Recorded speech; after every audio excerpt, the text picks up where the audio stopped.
Okay, so what do you think?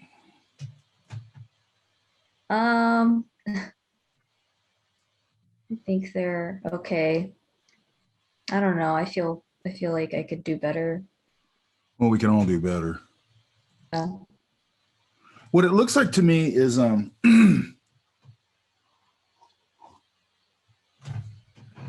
is you guys can see my screen, right? Yes, you can see your screen. I'm gonna have to go get coffee a couple times. I still haven't got a thermos. I need to go get a thermos. So I don't have to do that anymore.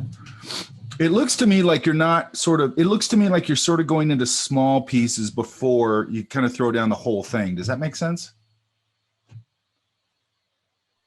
I think so. Because, Mm, and hang on.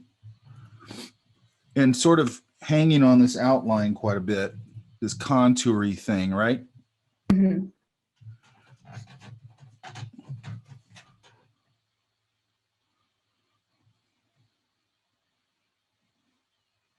Who was this guy?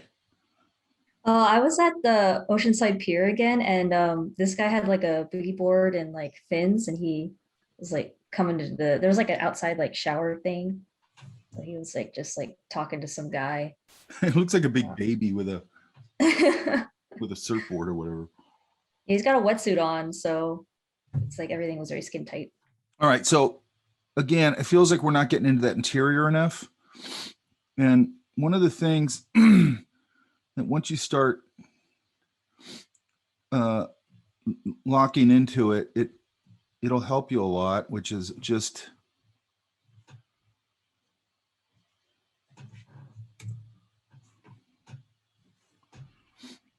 if you got this guy here. Now he doesn't have clothes on, so I'm just gonna let's do this girl here. This one. Okay. By the way, I went out and drew yesterday, man. I've been drawing like crap lately. I don't know what's going on with me. Maybe I'll just put those indicators there. And then I really want to look at this shape pretty clearly.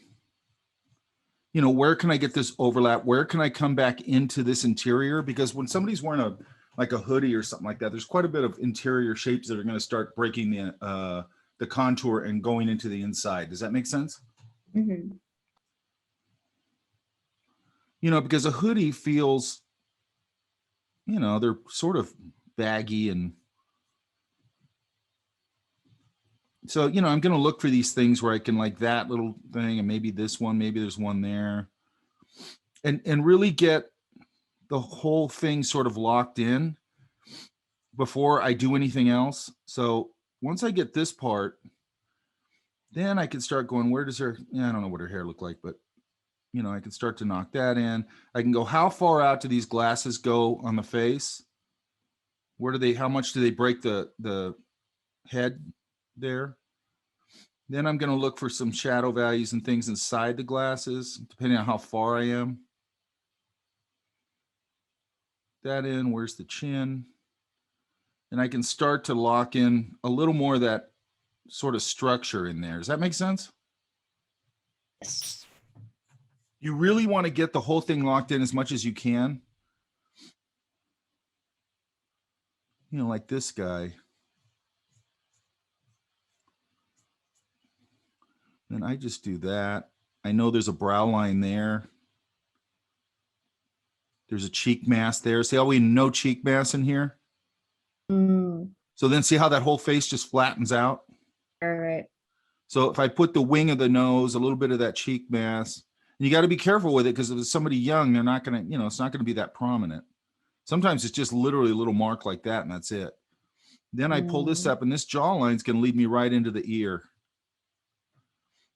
And now I sort of have, where does the neck meet? What kind of neck do they have? And then I adjust, okay? How far back is this? There's probably a little more cranium back there. Where does this point come in relation to the eye? I look for that all the time. And then he's got glasses, which probably, if he's looking that sideways, you know, they're going to be pretty narrow. I might see a little of the other side. I might cheat it even. Does that make sense? Yes. I want to try and get into some pin stuff today. Does that make sense? Mm. Because we've been talking about pencil a lot.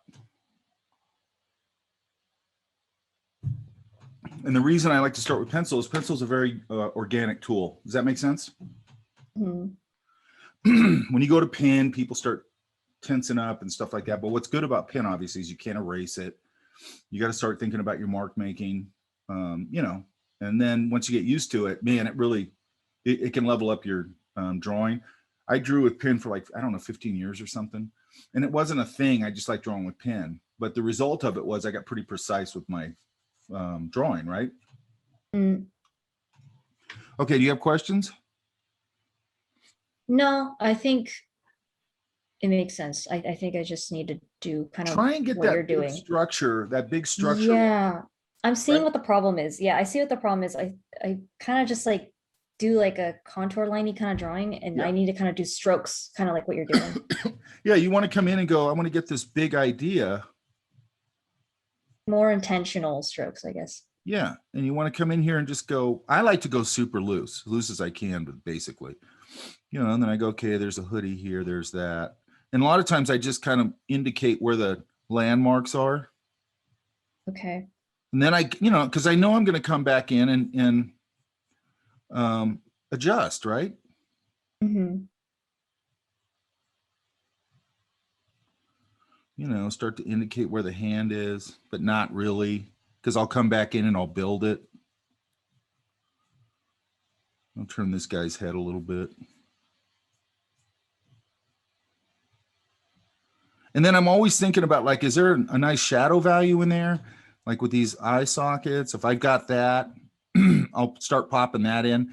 Again, that's starting to lock everything together, okay? Mm-hmm. And it's really literally going big shape to the next big shape to the next big shape, small shape, and I'm out, right? Okay.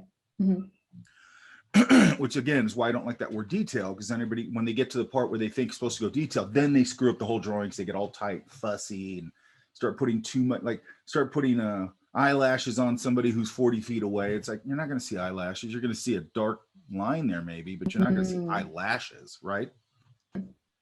And depending on the lighting, I might just see eye sockets. You know, when somebody's far away, a lot of times you'll just see the shadow value of the eye sockets, bottom of the nose, you know, you'll see basically shadow values, right? Mm-hmm. It's just like a tree. If you look at a tree from a distance, you're just really seeing light and dark more than anything. You're seeing the pattern. Right. So kind of give yourself an exercise. I know it's hard to do in the beginning, of maybe just trying to throw down that big shape like I was just talking about, just loose and quick. Don't overthink it. And then see if you can build into it a little bit. And you'll probably make a lot of bad ones. That's fine. Okay. But try and move through that. Yeah. Thank you. And here's one more thing. When you're making marks like sort of like this, or maybe like this one right here, this guy again, it feels like these marks, yeah, were sort of made like this, and then sort of like this, and like this, and like this, sort of like going line to line. That's what it feels like. Is that what was going on? Yeah, I think so. Yeah.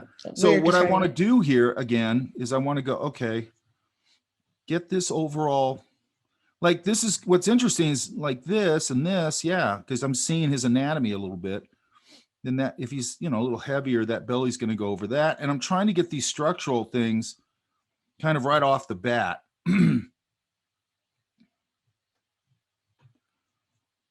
But I'm doing it in bigger, broader strokes. Does that make sense? I don't want to sort of piecemeal it together, because what happens then is everything starts to disconnect. Yeah. I noticed that, and like the proportions are out of whack and stuff like that. Yeah. Yeah, because you're moving shape to shape. Whereas if you put the big shapes down kind of quickly, then you can evaluate that right there and go, okay, those proportions are off. Okay. Because I do this constantly. Like to me, I throw down a pretty loose, light sketch. And then really the reason for that is basically to break the ice. And then I look at it and go, oh, that arm actually is a little longer. And I just kind of refine it a little bit.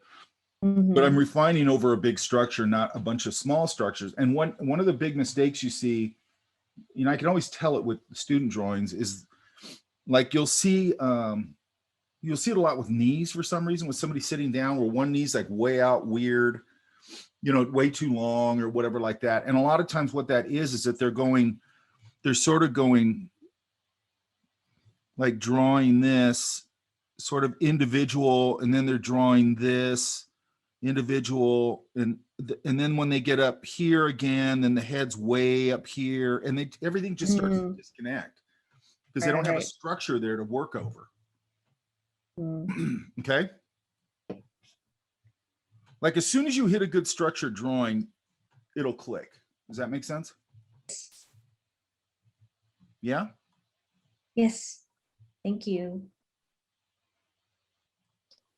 I'm here. So it looks like the same kind of thing. Really contour. You see that? Yeah. So try and get in here and loosen these things up a little bit. How did this sleeve go? Did I get a little overlap there? Was there a pull fold here? There clearly was here. If this was kind of tight, it might do that. I think this would still be a little lower, maybe bring it up over the body a little bit. I might even, if I can, pull that line inside a little bit, this one, because there's this big mass right here. Yeah. And then here.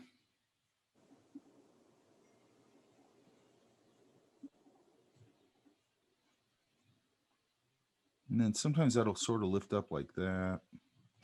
Then this is probably going to have a little more indication of anatomy here. Same thing here a little bit. Now, were these like yoga pants? Yeah. Yoga pants are the curse of anybody that likes drawing people. There might be a little indication of the knee there. Maybe put this leg back here, maybe wherever it was, and that could just go into silhouette maybe. This probably at least had a seam on it. So I'm just looking for anything I can, this might come back this way a little bit.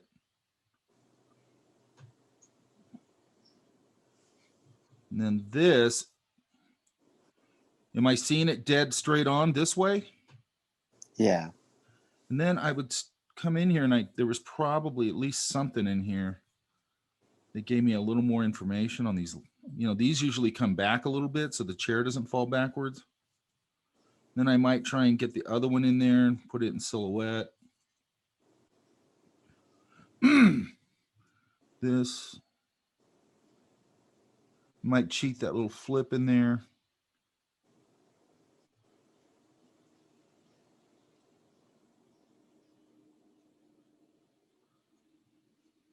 This probably came back more like that. This is good. This is starting to go into the interior. Now, got to get a little more structure in this face. Yeah. And then again, here we had no cheek mask. See how that cheek mask just automatically gives that section a little bit of weight? It's just a little line, right? But if you don't have something there, all of a sudden this whole unit just goes sort of flat.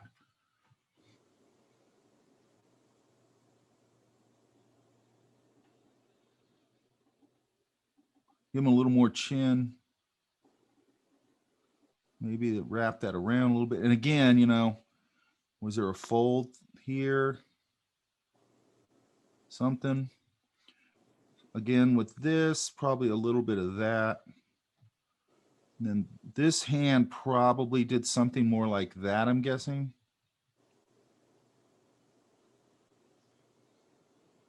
And so I'm just trying to loosen it up a little bit. Yeah. I'm going to drop that hat a little bit.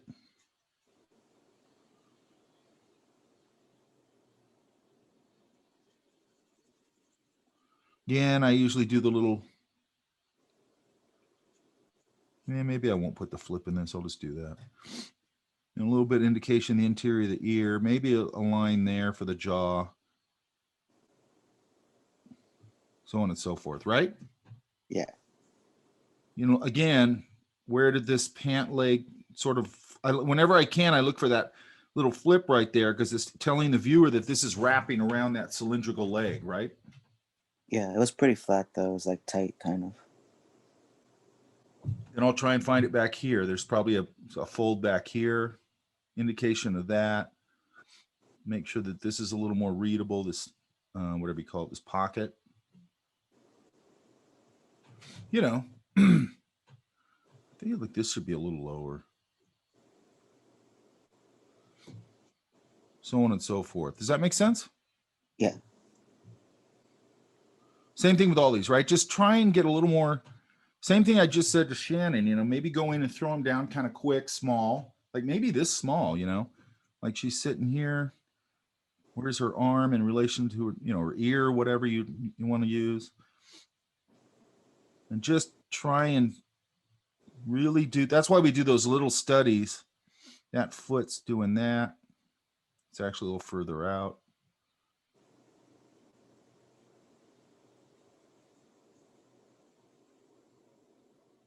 And then if I got that and I go, okay, this doesn't look too bad, then just do a secondary pass on it.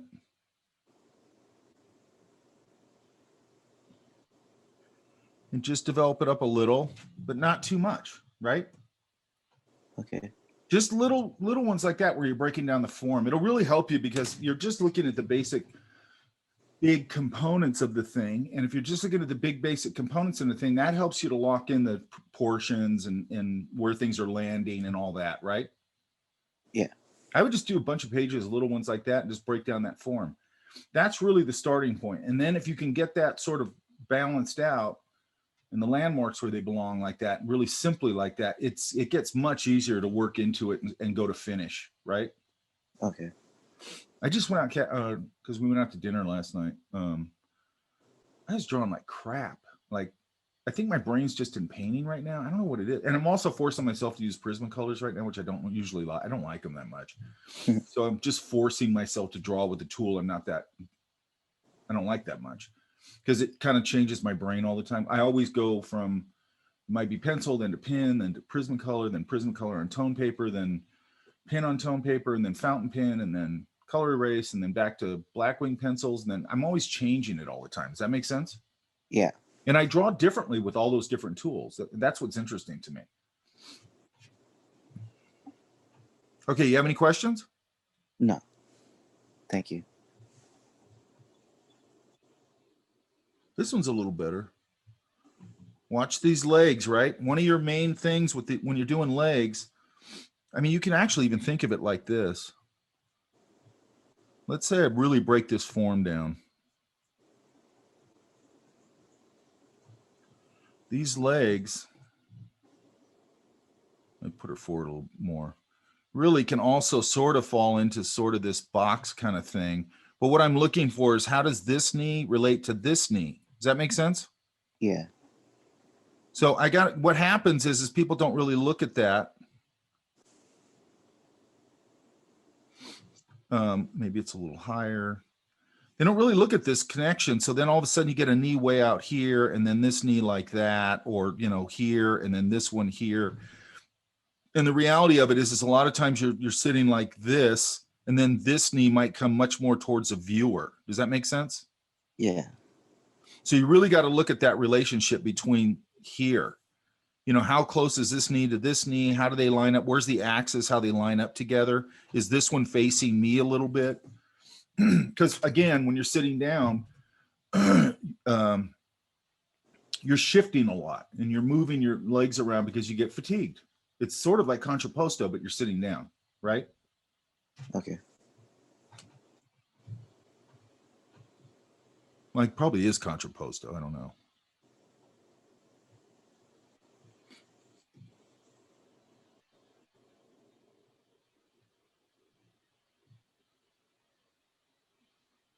Ah, shit.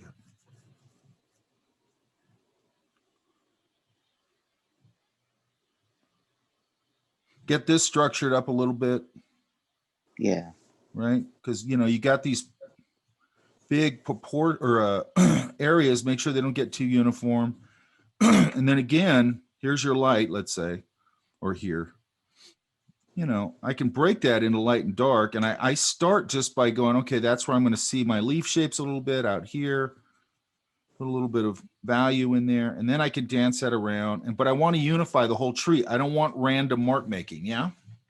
Okay. And a car, even though these new cars now, they're obviously different than what I grew up with, but it's still basically this.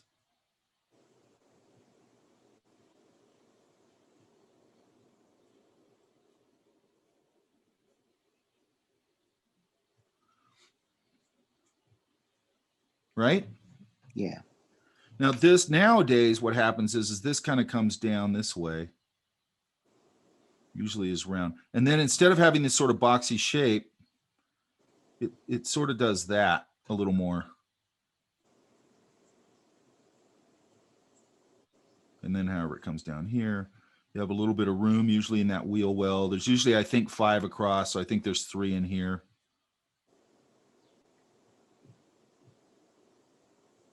You know, so whatever I'm doing, I'm kind of, you know, a car is an interesting thing because it's sort of a complicated shape, but it's also at the same time sort of a simple shape. It's gotten much more complicated now, you know, because they facet the hell out of it, and you know, it's a lot of curvilinear forms and things like that. Where it used to be, they were much boxier, and it was easier to see kind of how the forms related to each other. Does that make sense? Yeah.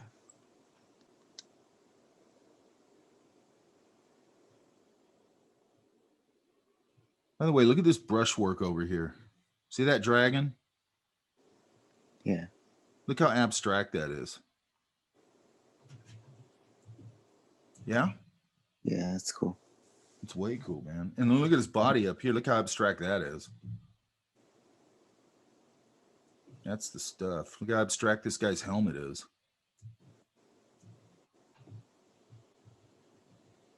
He's roasting this guy right here. It's insane. Okay.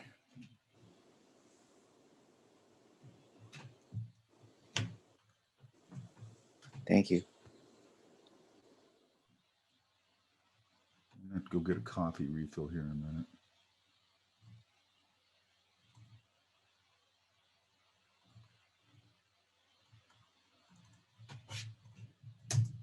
God damn it.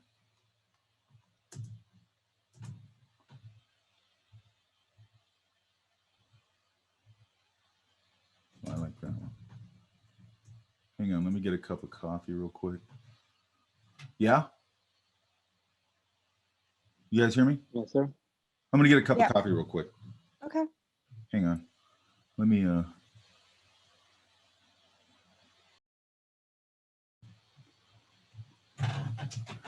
Okay, Haley, where you at? I'm here. What do you think? I had fun. Where is this? Hillcrest? That was over in Orange. Oh, in Orange?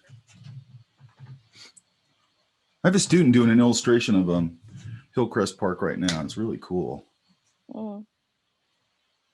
This is a good one. Where was this at? Orange? Yeah, I just looked up and I saw this dude walking by and he had his ice cream and I was like, okay, I need to draw that. That's a really nice one. So is this one. It's a really nice one. Really nice posture. Now make sure that this, and we're going to talk about this a little more today. When you switch over, at least how I do it, when I switch over to the man-made part of that, which is that, I start sweeping these lines a little more because it gives me a little more of a mechanical look. Does that make sense? Yeah. And then I just want to clarify enough, like it's not the star here, he is. Same thing here. And I'm just going by the ones at Fullerton because I don't know what these ones look like. You know, and just get enough in there. So just enough. That's it. Yeah? Yeah. I like this little break in the nose right there. Mhm. Like this. This is nice. Nice and simple. Are these later? Yeah. It's I 6. numbered it in what I Yeah. did. Good. I like it when you guys do that so I can kind of get an idea. This is nice. This hair's nice. This is nice. Who's that? I just went to the sartorialist and I saw a few cool faces, so I was just practicing. That's a nice one. I'd probably see if I could kind of knock this. It actually works, so I don't even know if I would actually do this.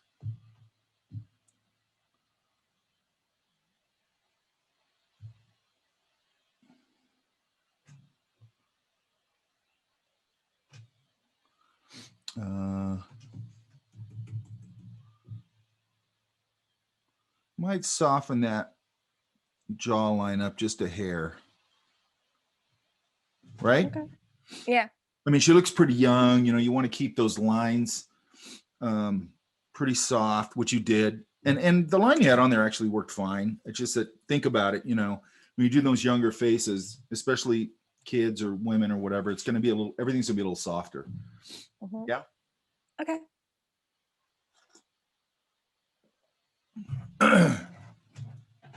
These are great. It looks like you're experimenting a little bit stylistically too, which I think is really good. Yeah. That's good.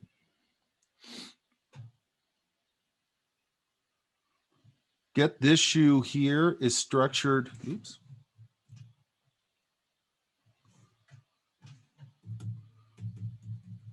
It's structured as this shoe, because this shoe feels nice.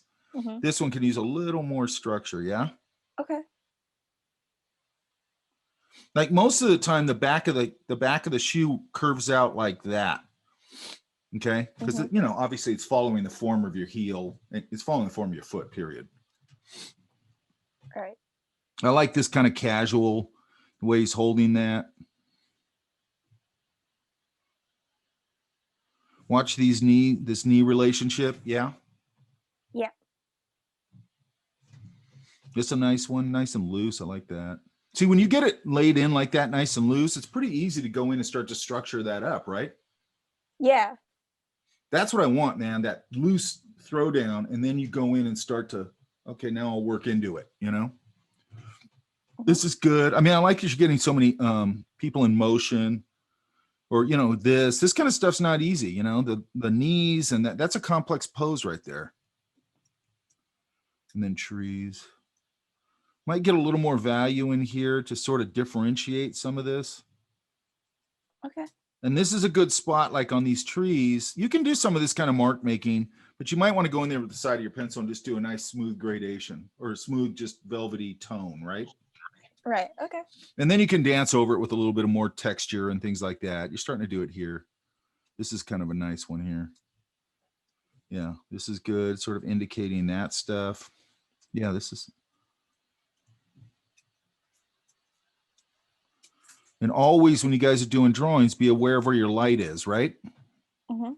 Because we got to indicate that through our line. One of the most important things you got to learn how to do, I think, is when it comes to this kind of stuff, is really understand your line in relation to the light. That's what's really going to pop these things.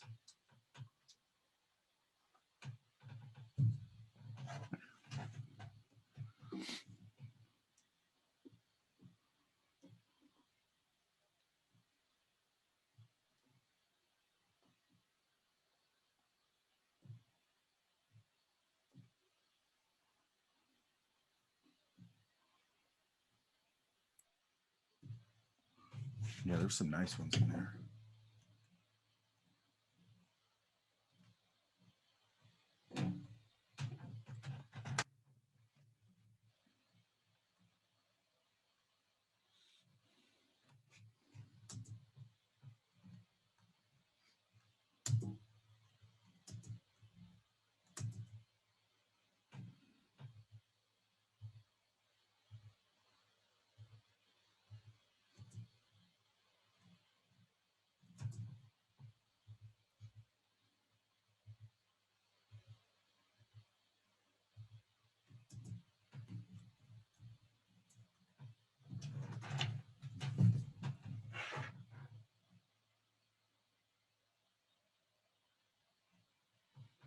Where's Kelsey at?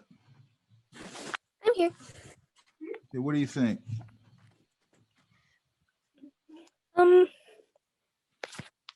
think compared to past weeks, I'm slowly getting better at drawing people, Good. but I could still use a lot of work. Well, and yeah, you're always going to need a lot of work. All of us are. It's like I said, yes, I went out and I drew like crap.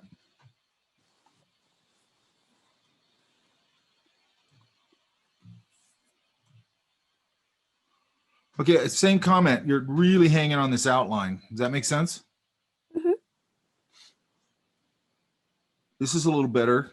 Is that later? Yeah, that's the last page. Okay. See how that one's starting to get a little more structure? Yeah.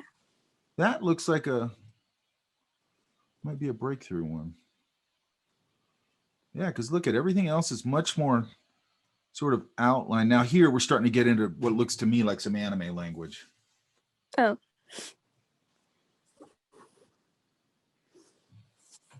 The dreaded anime disease.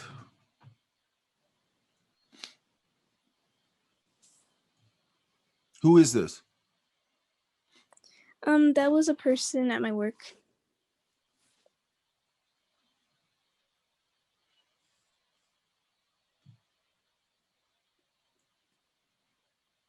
Yeah, it's kind of interesting because you go to these and then all of a sudden you go to that one. Or where is it? This one. Oops. Shut it. Damn it. So this one, I think it's this one. Yeah. Give me more of this one. Okay. And then also now, again, you're starting to, move into this interior a little bit and think about these forms a little more. Now, loosen it up a little bit. Is there a fold there? You got one here. This is pretty good. This thumb probably breaks somehow there. Loosen that up. You're going to get more curvilinear forms on things like this shirt as opposed to this kind of hard edge, right? Mhm. I mean, maybe once in a while you get one, but not very often. And then you started to put that line there, which is cool because his shoulder's up a little higher, so I could probably justify a little fold starting to head up the shirt right there, right? Yeah. This is good. You might get a few of these, but those pants are pretty tight, so maybe not. Might emphasize that a little more. And then this foot's getting a little long. So on and so. And then again here. Now, so you might think of this because I know what kind of bench this is. Think of it like that. And then come in here and curve it.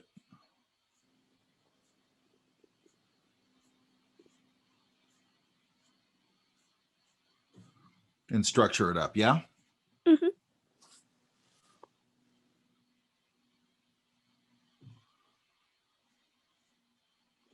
So this looks like the same. Where was this? This looks almost like the Fullerton benches. Yeah, it was the Fullerton bench. Oh, did you go on campus? Yeah, I work on campus, so I was already there. Oh, you work on, what do you do? I work at the bookstore. Is it open? For curbside, yeah. God, I'm sick of this crap.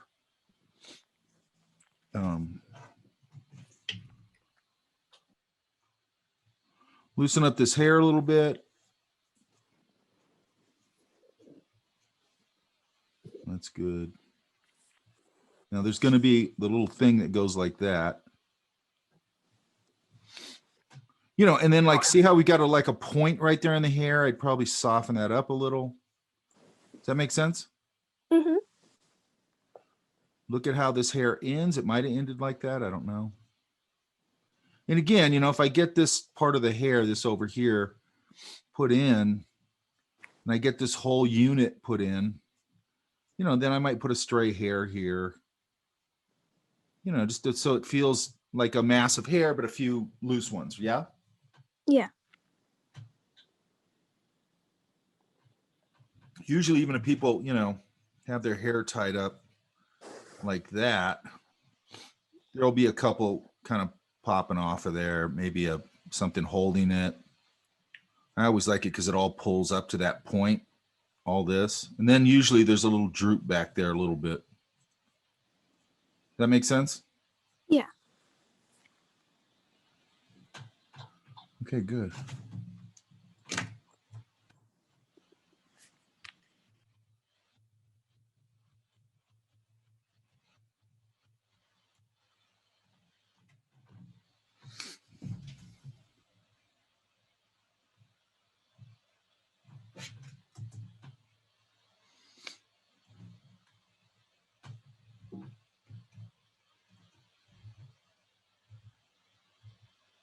These are kind of interesting.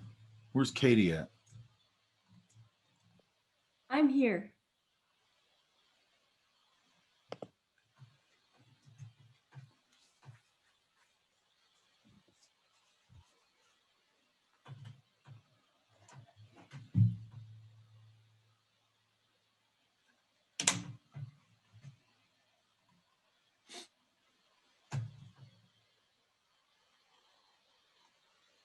I had a lot of fun with this page. Where was this at? This was at my dad lives in an apartment complex in Irvine, and this was at the pool there.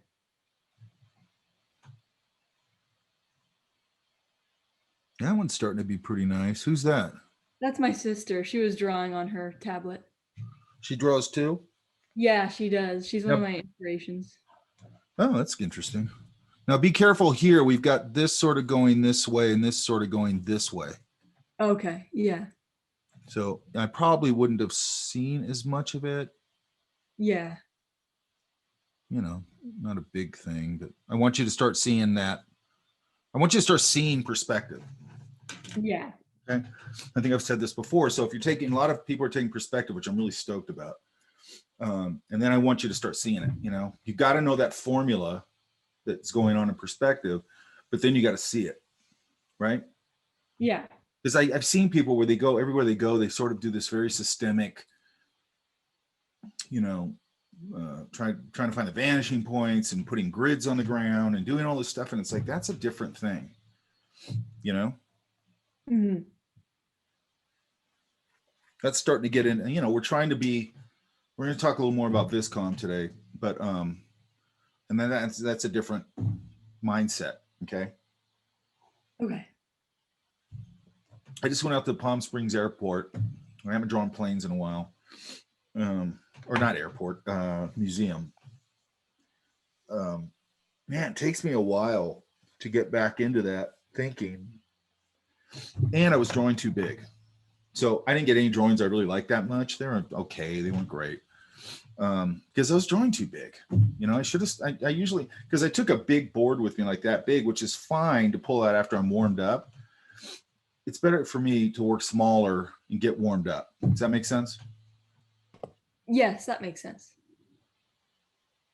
I have a drawing around here somewhere. We'll get into this probably after lunch. Hang on.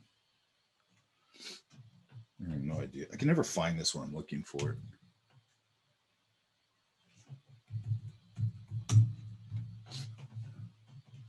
it. I should just scan these stupid things. Yeah, okay, wait a minute. Let me grab this right now because we're going to talk about this.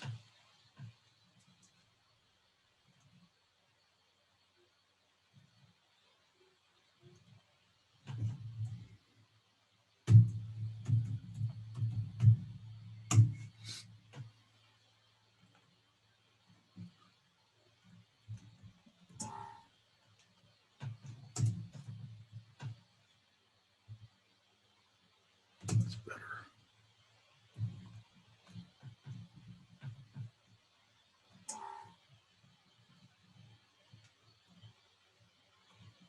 Sorry, you guys. I just want to get these while I have them on my screen. Oops.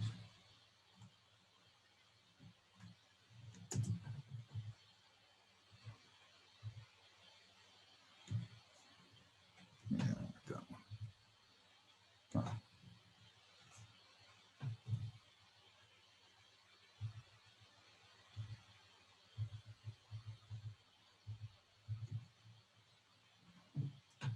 And these are okay.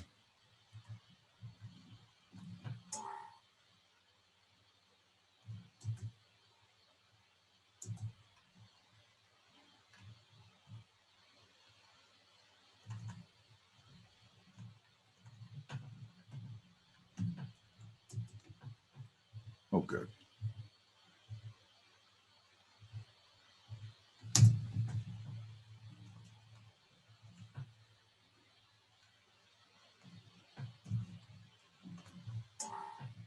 I'll find the rest later.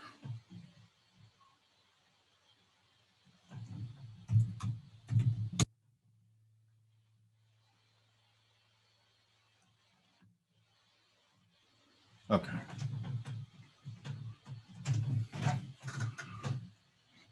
So what'd your sister do?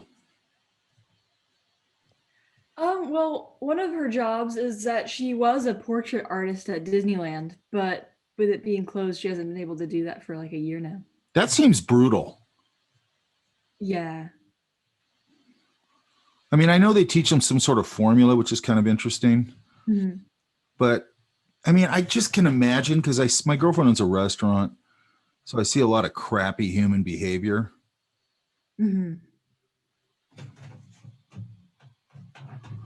I don't know. She seems to love it. Oh, But okay. Well, I think Disneyland would be a little better, probably, because I don't think people are primed to be jerks at Disneyland. yeah, because it's the happiest place on earth. Sure. And also, I've seen, man, when I used to go over there, and I don't know if I've said this in here. What was really interesting to me, I used to go over when I was at Imagineering, and I would just go backstage, and I'd go in through the backstage, and I'd just go and walk around the park and stuff, just to sort of get inspiration and sort of as research. Does that make sense? Yes. And one of the things that I came away from that with, which I thought was interesting, is a lot of people think of that place as like, they always kind of focus in on the technology, right? Oh, they're doing this projection mapping on the castle and all that, you know. This new ride has all this technology and Star Wars Land and all that crap. And really, to me, just by going there and observing and just doing sketches and stuff, what it really came down to is I go, this place is, it's all about the humanity of it is really what makes it special. Does that make sense? Yeah. And the example I always use on that, because they hire like union musicians and stuff, so they have these really good musicians in that park, you know. And there was these guys walking around. I think it was 4 or 5 guys. They were a brass band. They were walking around the New Orleans area, and they would just kind of stop and they'd start playing, and this crowd would gather. And the guy was great. The guy was kind of leading the band. He was just had a great rapport and everything. And then anyway, so they were playing. This crowd's there, and this little girl, I mean, it was right out of a movie. This little girl steps out, throws her hand out to her dad, and they danced, right? Yeah. Like that, to me, in that moment, I went, that's what this park's about. It's that. It's like, and I've seen this a million times there, where you can tell a dad, or usually it's a dad, you can tell he's probably mostly a grumpy guy and not very engaged with his kids. And all of a sudden he goes there and he's got a goofy hat on, and he's laughing and he's having a good time with his kids. And his kids are like, wow, he's having, you know, he never acts like this. You know what I mean? Yeah. To me, that's what makes that place special. I agree. It's really weird for somebody to put together a commercial endeavor. Okay. And I don't think Walt really thought of things that way. I really don't think he did. And go, I want to create this kind of magical place for families or whatever, and actually do it in a commercial way. It's really weird. Like, I don't think anybody else has ever done it. Right. Yeah.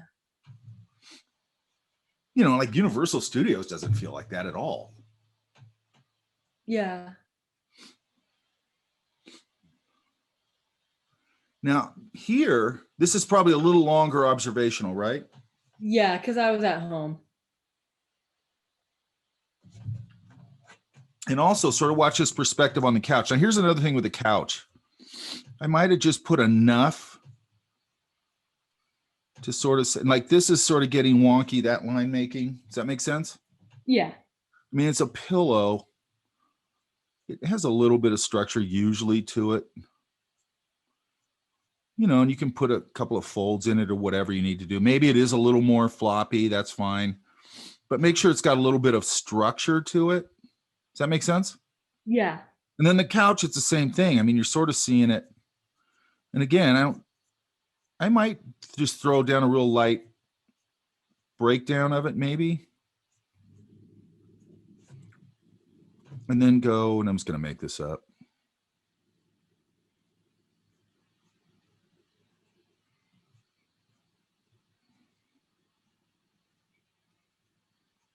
And notice though, that I'm still trying to keep it pretty loose.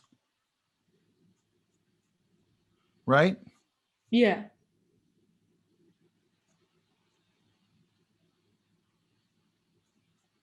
Because what happens is when you start talking about this, because I see this all the time in other classes, you know, they're doing this constant thing where they're going, you know,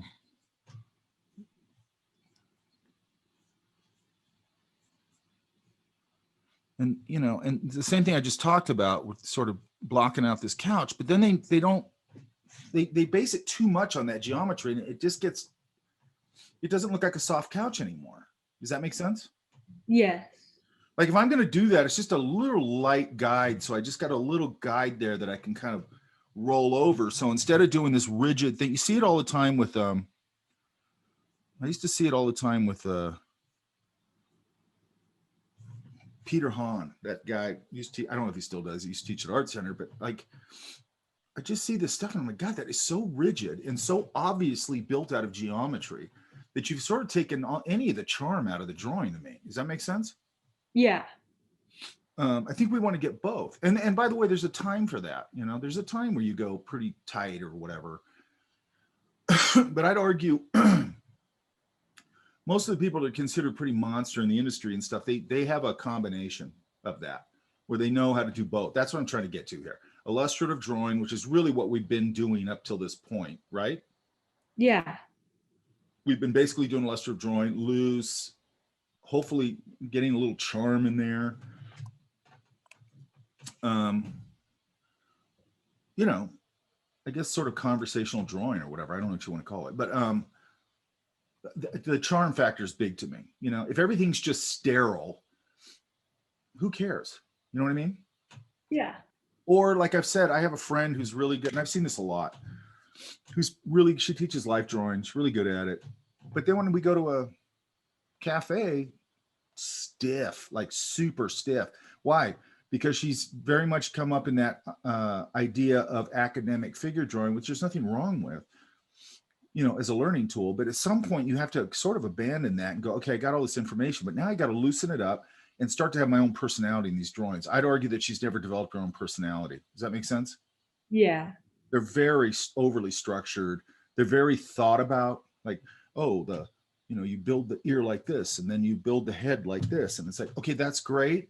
But now that needs to go into the back of your head and you need to just draw because you have all that knowledge back there. But when you're directly accessing it that way, you're doing exercises. You're not in the moment.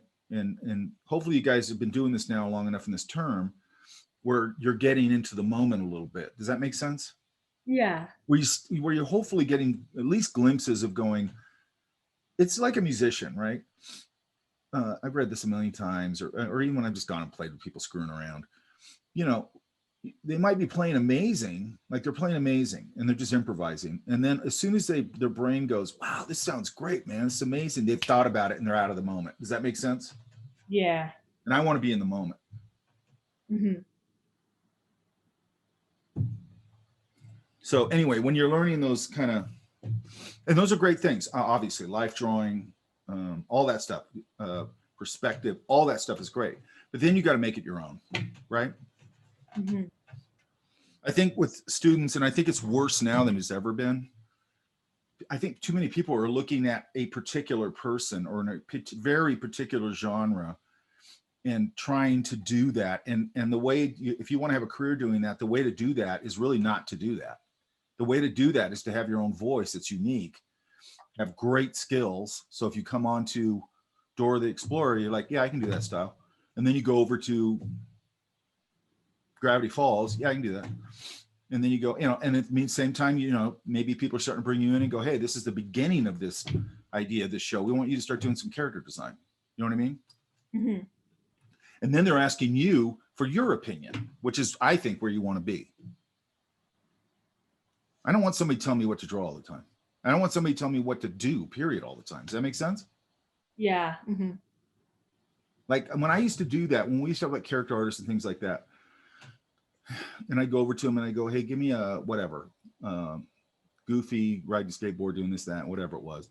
I was sitting there going, I'd hate to be that guy. You know what I mean? Mhm. Like I wouldn't want me telling me what to do like that, you know. And by the way, those people like doing it. Like they're very good at it. And they like doing it. There's nothing wrong with it. It's just for me personally, I go, I don't want somebody to tell me what I want to be making the calls. You know what I mean? Yeah. Get a little more of this, or this, in this. Okay. Yeah. Now I know this was probably much quicker, right? Yeah. But what we wanted, so what you want to do here now, because this right here is it's a pretty nice drawing, right? I'm getting a sense of personality in the face. Does that look like her? Yeah. Hmm. Okay, what's interesting about this, and I don't know if you guys noticed this, but one thing I noticed with drawings, because I do a lot of drawings that are I'm just throwing it down. You know, it's fairly generic maybe, but sometimes you see a drawing, you go, that looks like a real person. Does that make sense? Hmm. Which I think is really cool. Yeah. Now, again, here, I feel like there's probably a little more cranium back here. Yeah. Loosen that up a little bit. That ear, it'd be a little high because she's tilted, but it still basically lines up sort of with the eyes there, right? Yeah. This isn't going to go like this, and then this is pulling like this. Does that make sense? Yeah. That makes sense. It's going to go like this, however, you know, wrap around, and then you're going to have this little break right here, like that.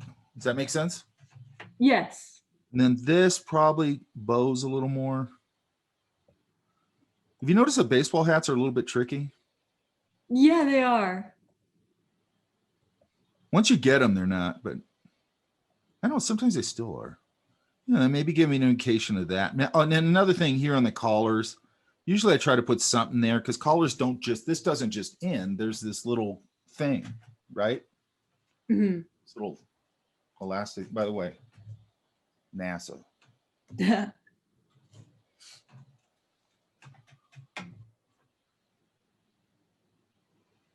Doing a painting, but my sister's dog is an astronaut right now. Very important work. Yeah. I like to have running things that I just do in my sketchbook, whatever, paintings and stuff, just for fun, you know. Yeah. Actually, I just sent off a clay day before yesterday, and I still haven't gotten word back that they got it. Okay, now these are starting to jump a little bit, yeah? Yeah. I liked that top one a lot. So this was later? Yes. Okay, does that feel a little breakthrough-y? Yeah, it does. Okay, good. You need to recognize that, all of you guys. Does that make sense? Yeah. Because I've said this a million times, you really got to give yourself victories, okay? And earn them, okay? But when you earn them, you got to go, that feels pretty good, right? Yeah, I noticed that. Yeah. Yeah, you need it, because if you do this thing, like I think there's a lot of people that think they equate sort of humility or going, wow, I think it looks pretty good. They equate that with being arrogant, or, oh, I'm supposed to always just say I suck, you know, because I'm trying to get better. When you have a victory, man, you need to wallow in it, because I'm telling you, that's the fuel that's going to propel you forward, right? Mm-hmm. And then for me, it's like I'm always trying to find a better analogy for this, but I can think what other people get through drugs and stuff like that. I get super buzzed about it. Does that make sense? Yeah. I go out and do a landscape paint. Number one, just being out there feels good. Like, especially today, if I was out today, it's like air's crisp, but it's not cold. Go out and set up your paints and just sit there and paint, man. It's like a total buzz. You know what I mean? Yeah. And it's one of the few things you can do that does that. That's not bad for you. Right? Yeah, I agree. You're not going to find many of those in life. Yeah, this one, I like this one. I'm not going to do too much on. I might break up a few of the hairs like that, maybe. Yeah. We break that up a little. You did it here, it looks like. I really like this little line. Might try and find maybe usually when people have glasses on for some reason, you start to get those dark shapes in there a little bit. Mm-hmm. Who is this person?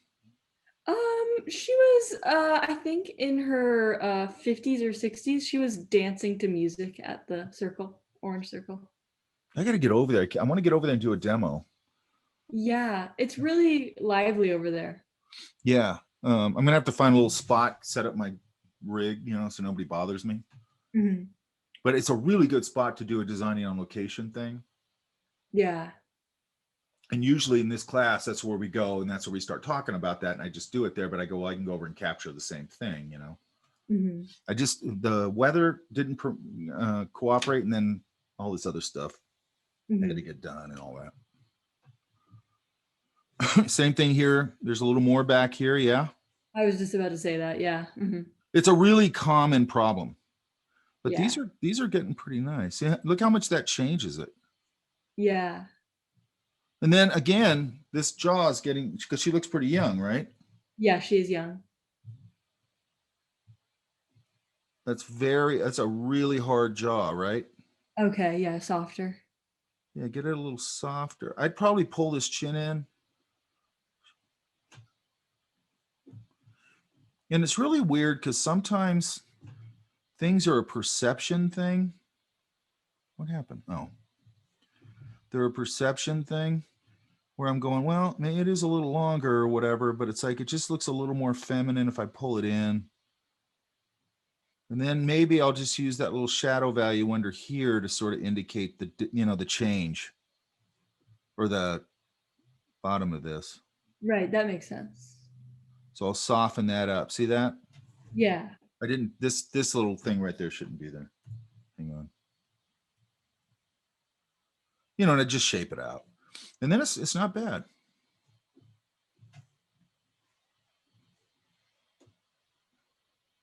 Little bigger the ear probably, but that's pretty good. Where was this at? Same place? Same place. She was another dancer. I just put like a little bit of cheek mask right there.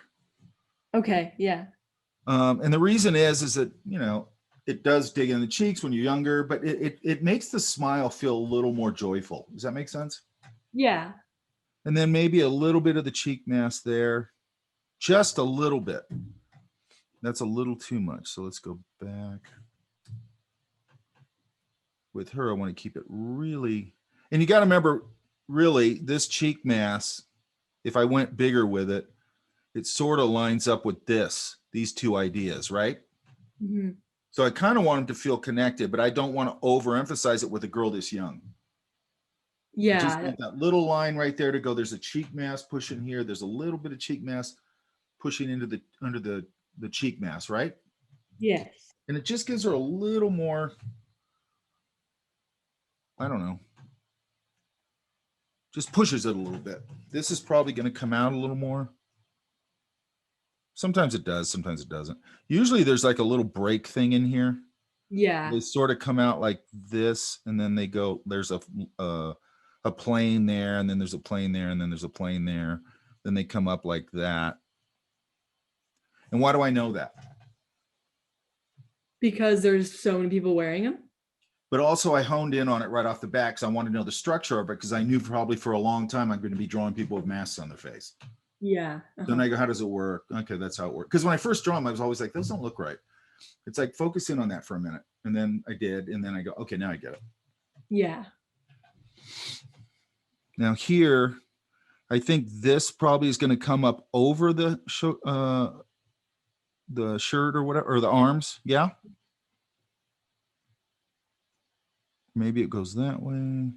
There's probably a little indicator of that knee information there. Maybe a lot of times you'll get quite a bit of like that little bow right there with a calf. Mm-hmm.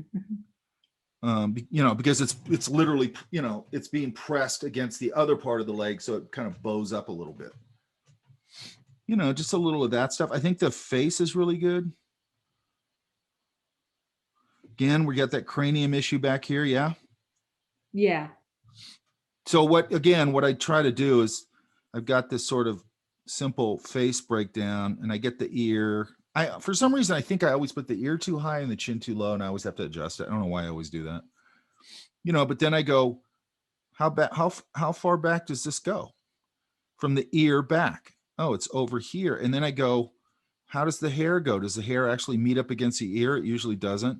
So there's this much distance before, you know, if no hair. How does this end? Is it in like that? Does it go up like that? Is it shaved? Whatever. And then, you know, then I can sort of build around that. Does that make sense? But I'm looking, I really look at that when you're doing a side view, really look at that ear in relation to where the back of the cranium actually is. Right? Yes, that makes sense. It just gives you an instant landmark. And when I was doing that, because I did the same thing, when I was looking at it, as soon as I kind of figured that out, then I went, oh, okay. Look how narrow it is. And it's really common. Again, it's really common. It's why some of the times when I say when we're doing the side view, I think of it like that. There's the front of the plane of the face. And then, I just kind of come up. It's basically a skull, but it gives me my landmarks, or I go, there's the bottom of the nose, there's the cheek mask, there's the mouth, blah, blah, blah. And I can just build around it. And, and that ear lands about in the middle. Yeah? Yes. I really like this one. Thank you. There's personality in that. Now here, I might have put a little bit of business in there to separate a little bit of these hair masses. Yeah, she had like really stiff hair. Yeah. And I like that you turned the flowers, like you didn't do them this way. You turned them. Yes. Which is nice. Might emphasize her eyelashes a little more. Maybe get away with a little more cheek mask. That ear maybe a little more defined. It's a little too much.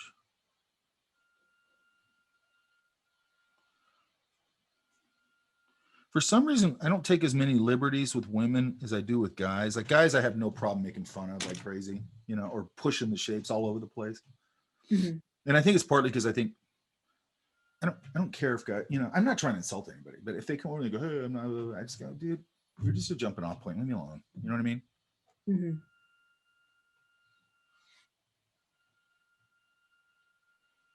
So we know what to do here now, right?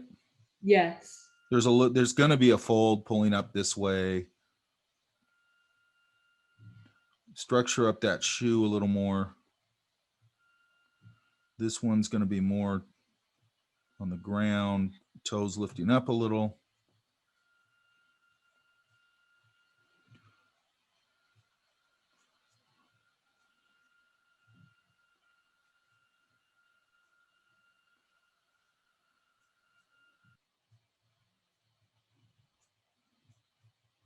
Is this her purse here or messenger bag or something? Yeah, it's like a little messenger bag. I'd angle it some way so it makes a little more sense. Yeah. Maybe. Is she drawing? Yes, actually, it's Haley that's also in this class. Oh, that's interesting. Yeah. Yeah. Now, I'd put a little more of that.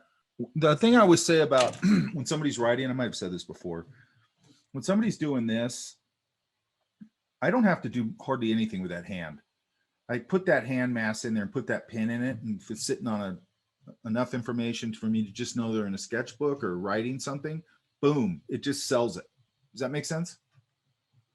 Yes, that does make sense. So I would pull this, make sure that I see a little of that hand, make sure I see enough of this sketchbook to know it's a book. And then I don't have to hardly do anything because just a little bit of that hand mass and this pin is going to sell it. Yeah? Yes. Watch your perspective here. Again, you can kind of just throw down a ghost. Is this at Fullerton again? No, this is at the orange circle. Make sure my perspective's still off. Just really look at that. If you need to really hone in on it, just kind of take your pen and just find the angle. Does that make sense? Yes. Like just disassociate your brain from going its perspective and just going, what's the angle of that line? Oh, it's like that. And then boom, that's all you got to remember, right? Okay, yeah. Like I try to, you want to abstract that idea because all it is it's something in an angle, right? And if you take it out of context and you get that angle right, then you're going to kind of know how to line up the rest of the angles. Does that make sense? Yes. Okay, so same thing. Probably even in this position, I could probably see a little more of that cranium. A lot of times with this line here, that jaw line, you know, I'm going to go.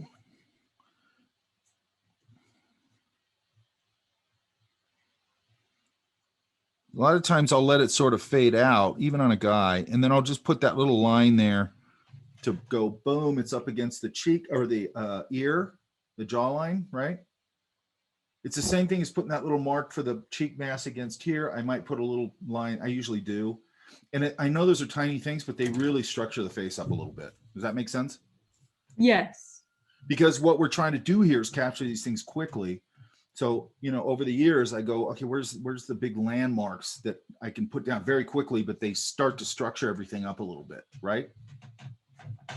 Yes. And what this is, by the way, one of the best things about doing this is you're constantly editing. Does that make sense? And you're constantly designing. Because you got to, you know, somebody's going to move or whatever's going on. You got to go, what do I got to capture here to grab that idea, that action, that motion, whatever it is, or that expression, whatever it is, right? Yes. We'll talk about expression a little more later. Yeah. So now it's a matter of like, how much of this table do I need? Now, another thing I'll do when I have a table like this is I just, sometimes I'll just go, I'm going to put a cup here because I just want to populate the table with something. Does that make sense? Yeah, that makes sense. I might go, there's some kind of food here or something. I might even, I wouldn't put it here, but sometimes I'll put it in front of something just to get some overlap. I could probably get away with it there. Or maybe there's, you know, just something on, you know, just stuff on the table. You don't have to do that, but see how it just adds some interest because now we've broken this edge here. Right? Yes. It makes a big difference. Like where every time I see an edge of a silhouette or something like that, I go, can I break that? Do I need to break it? You know, I don't want to overdo it, but don't, you know, it takes it out of just being this flat geometric shape into, I don't know, being a little more alive. Does that make sense? Yes, that does make sense. Okay. Have I beat you to death enough now? No, that was all really helpful. Thank you, Mike.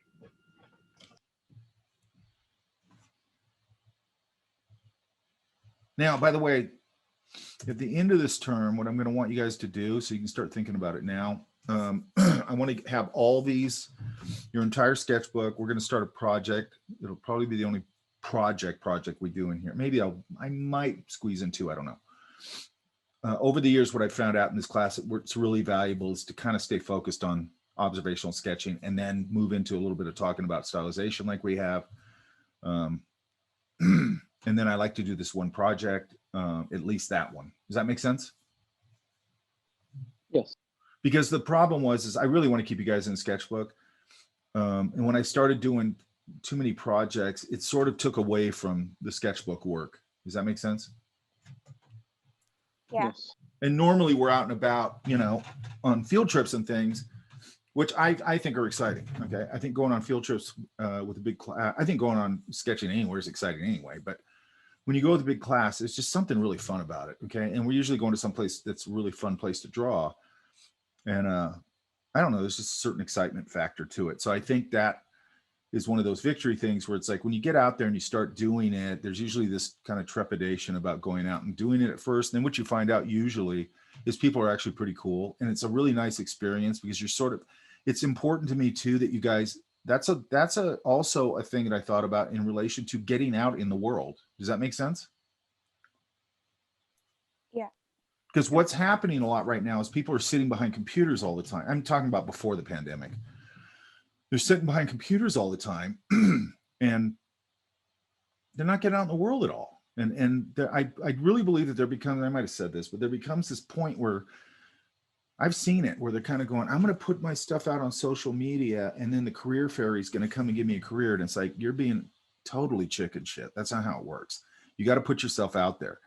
And one of the kind of metaphorical ways of putting yourself out there is just go out in the world and start sketching and start interacting with people. Most of the time people don't notice I'm doing it, but you know, when you go with 30 people in a class, people know it, and it's just kind of fun, you know. And a lot of times a crowd will gather around, they'll just be going, wow, it's really cool, and they just think it's cool. And I think it's a nice victory, you know, because people are usually getting pretty positive feedback. Does that make sense? Yes. Yeah. I always say that I'm not an attention hog, and I think part of it is like I can go out in the world and people notice I get attention every day, you know. And I always tell people, I go, you want attention, you want to be important, then get good at something, then you'll get your attention and be important.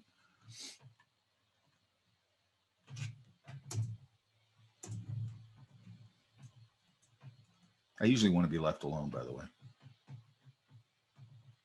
Where's Cindy at? I'm here.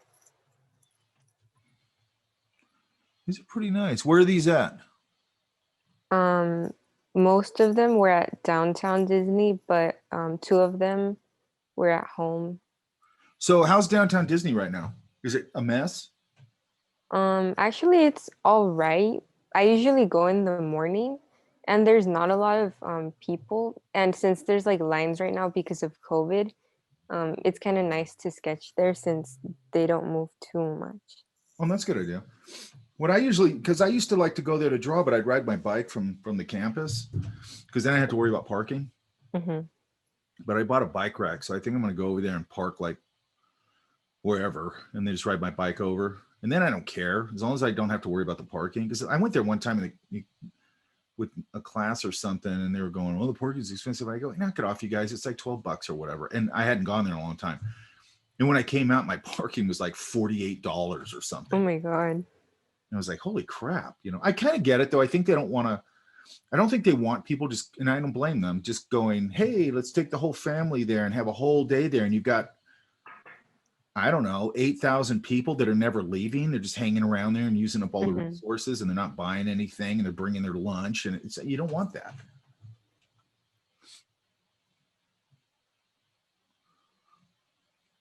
There's some nice things happening, like with these, hang on. With these, this feels a little longer. Was that a quick one? I mean, because I said like it depended because some people, yeah, they stayed like stationary, and then others they moved quickly. And this one's a longer, that's at home. Yeah, That's a nice one. Yeah. Mm-hmm. Now, we know this is our light source here, right? Oh, it wasn't on. So where was her light source? Was it daytime? No, we live in an apartment, so there's like what are they called? The circular, I don't know how to explain it. It's like a dome, but it's on the ceiling. Oh yeah. Yeah, one of those. I think I might have made this my light source.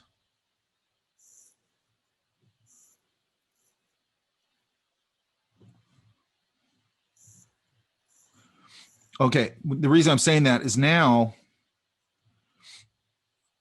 there's no line indicating the light. So I'd come in here and kind of start to structure this line work up a little bit. Maybe get a little cast shadow in here. It looks like you looked at these folds. That's nice. This foot here is nice. That's fine. But see, if I start to come in here, I can start to separate things visually a little bit. Does that make sense? Might put a little tone in that eye socket.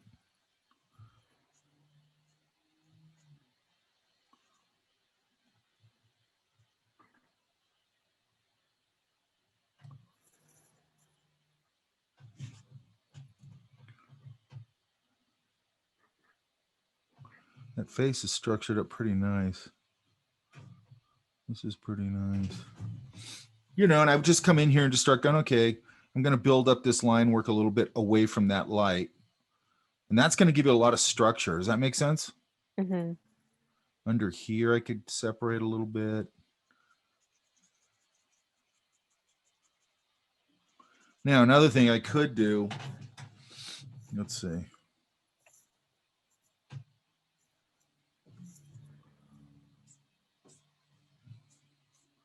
I could even probably go.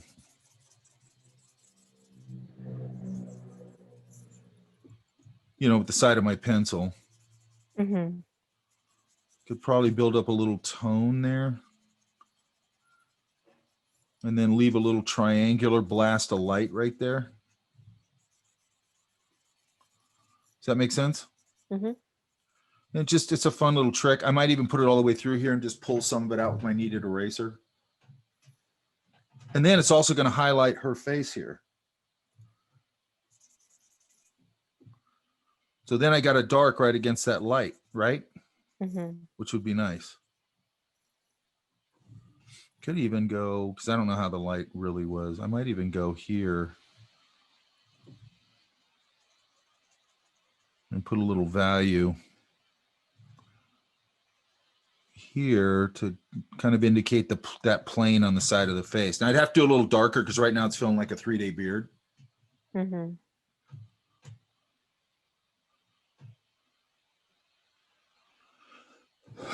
This is interesting, this one here. This one.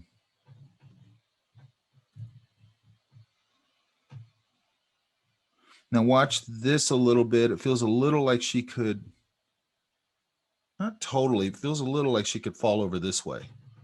Mm-hmm. So I don't know, maybe this light comes out a little bit to sort of give her a counterweight this way, maybe. You know what I mean? Mm-hmm. Yeah. I mean, I just have to see what she was doing. Now these are starting to feel a little random. So make sure that the whole thing loosens up a little. Mm-hmm.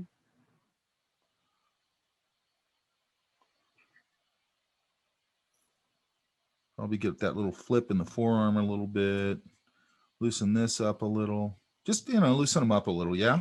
Because there's some good things happening. Like in this one, there's some good stuff happening. Some good stuff happening there. I have a drawing almost just like that. That's weird.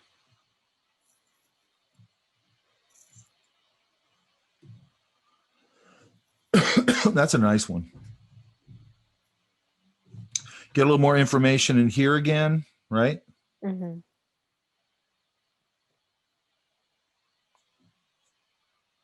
Sometimes they'll get a little bump right there in the collar. Might make that a little more prominent. Bump that out a little bit to indicate the nose.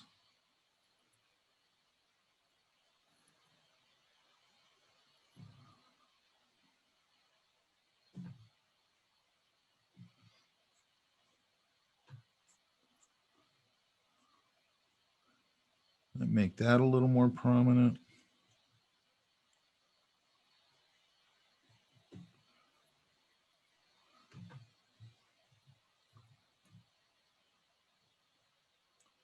A little bump there somewhere. Structure up the shoe a little bit. Maybe a little bigger. They feel a little small. Maybe just a hair. That shoe's pretty good, this one right here. That's probably going to curve a little bit. And then I like to put something down here to ground it, maybe a little shadow. Yeah. Just grounds it so things don't feel like they're floating. Mm-hmm. Any questions? No, I think I'm okay. I just screwed your arm up there. But, you really want to look at this, like this little flip here, Uh-huh. that kind of thing. And when it goes like that and I compress it, you see how it gets a little more prominent? Mm-hmm. And then this line really puts this in front of the bicep, Mm-hmm. right? Damn it, my finger just froze.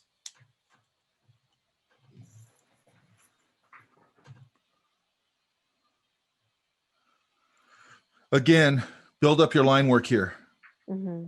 Because that's really going to make your drawing start to pop. And then when you have something like this, you've got to organize all this information. And if you're not using tone or anything, even if you are, you want to have some line in there, right? Mm-hmm. Or, some very strategic, organized line work that tells everybody what's going on with the light and all that kind of stuff. Mm-hmm.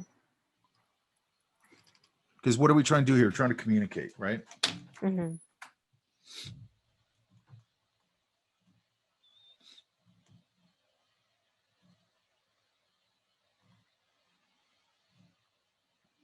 Where's Megan? I am right here. These better be good, Megan. I think it's pretty okay. Yeah, so do I. Yeah, these are nice. Yeah, these are nice. Thank you. Man, you're getting the loose thing fast, man. You know what I mean? Oh, cool. Oh, this is interesting. So the first 5 are from references, and then the last 5 are from life. This is a really interesting drawing right here. Oh, thank you. I hope it's interesting in a good way. It is. It's just really a nice, loose but structured, feels like an individual drawing. Okay, cool. I love the sort of just like he's not doing anything, but it doesn't feel stiff. Does that make sense? Yes, it makes sense. Because that's what we're always I think all of us are trying to avoid. So these are all from photographs, right? Yes, they are. Again, this is nice. See how you're structuring that hand right there? That's how you want to see, man. Yeah? Yes. It feels good, right? It does. It really does.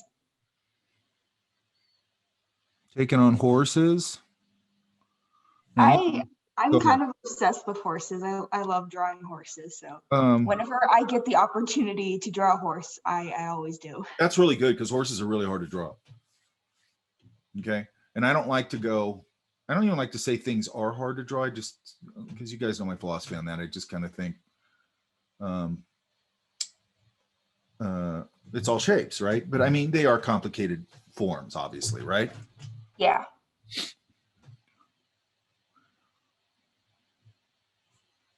Have you looked at that really simple breakdown of this part of the, this stuff here, the anatomy?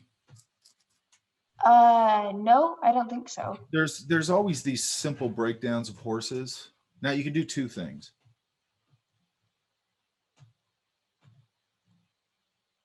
Okay. Hang on, sorry.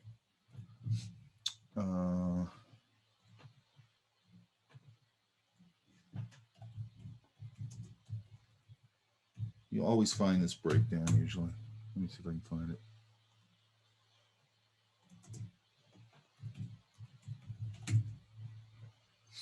Come on, where are you?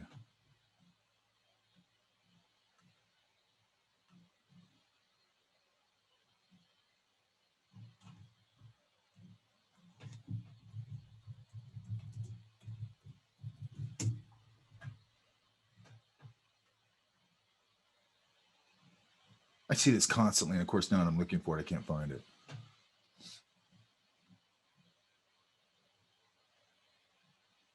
Maybe here.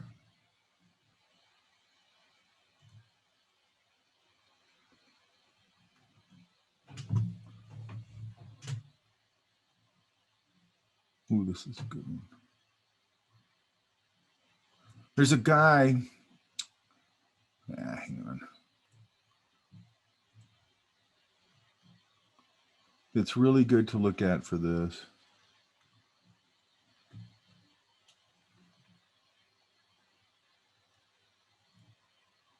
Damn it. I always see this drawing all the time. And of course, now I can't find it.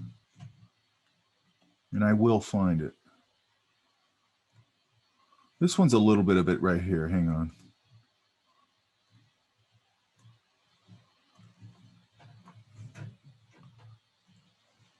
Yeah, it's tiny. Hang on. It's sort of this right here.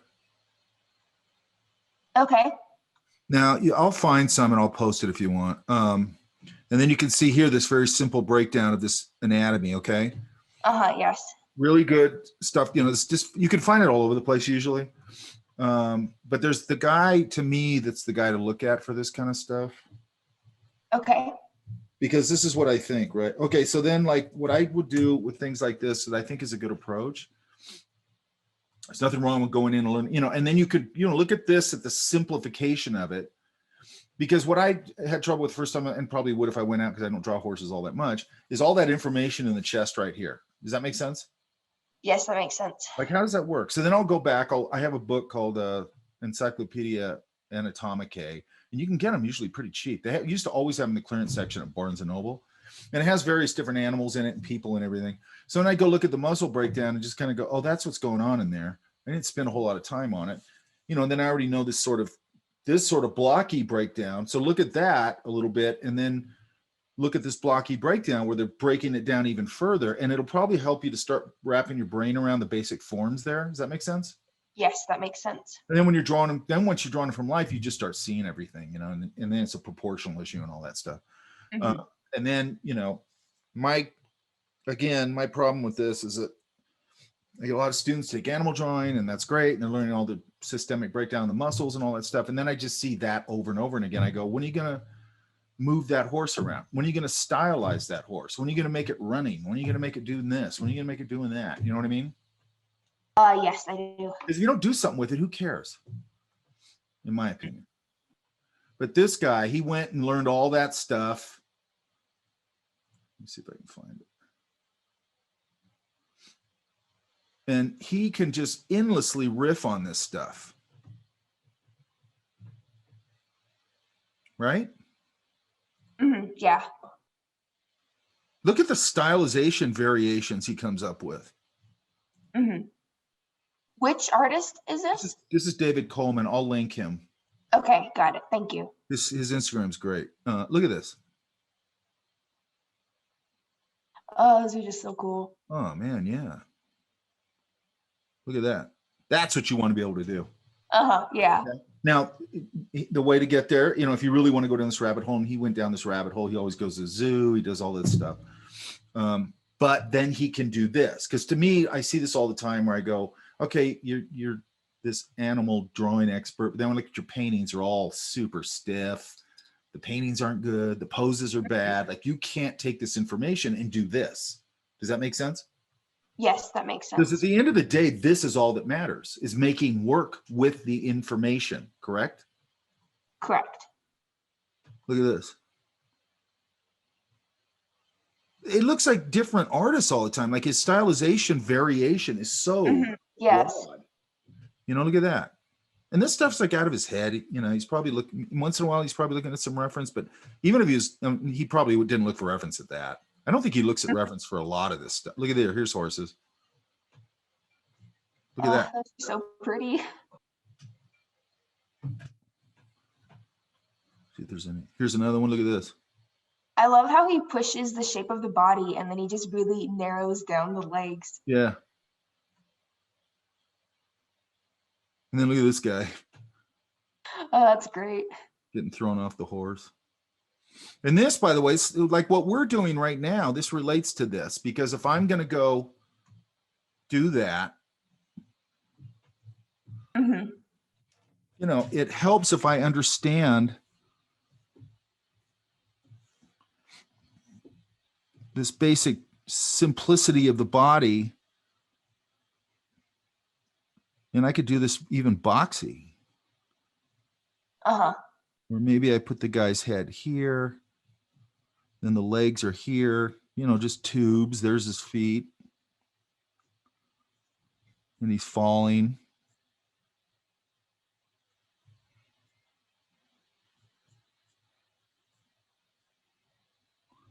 You know, and then I can start to build this stuff and adjust it and get some interesting poses and things. Does that make sense?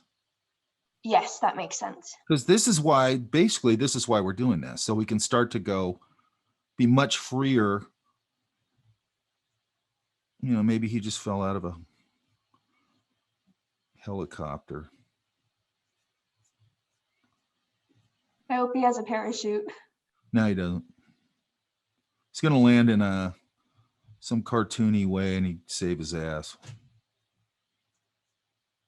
You know, and I just got to adjust it around, right? Yes. And see, I got to build over it. I'm not erasing anything. I'm just going, okay, what would this leg actually be doing? Maybe this one's coming forward a little bit. I can go a little more crazy with the poses a little bit because you're flailing through the air, right? Yeah, yeah. You know, stuff like that, right? And turn it this way. Maybe the legs are going this way. You know, in the body, then this mass would be here. Maybe I only see the top of his head. and his arms are coming out this way. So would that be he's falling on his back? Yeah, falling. Yeah, because his Okay, head's got it. here. Yeah, I see it now. But what I'm talking about here, because I'll break it down like this if I'm doing something like this. Mm-hmm. So there's a butt crack there. You know, I'm just looking for landmarks. Maybe this leg, you know, and then I'll kind of keep posing it and going, you know. Now, but the key thing here is that I know that this mass, the torso mass, is going to block the head a little bit. Mm-hmm. You know, so I'm looking at it just like a 3D model and moving it around and going, well, that's going to go behind that mass, right? Yes. And then I, you know, I want to put these down a little bit, and then like, what is his hands going to be doing? I don't like that. You know, what would I do? Oh shit, I'd be going, I don't know, maybe I'd do that a little bit. And then maybe a shirt. You know, if he had hair, maybe it's going upwards because he's falling this way. Stuff like that, right? Mm-hmm. Okay. So that's what he's doing with all these crazy, you know, not only are these shapes really great, look at this one. Oh, that's so perfect.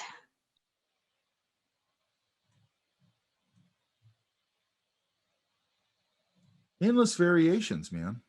Mm-hmm. Look at this pushed pose.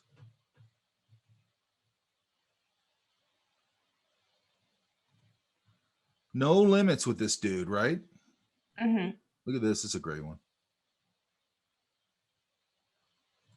On and on and on. Look at this one. And that's really pushing those poses. Mm-hmm. You know, if you got a dog at home, use that, you know, Okay. or a cat or whatever.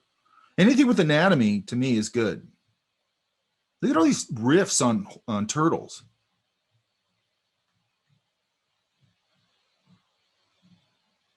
Elephants. These are watercolor. Mm-hmm. At the zoo. I don't know if those are at the zoo or what. Look at this one. Some watercolor. It looks like brush pen. See that? Mm-hmm. So variation of materials, variation of shape, pushing poses, on and on and on. I love this one. Look at that inking. Oh, that's so cool. Do you think he did that with a sketch underneath, or did he just go in with that, you think? He probably had a sketch underneath, probably. Okay. Because it looks very finished out. Mm-hmm. These are on cardboard. Huh. Look at that. It's a nice kind of casual walk pose. Mm-hmm. But anyway, the thing, my point is like whatever it is we're doing in here, we're doing it basically, that's where I want you to go. I want you to take this skill set now, because to me, it's a fundamental skill set to do that. Mm-hmm. Okay. So then you can take this skill set now and take it into, okay, now I'm kind of getting I'm seeing shapes, I'm breaking down shapes, I'm doing some cool drawings. Yeah, I'm going to add that little bit of that anatomical information. I'm going to go off on horses for a little bit. And then, you know, when you start getting confident with those shapes and maybe go draw it a little bit, now I can start pushing it. You know what I mean? Mm-hmm. There's a video, I'll put it up. There's a cool video of him at the zoo, just doing a demo, probably for a workshop or something. And there's some little things in there because he's said, you know, he's been doing this for a long time. He's a young guy, but he's been doing it a long time. And one of the things he does, speaks to in there that I think is really cool, because he's drawn like a cheetah. And the cheetah's sitting like this, like it's laying down with his paws like this, right? Mm-hmm. Okay.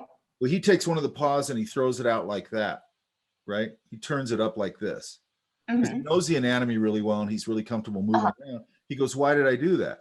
Well, the reason he did that, he goes, that paw being turned feels more cat-like. Yes.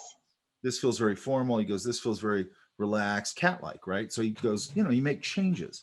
Okay. When I was at the zoo with Norm, when I was at Art Center, the drawing's online somewhere, but I remember we were looking at like warthogs. So I'm drawing the warthog, and then when I look over at his, he drew it. The warthog's just sitting there or whatever, right? He drew it like running across the, you know, put some plants or something behind it, and it's sort of running. He put it in a running pose, right? Yeah. which I was like, oh yeah, like I want to know how to do that, you know?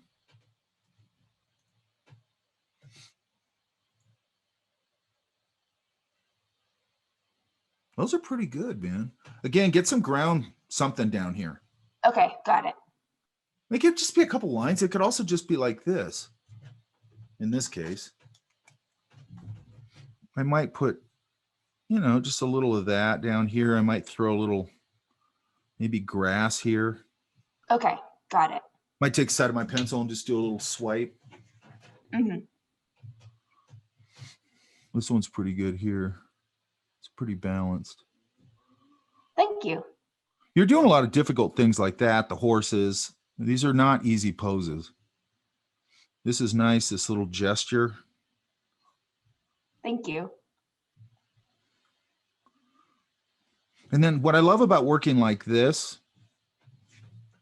is it's so easy to go in here now and go, okay, I'll add a little bit of, start to flesh some of these things out. I've already got them sort of laid in. Mm-hmm. And I can just go right over them. Because personally, I love to see that underlying searchy line work. Okay. And that, you know, now that's my thing. But I love seeing that. Mm-hmm. It just gives the drawing like a vitality and a volume. Mm-hmm. Yes, I agree. Nice. Nice. Those ones would be from life. So Okay. from 6 on to 10 would all be from life. This is interesting.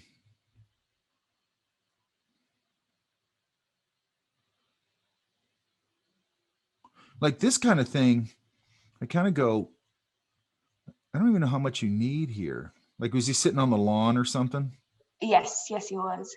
You know, can I just get the feet in there, the way they cross over, Mm-hmm.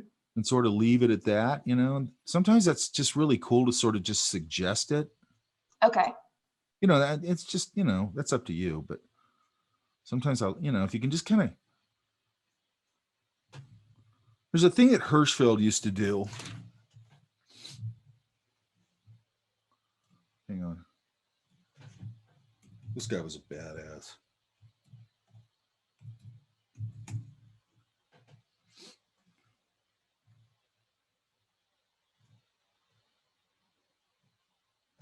See if I can, like here, let's see, here.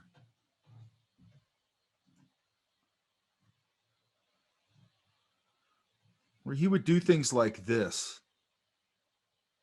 Mm-hmm. And then it rolls into the hand. You see that? Yeah.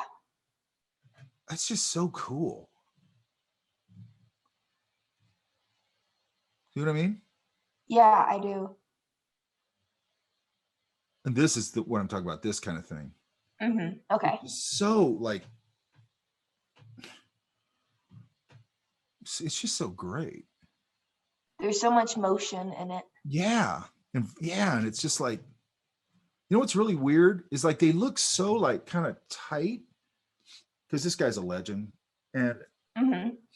and then so yeah, I was always kind of like, you know, I'm always like this to everybody. You know, Hirschfeld's this legendary guy. Nobody draws like that. And does it in pen and ink. And there's actually a video on, so he lived to be like 99. There's a video, there's a documentary on him called The Line King, L-I-N-E King. You should watch it because he was really a guy that embraced life and just had this really interesting life. Mm-hmm. And anyway, and so he finally, there's a video that's not part of the movie, but I think it came with the DVD, and it's him drawing, right? Which to me is a gold mine because like finally I get to see how he does this, right? What was the book? Oh, it's a movie. Oh, okay. Sorry. Oh, it's called The Line King. Not lion, line. Right? Okay, thank you. Yes. And anyway, there was and you can find this on YouTube. And it's when he's starting to like, and they just go out for Hirschfeld drawing or something. And he's in his studio in like New York. He has a barber chair. That's what his chair and his drafting board and his ink and all that. But now he's old. He's really old, and he's starting to like lose his marbles a little bit. Uh-huh. But he would do the theater page of the New York Times he owned that, right? Okay. And that's what those were for. Like, they're all these theater people and stuff. He did other stuff too, but he was really known for that. Mhm. So he's really part of the fabric of New York and all that. But anyway, I think his wife's probably in her 50s. You know, he's like probably 98 or something. And he's doing his thing for the New York Times, right? And he's doing, I think, Henry Fonda. And he has this big piece of watercolor paper that's cold press, which I would have thought he was using hot press so that pen can flow over it, because cold press is a little bit pebbled, right? Yes. And then he goes right in and he just starts penciling in this thing. And then he just grabs his dip pen and just does that line on there, man. And he's like losing his marbles as he's getting old. His wife comes in, because this is totally trippy to me. His wife comes in and she goes, Al, do you want to take lunch at some point? And he's like, yeah, sure, I'll do lunch. And she goes, when do you want to do that? And he goes, oh, you know, whenever you want. And he's just sitting there drawing. And then she goes, okay, Al, I think it's time for lunch or something like that. And he's like, okay. And he just keeps drawing. Yeah. And then she, you know, he goes, you just tell me when or whatever. She goes, Al, stop drawing. So Yeah. he's like, okay. And then he makes this beautiful drawing. And I'm going, that is so interwoven into who he is. He can still do it. Yeah. He's still just like, I just want to sit here and draw, man. Oh, you want me to eat? Okay, whatever, I'll eat. Now I just want to come back and just do this. Like, but his faculties in other areas are fading, but that one didn't. Yeah. It's fascinating to me. Plus, it's just fascinating to watch him draw. Yes. Okay, these are all observational, yeah? Yes, they are. I love this one. Thank you. That's really, this leg probably needs to be extended a little bit, but I love that curved foot. This is starting to enter that sort of what I like about those Glen Keane drawings. Does that make sense? Yes, that makes sense. Which is they're like charming. It's an interaction. I'm starting to feel something from it, which is important. Thank you. You know what I mean? This is great here. do. This is great right here. Thank you. Really nice. That's starting, now this one starts to remind me of that Ian Abondo stuff where he's just, boom, capturing these really great poses, you know? Okay, cool. Thank you. A nice one here. This is from Life Here. Gosh, damn it. Yes. Yeah, this is a nice one. You're really understanding this like loose lay-in of the form. That to me, like to get that at your age or this quick is really unique. You know? I mean, there's some people that are getting here, Haley, you, and a couple, you know, there's it's spread around and everything. But I mean, I didn't know anything about this at all when I was your age. You know what I mean? And it took me a long time to get this, you know? Yeah. Yes. Man, you just gotta, all of you just gotta get in there and just do this like crazy. But when you're starting to hit this kind of stuff, man, you better just do it and do it and do it and do it and do it. And man, you know what I mean? Now here,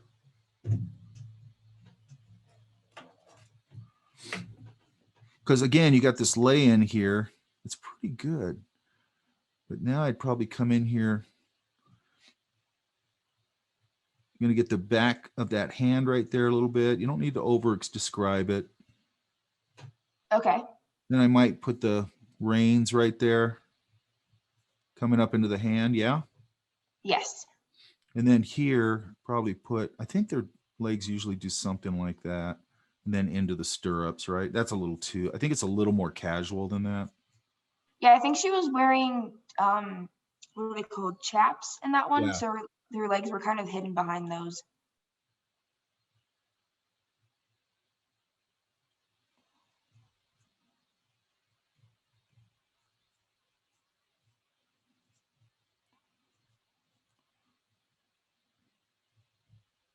Then a little indication of this business, right? There. Those ears that they silhouette out, I think are important. Okay. And usually I see like a little tilted square in here. That's how I usually see it. You know, so on and so forth, right? Yes. Okay.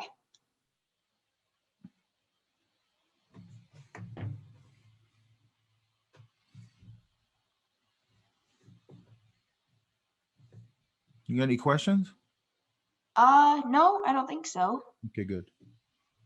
By the way, I've been saying this to all my classes. When I say, do you have any questions? I'm not trying to get you to ask me a question. I just want to make sure you don't have any, or if you do, right?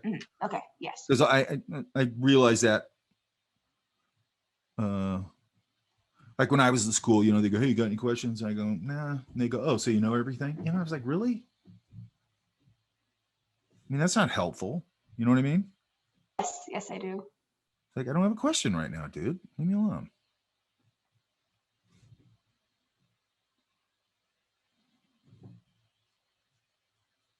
I can play around with these things all day, man. Anyway. I think I'm starting to get in that mindset, just like wanting to draw a lot more. Good. It should be addictive. If I was making jumps like this, man, I'd be stoked. Mm-hmm. I mean, I'm always looking for that. That's what I'm always looking for, is that, you know, it's just they come further apart when you've been doing it a long time, you know? Yes.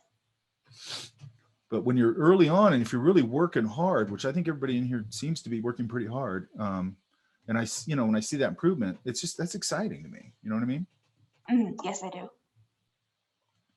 It's exciting when it happens for me too. It just doesn't happen as often.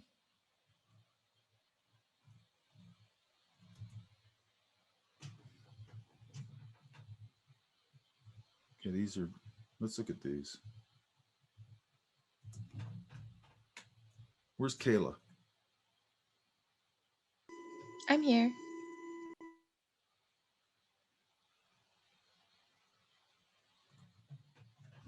Like this one? Is that from Photo Reference? Yeah, it's from Earth's World. Okay. Can always tell the Earth's World people. Yeah, they're really interesting. You know what? I was thinking about that yesterday. That part of the reason those people look so horrible in those things is because they're being photographed in like the worst kind of light, right? It's just harsh daylight, you know? Yeah.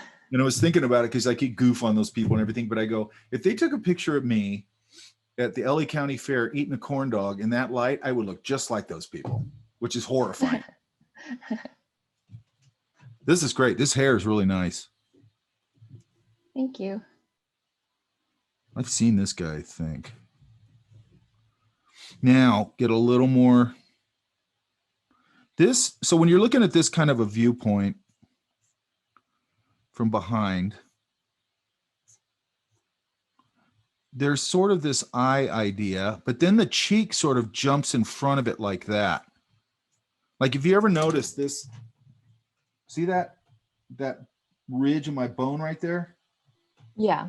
It goes, if you look at it, it goes from right there and it lands right in the cheek and it goes down. That's a continuous idea. Does that make sense? Mm-hmm. You can probably see it on me pretty good because I'm old. And then like in this view, it's sort of going to bump out like that. And then, yeah, I'll have a little bit of that nose there. There's that wing of the nose.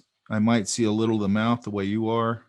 That ear is probably going to pull in much more. Does that make sense? Yes. So look at the relationship of the ear to the turn of the head, right? If I turn this way, am I turned far enough? Is my ear closer to my front of my face? A bit, yeah. How about there? Yeah, uh-huh. See how it gets closer? Sort of like when you turn it down, your ears go up. See, now they're not lined up with my eyes. They're up here. Does that make sense? Yeah, that makes sense. Same thing if I go down this way and I'm looking down, blah, blah, blah. And then, you know, kind of mask this hair together right off the bat. Don't think about it as an individual hair idea. Does that make sense? Mm-hmm.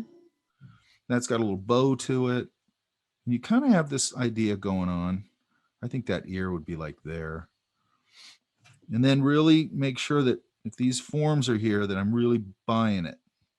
Like this is an opportunity to go in front of that line, which it looks like you did. Maybe there's a line there or something. Now, again, this is one of those things where it's sort of just a simple geometric form. Make sure this is a tangent right here. You see that? Yeah. So what you want to do probably is overlap that a little bit. So now it comes in front of that. I'll put the little pocket here. Put a magazine in it. So on and so forth. Yeah?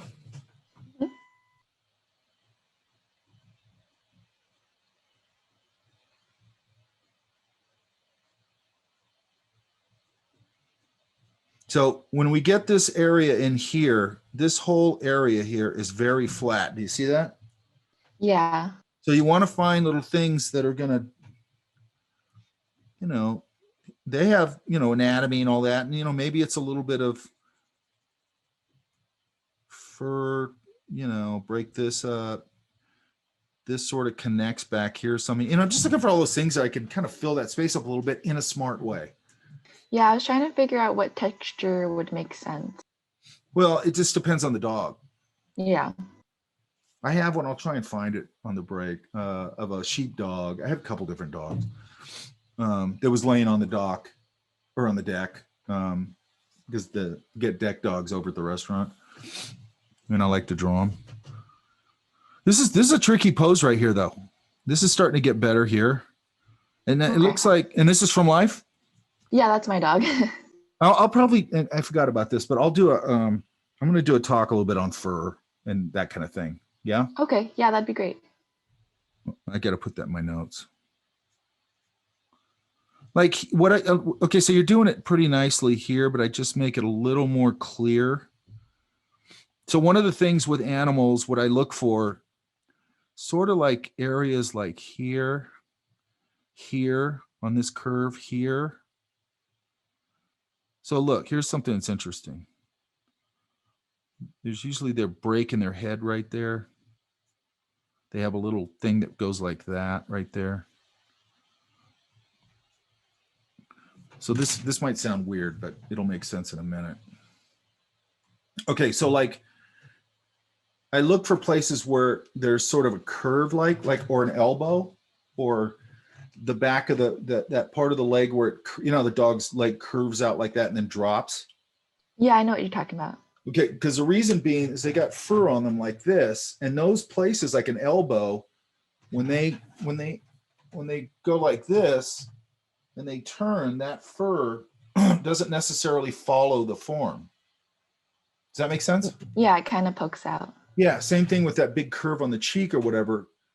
You're going to get a little indication of that because it's not usually, some dogs have very short fur and it does, but you know, and I can still emphasize it. And it's the reason, which I think is interesting, that you see when they had to design things like, and how do you reduce something, especially in 2D animation, you had to reduce everything, right? You're not going to draw a bunch of fur, right? Yeah.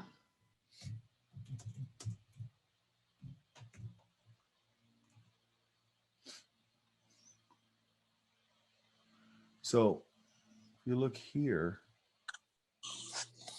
how did they design this?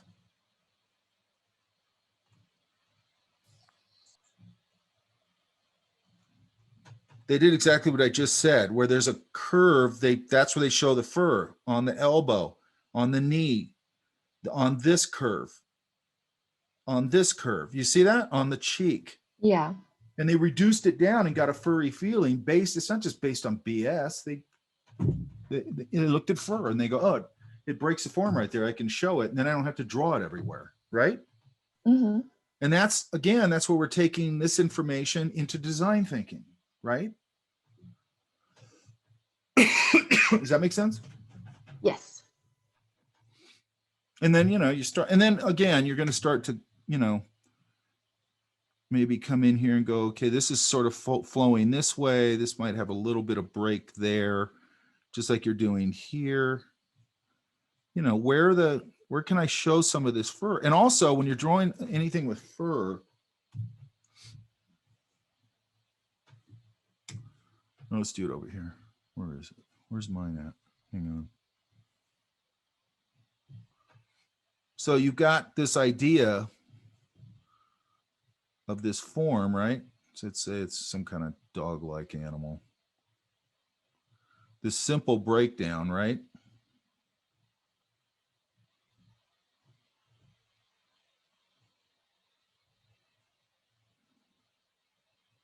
that make sense? Yes. Okay, so we have the simple breakdown. Remember, there's volume in here. You see that? Mm-hmm. So when I'm showing a lot of fur or whatever, or I'm always thinking about it like this, this has to wrap around that form. I have to think about how it wraps around. Like this is going to be coming down from this direction.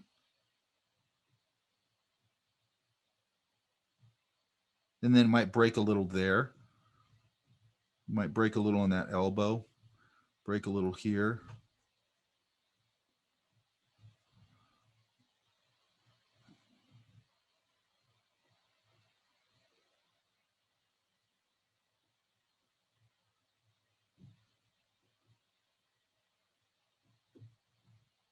You know, and then the feet and all that.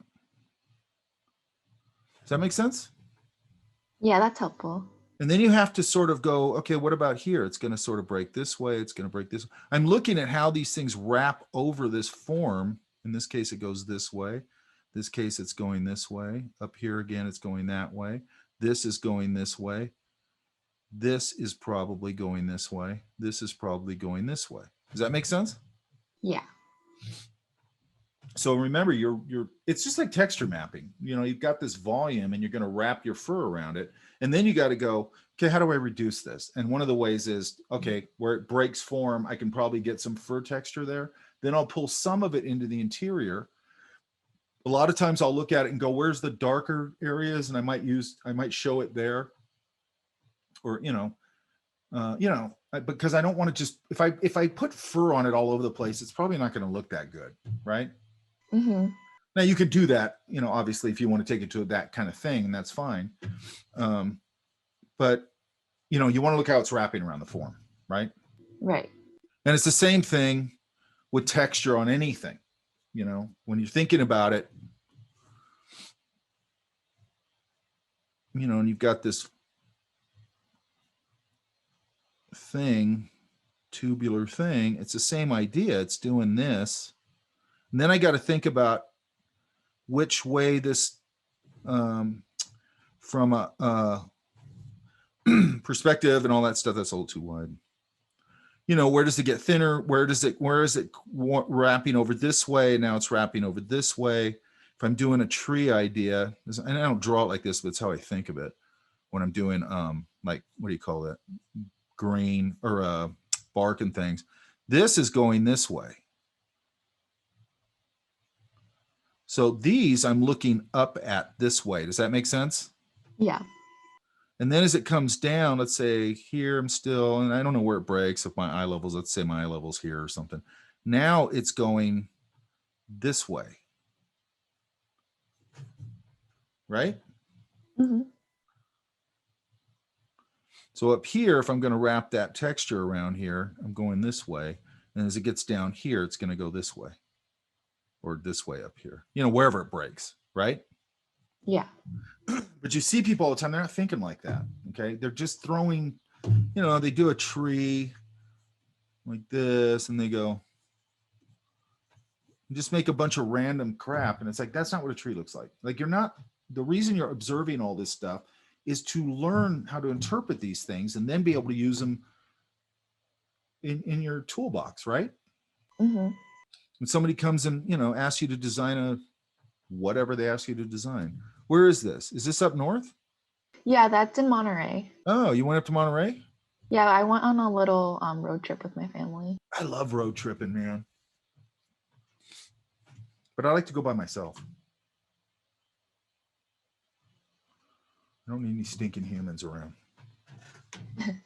Okay, so make sure that we're organizing this tree, right? Yes. And where's this? Oh, San Jose. Did you go to the aquarium? No, we didn't have time. Have you ever been to that aquarium? Yeah, I have. It's really nice. I've never been to it, man. I want to get up there. I keep forgetting about it. Have you seen the one in Japan? Yes, I have. That one with the whale sharks? Yeah. Uh-huh. That's mind-blowing. I did Also, a little watercolor of some whale sharks. Yeah, whale sharks are a trip. See how this is starting to work a little more, this here? Yeah. Because we made a little stronger statement, okay? So make sure that you're, starting. And I know when you're first starting this, I can say, make confident lines. You got to gain the confidence. I get it. Right. But don't be afraid to go in that sketchbook and just have at it and maybe do 5 crappy pages. I'm not marking you down for that. Okay. I want you to try things and push yourself. Okay. I'm not going to, the only time I look at a sketchbook and I go, these are all crappy drawings because this person didn't work very hard. I can tell. Okay. I can also tell when you're trying things. Does that make sense? Yeah. Yeah. The goal here is not to have some perfect sketchbook. The goal here is to understand this, what we're doing here. Okay. So get a little more structured on these. Yeah. Yeah. Like really look at them. Squint down. Is this from Earth's World? Yeah. Okay. So I got some from Life though here. Yeah. Only the last 2 are from Earth's World. All the rest are from Oh, Life. okay. Something like this, I might go. I mean, there's some cool things here because you got a curve here, but there's just something about these kind of buildings. And did this one didn't have the thing it flips up on the ends? No, it didn't. I like it when they have that. Yeah, I was thinking if I should have just changed it. I would probably. I don't know. I mean, sometimes I do, sometimes I don't.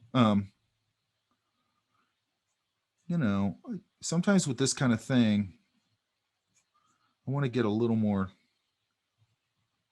perspective on it just because I love these forms. Those Japanese forms are awesome.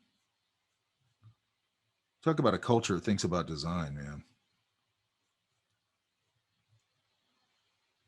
So, and again, I might come in here,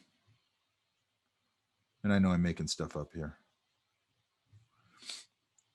because I want to get certain things, and I know when you're still learning this, you might not want to take a more complicated thing, because if there is this kind of thing, I want to get these railings. If there's, stairs, I want to get that. If there's anything on the roof, I want to get it. If it has an interesting, usually they do have an interesting roof solution. Does that make sense? These lanterns are cool. And then I probably get back here. It looks like there's some trees back there and go a little stronger on that silhouette. Okay. One thing I'll do sometimes, I just did it on this drawing. Hang on. Because I'm always looking for, using design solutions to sort of solve drawing problems on location. Does that make sense?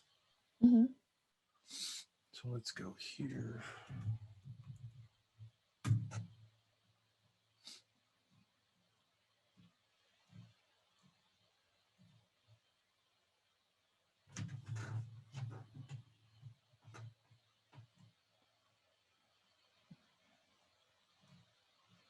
Hang on, there we go.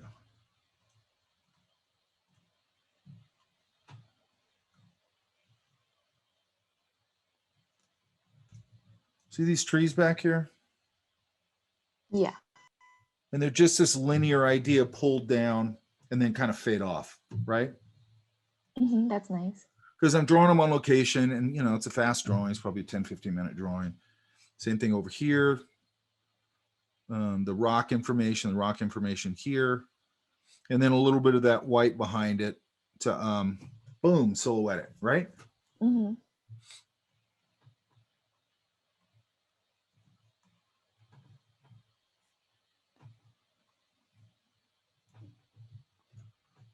I did have a question about the tree. It's like a weeping willow tree, and while I was drawing it, it was really sunny. So it was kind of hard for me to establish where the light source was because everything was really well lit. Then I just invent it.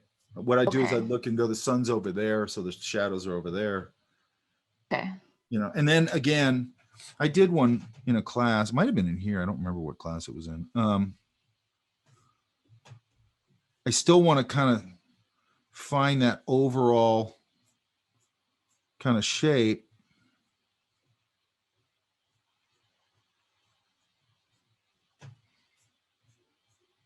And what a weeping willow is, if you look at it, the individual parts of it, there's sort of these things like that with these like almost like vines with leaves on them, right?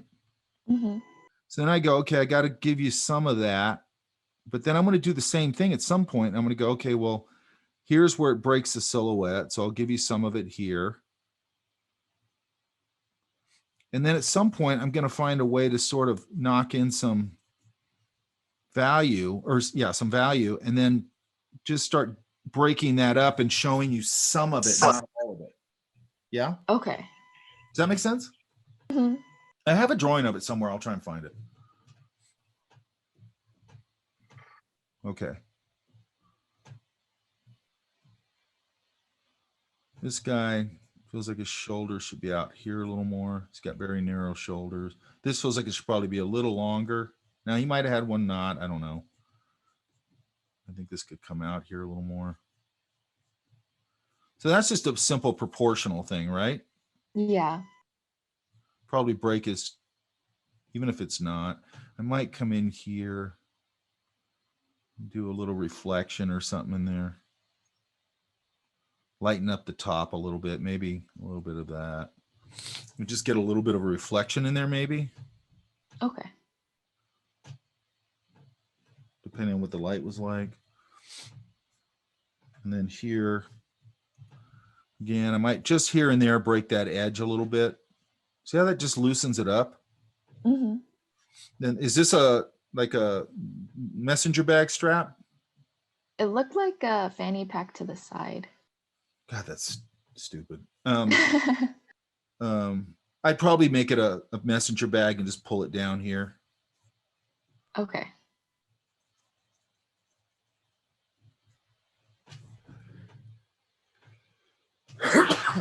Sorry. Bless you. And then this, you know, what kind of beard was it? Was it one of those big scraggly ones? That's what it looks like. Mm-hmm. I'd probably, again, find this, a lot of information more on the sides. Then I just look for these interior shapes, however that works. It's probably going to be a variation on what's on the exterior. Probably going to go over the ear a little bit.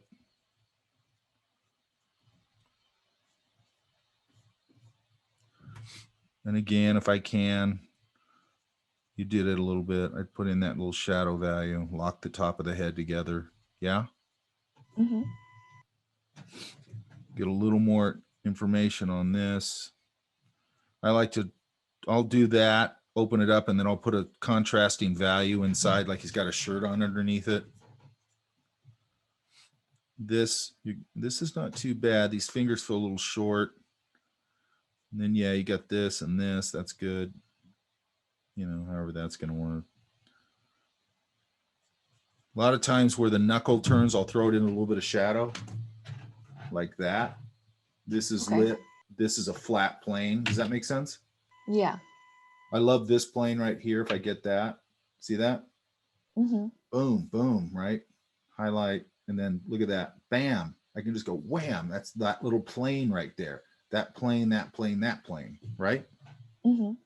So I might just throw down that basic geometry, throw a value over it, and then take my eraser and pull out the highlights out of it and just bam, bam, bam, and that's it, right? Okay. Always trying to break things down into the simplest form if I can. I can always make them more complicated as I move on. But if I make them too complicated from the beginning, then they'll start to disconnect. Does that make sense? Yeah. Like it's really this building process of going, I gotta really break this stuff down and then build into the forms.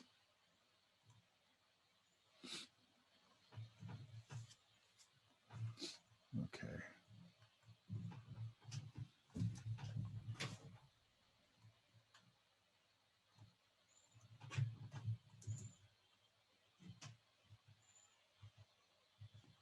Where's Daniel?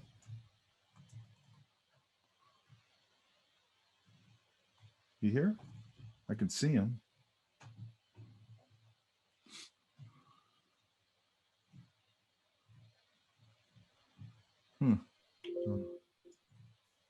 Oh, I cannot unmute myself. That's weird. My buttons disappeared. Okay, these all observations, they're probably a both, right? They feel a little like both. Yeah?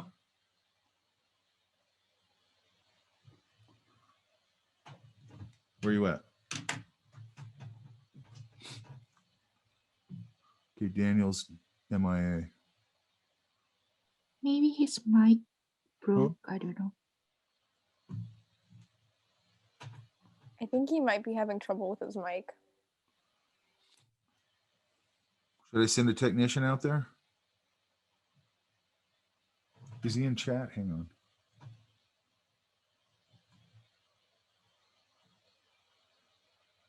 Hello? There you are. What happened? My Zoom just crashed on my computer and I'm trying to load it, but it's not loading, so I just went on my phone. Are these observational or both? They're all observational. Okay, these are great. What the heck's going on? Love this. Love this. Love this. Love this. These are great, Daniel. Yeah, I was just having fun, just trying new stuff. Yeah, it's cool because I haven't seen you draw like this, and it's cool. This is great. These are great, man. Great. Better than what I've been doing this week.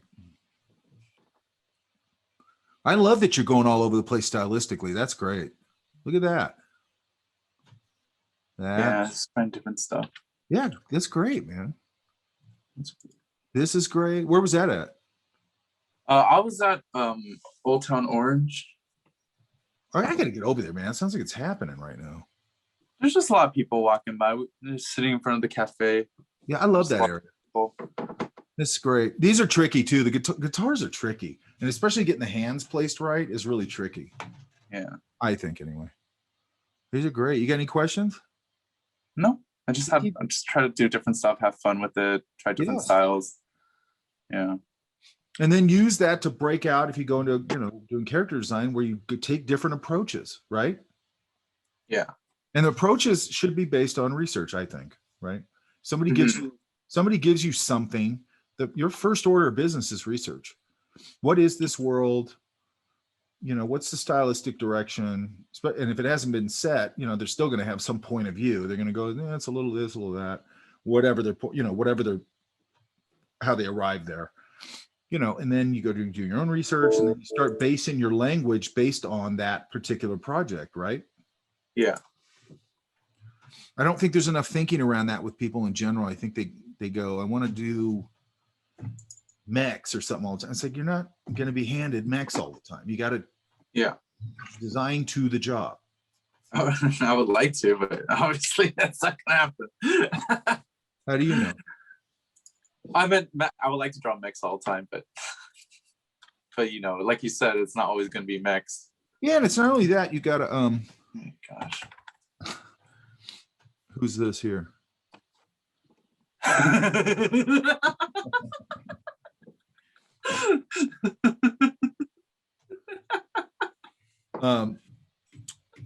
Try and get your thinking broader. Does that make sense? Yeah. Like, teach yourself to like a wide variety of things, because design is design, man. Designing is fun. Okay. And I think it's fun that somebody, that you always have some parameters. It's fun. It's fun. When I go home, I can paint and do whatever I want. But when you're on a job, it's like you got these parameters and you got to solve that puzzle. And there's just something fun about that. Yeah. This one right here is great. And I don't even care that this one's all anime-ish because you didn't do a billion anime drawings. Yeah? Yeah. Okay, these are great, man. Just keep doing it. Thanks. And I'm going to, what we're going to start doing probably, these are great, really, really good. What we're probably going to start doing, I don't know where we're at. I have to look at the schedule.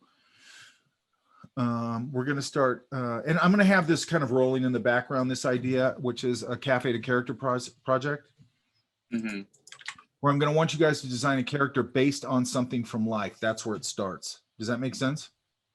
And the example I always use is one time I do this all the time just because I can't help it. But it was at McDonald's, because the McDonald's up here when it's open used to be really cool to draw at, right? It's right on the lake, get a lot of tourists, it's fun, really good light. And there was a guy there and I just started drawing him just straight. And for some reason, my brain went down this narrative that he was, I don't even know how it started.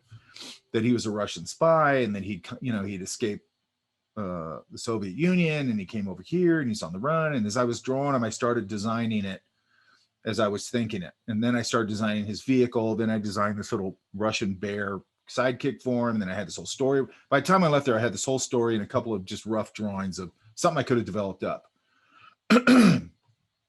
But I want it to start from life. Does that make sense? Yeah. Yeah. Because it's doing two things. A, it's designing on the spot. And again, I'm going to try and get out and do a demo on that because I want to do it from life. And I'll talk a little more about this idea. And I've done this in a lot of different ways just for myself. Like, actually, I'm doing it right now. But sometimes I'd see somebody someplace and I draw their past life. Like I draw them as a Roman soldier, or I draw them as a whatever, or alter egos. And it's just fun to play with. Does that make sense? Yeah.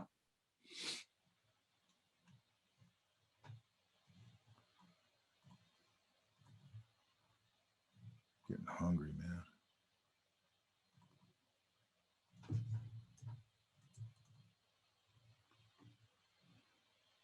Eli, Hello. what do you think? I feel like I've been kind of rusty. These are Earth's World here, right? Oh yeah. And then these are too, right? Yeah, most of them are. You make sure you're getting out from life, yeah? Mm-hmm. You got vaccinated yet? Not yet. I haven't been like doing pretty well. Like I have kind of bad joints, so I haven't been going out much. I got a bad neck. That's my problem. Yeah. It's just as of lately. I got it from a car crash. Uh I should have sued the dude for a lot more money than I did. yeah, I don't know. I'm not sure what's going on with me, but my joints have just been. Go take a look into it. Yeah, I have a rheumatologist appointment pretty soon. Yeah, because you don't want to I've been lucky. I haven't had too much problems with that kind of thing. Mm-hmm. You know, my neck is chronic pain and sometimes it's really, really bad, but I just ignore it. You know what I mean? If I write a lot, I get a lot of pain right here for some reason, but drawing, I'm fine. And I think I've said this in here before. It's because I hold the pencil so loose. Wow. Because doing this long, you would think maybe, you know, I mean, I know a lot of people are older than me and they did it and they don't have any problems. But I think that part, I bet you the common denominator is everybody holds their tools pretty loosely. Because again, when I write, I grip up on that pen a lot more, and I don't know why, I'm just much more hit it harder, and then man, it really hurts right there. Yeah, I know what you mean. Okay, I like him, but I want to get some more observational. Mm-hmm. Like this is cool right here. This is cool right here. And then this hand, I'd work out that hand. What was she doing? Was she like going like that? She was like moving her hair out of her face. Yeah, so make sure, again, I don't know exact, like that maybe, that this breakdown is going to be something like, you know, you're going to get this palm, this top part of the hand, you know, and then build it out from that. What I usually do if I'm doing something like that is I might put that one finger out, right? And then this stuff, wherever the knuckles are, I can probably let that sit back and I don't have to do a whole lot of stuff. Maybe this will go into shadow if that's how it's working. Maybe I see a little of that thumb, a little of that knuckle there, whatever, right? But I don't usually have to put too much. Does that make sense? Right. It's not the star. This is a nice one here. This one. This one. What's this one from? Oh, that one's also from Earthful. That's a good one. See, I like this. You're interpreting them. What do you want to do? Just I want to do like anything. I just like to draw, so I want to make money from it. So I get it. whether if it's like prop design, if it's character design, if it's storyboarding, visual development, any kind of thing, like I'd like to do it. I think that's a good attitude. Because I was kind of the same way. I was like, I wanted to do a bunch of different stuff. And it felt good to me to be able to go into a lot of different areas and work. And I love design and everything. And the same thing as you, I go, man, if I'm sitting down thinking stuff up, I win. You know what I mean? So a little bit of separation. Go ahead. I think it'd just be fun to be well-rounded. I think it is. I think it's really satisfying. It's why I don't really like, I'm not that big a fan of I don't think there's anything wrong with like, when things start getting where they're just 100% like entertainment design, that's weird to me. You know what I mean? Yeah, I know what you mean. Because I just kind of go, God, that's such a rigid way to look at things, you know? And I just feel like, well, if you're a monster illustrator and designer, I don't know why you need to, you know, specifically, and I get it, it's become a very technical industry, you know? But I just wouldn't want to be limited by that type of drawing. Just that one kind of drawing. That would drive me up the wall. Yeah, I know what you mean.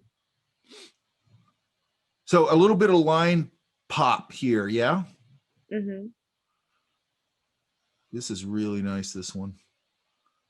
Thank you. No random marks here. Like this one feels stylish. This one feels a little random, yeah? Some of these, I think I've seen these pictures.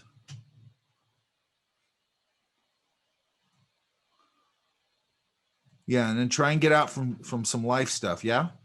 Right. It's really important. I mean, you probably know by now how different it is to draw from photographs as it is from life, right?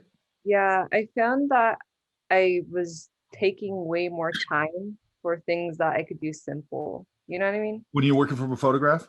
Yeah, like I think that it's easy to get caught up in details. Yes. Rather than when you're in real life, you could just, and then you start to kind of like think about it. And what I try and do when I'm working for photographs is, especially in the initial throwdown, I try and just throw it down, kind of like I'm doing it from life, push things, pull things. And what I'm really trying to do is just sort of use that as my jumping off point, my starting point. Is I'm not copying anything. I'm just going, hey, this is good information. It's interesting. The folds are cool, blah, blah, blah. I'm going to eliminate some of them. I'm going to design. I'm going to push. I'm going to stylize whatever I'm going to do. And it's just a jumping off point. Like the danger with photographs that you have to learn how to do, which I think the way you learn how to do that is to work from life, is to learn how to interpret and not copy, right? Right. Or, you know, get from it what you need, because I mean, you guys probably by now can see it. When you see drawings, you go, oh, that's from photograph. You know what I mean? It's not dynamic. It's kind of boring. It's totally from a photograph, you know? And usually you can tell. Sometimes people, you know, and then when people get really good at it, then you're kind of like, are you using photographs or I can't tell, you know what I mean? Right. But then you want to do these kind of things where you know how to construct, construct forms so you can start moving things around, right? And that, to me, that all comes from observational drawing. And that, you know, learning, what do you call it? Editing. Right.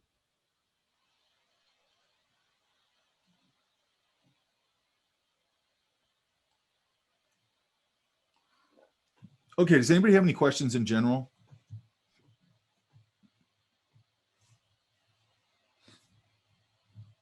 I have one. Yeah. Is our next assignment going to be about any vehicles or planes? We're going to start talking about that today. Okay. And yes, I'm going to want to do some drawings of it, but you got to fix that mic, dude. Anyway, I'll get to that after lunch. Does that make sense? I have a question, Mike. Sure. How do you, I found when I was drawing some stuff that like, it's hard to distinguish, like when I'm looking at like a picture or like a person or whatever, I can distinct like, oh, that's a male or a female kind of a thing. And there are certain like, I don't want to say like just facial features or whatever that like are masculine and feminine kind of thing. So how do you sort of distinct that? Because sometimes I found like my women come out looking like men And Okay, I don't know. let's look. One of the things is kind of what we've talked about before, where this hard line, I'm not going to do that. Okay. With women, now, I mean, and that's a rule of thumb. Anything I say is a rule of thumb. Does that make sense? It's not a hard and fast rule, because sometimes you're going to go, well, this worked, and that's fine. Okay. This kind of thing here, where you're getting this sort of angularity, that's, it's a very kind of male thing, this strong jaw thing, right? And also, like with women, again, this is a rule of thumb, because some women do have a stronger jawline, and some of them do, and some guys don't, and Yeah. But I mean, again, it's a rule of thumb. I don't know why, but there's like, I think these are working pretty good, actually.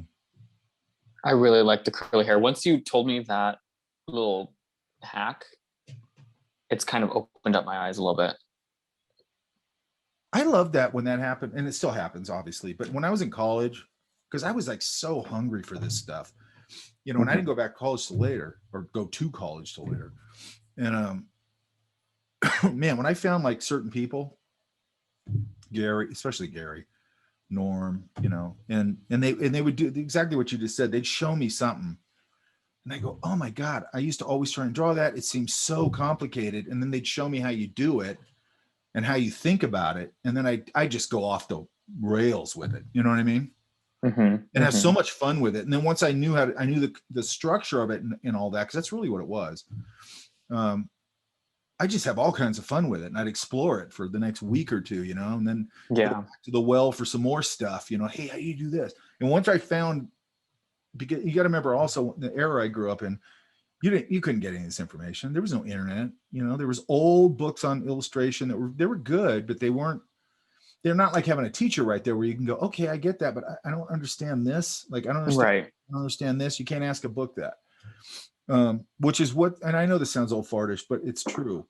That you guys can like really dig some artist or whatever, and then basically look over the shoulder, which you can for almost anybody now, and get just watch them actually doing what they're doing. I would have killed for that when I was a kid. You know what I mean? And I still do it. I just found a video of Robert McGinn. I had no idea there was any video of him doing anything, because he's just one of those old school dudes from a long time ago. Right. There's a video of Robert McGinnis's entire process, beginning to end, on like YouTube. I think I found it on YouTube. I've been going down this YouTube rabbit hole because I never had it on the TV before until the pandemic. And man, what an endless rabbit hole that is. I mean, I look at things on it, but I'm not going to watch anything long form on my phone or my laptop. But when it's on the TV, I'll sit here and watch 4 hours of Sid Mead talking about whatever, or Robert McGinnis. YouTube it's like, why watch Netflix or Hulu or Disney? When you have YouTube. I sit in here after my girlfriend goes to bed. I'm always trying to make her go to bed. And then I sit here in the TV room, and because nobody wants to watch what I'm watching. I get it. Because it's super weird shit. But as soon as she goes to bed, because then she's like, why don't you go to bed? It's like, because I want to sit here and just go down this rabbit hole. And, I've been watching, and what's really interesting too is lately, and I haven't done this either, again, because it's on the TV, I'm going and I'm just finding a lot of artists that I respect and just listen to them talk about their point of view. You know what I mean? Or their take on certain things. And what I'm finding is there's a lot of alignment with what I say with that, which is kind of nice. Yeah. Or maybe they've got a better way of saying it that I do, or maybe they've got a point of view I've never thought of. And it's just really, really informative, and it's because you have to constantly keep your mind open to like different ideas and like different points of view. Now I have a very strong point of view on what I do, but I like it when I watch something in there and I go, and it's completely antithetical to my point of view, but I go, they've got a point. You know what I mean? Maybe I'm right on that. Maybe I've been thinking wrong on that, because I think you have to, especially as you get older, you've got to do that. You know what I mean? Otherwise you become an old man who's just bitching about younger people and they don't get it. And that's always BS for the most part. You know what I mean? Yeah. Otherwise, I mean, come on. Every generation has done that. And it's ridiculous.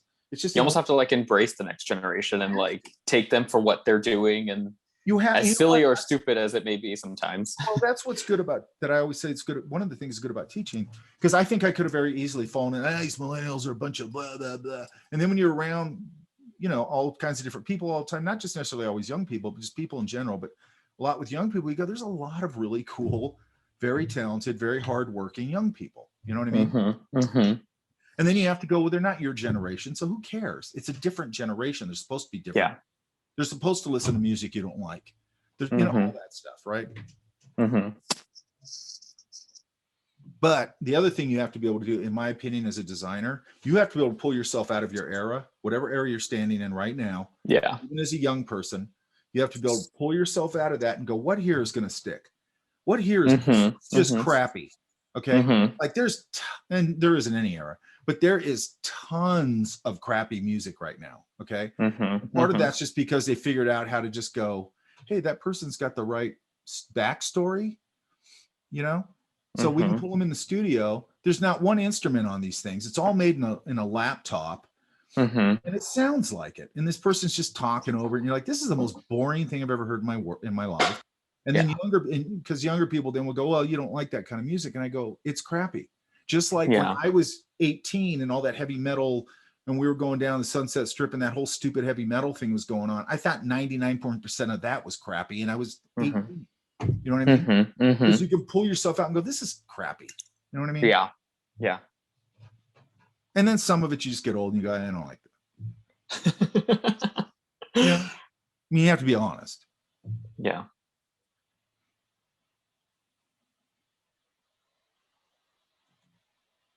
And then the other thing I was going to say is like, I put, especially if they're younger, and this also applies to kids, I'm going to put less information on there. I'm going to soften things up a little bit. Like if you look at, let me see if I can find it. Okay. I think I have a picture of this. Damn it, do I?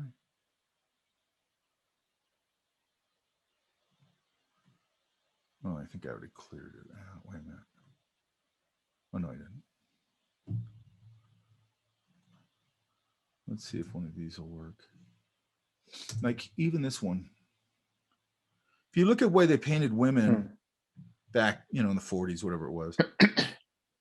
Look at how little information there is on her face. Yeah. Like that indication of the cheek mass that I'm always talking about. They basically did it with just a tiny bit of value and a temperature shift. You see that? So this whole mass is mostly just a temperature shift. And look how light that value is right there. And then just this little value right there. And then almost nothing else. Soft rollover from under the neck. So what they were doing, and again, this would apply to just young people in general, really, right? Or here, let's see.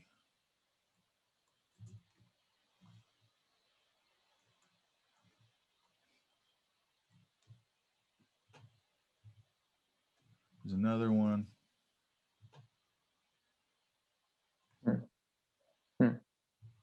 Look how little information there is there. Very structured, like really structured, but really simple, man. Look at the nose. But the nose is just the shadow, that tiny bit of value, and just the nostril. And that's really it.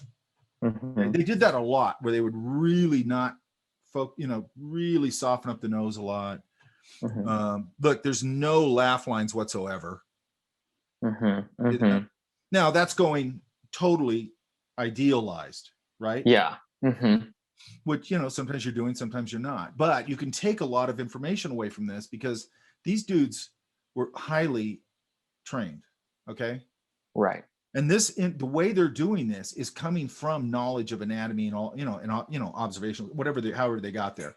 Right. It's not just bullshit. It's like they know what they're doing, Right. So it's things you could take some information away from because it's so solid. It's not even really all that stylized other than it's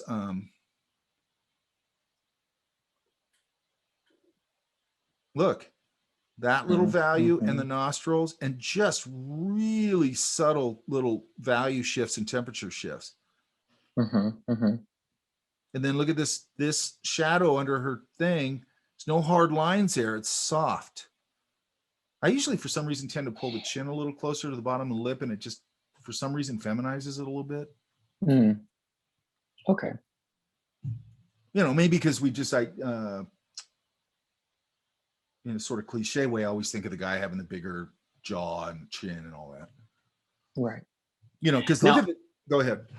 I was gonna say, like, these examples are very like idealized, almost perfect, quote unquote, women. What about the right? I mean, she's pretty. That's a bad word. I shouldn't pretty say and perfect, all that, but she feels a little more natural. Yeah. What if it's the not stereotypical, you know, what people think of like, oh, femininity in women? Like there are a couple of drawings that I did where the woman had very little hair and her features were a little bit stronger, but still there's that. It's, what page is it? It's not that one. I think it's before. No, try 3, try 2. There's 3. Where is 2? Wait, let me get rid of this one.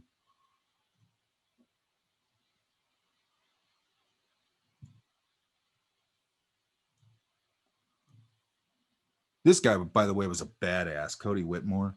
Was he? Look at that brushwork. That's insane. Look how her leg peeks through that lacy, whatever it is. It's just so great, man. And look at the contrast of, I mean, this is a totally idealized guy and a totally idealized woman. But, you know, very, even his hands, you know? Yeah. I love that watch, like how just indication-y that watch is. Look how it broke the border right there. Like it's just a loose brush mark right there, but it just works perfect. Look at that. Just love that stuff, man. Okay, so you said which one? 1? I think it's page 2. Oh, right here. This one? Yeah, that middle right drawing. Not that one, the one right next to it with the glasses on the head. Oh, this oh, is that a woman? Okay, well, now you just got to get pretty observational, and you got to, if you want to, you do want to obviously differentiate it, you know, that it's a woman or whatever. You got to find the few things there that are going to do that. Okay. You know what I mean?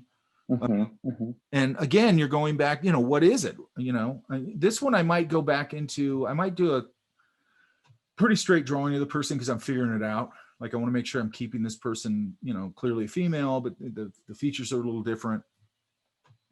That one I probably would know. Okay. Okay. But you know, again, I've got this now comes down to really observational, you know, okay, clearly it's a woman, but when I interpret it, I don't want to start interpreting it where I'm making her look like a man or whatever. So you really that's observational. Does that make sense? Yeah. Okay. And you're still, you know, you still might go, it just depends. Cause like some people are pretty beat up looking, whether they're men or women. Right.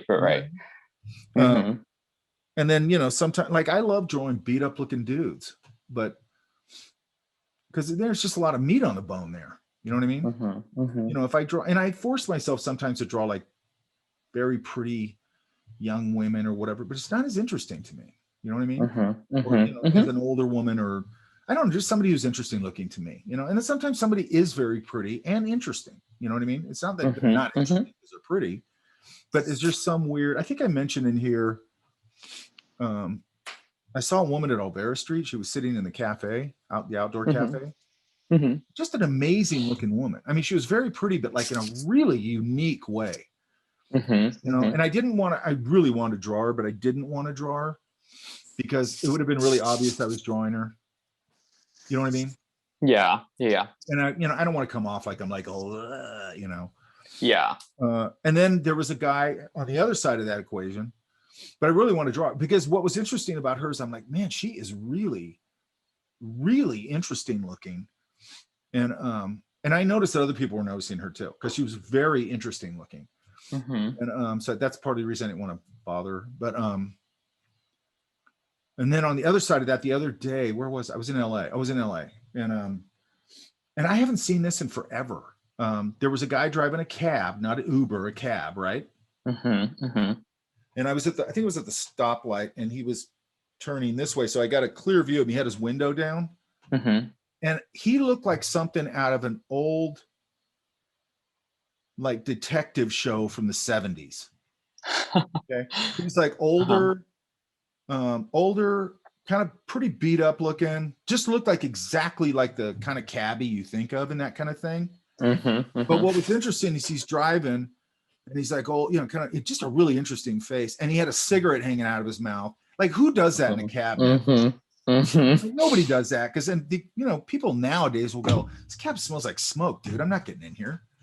Yeah. You know, and who smokes in the car anymore? You know, especially a commercial vehicle. Yeah. And it was just really interesting, because you're going, okay, number one, that guy's probably got a bunch of interesting stories. And I almost followed him, because I go, he's probably going to stop somewhere, because cabbies usually stop in between fares and they got someplace they go get coffee or something. Because I really wanted to draw this guy. And then I was like, I got to get this done. You know, but that would have been fun to draw him, you know? Yeah. Yeah. And then if I can get, you know, sometimes I'll even play it where I'll let them kind of see that I'm drawing or whatever. And I'll let them, you know, after I've got a few drawings, and because I don't usually do that, I'm usually trying to be inconspicuous, because then they might come over and go, hey, what are you doing? You drawing me? And yeah. And if they're cool, I can get their story. Right. Yeah. Yeah. And I've even done it where I turn my recorder on my phone on.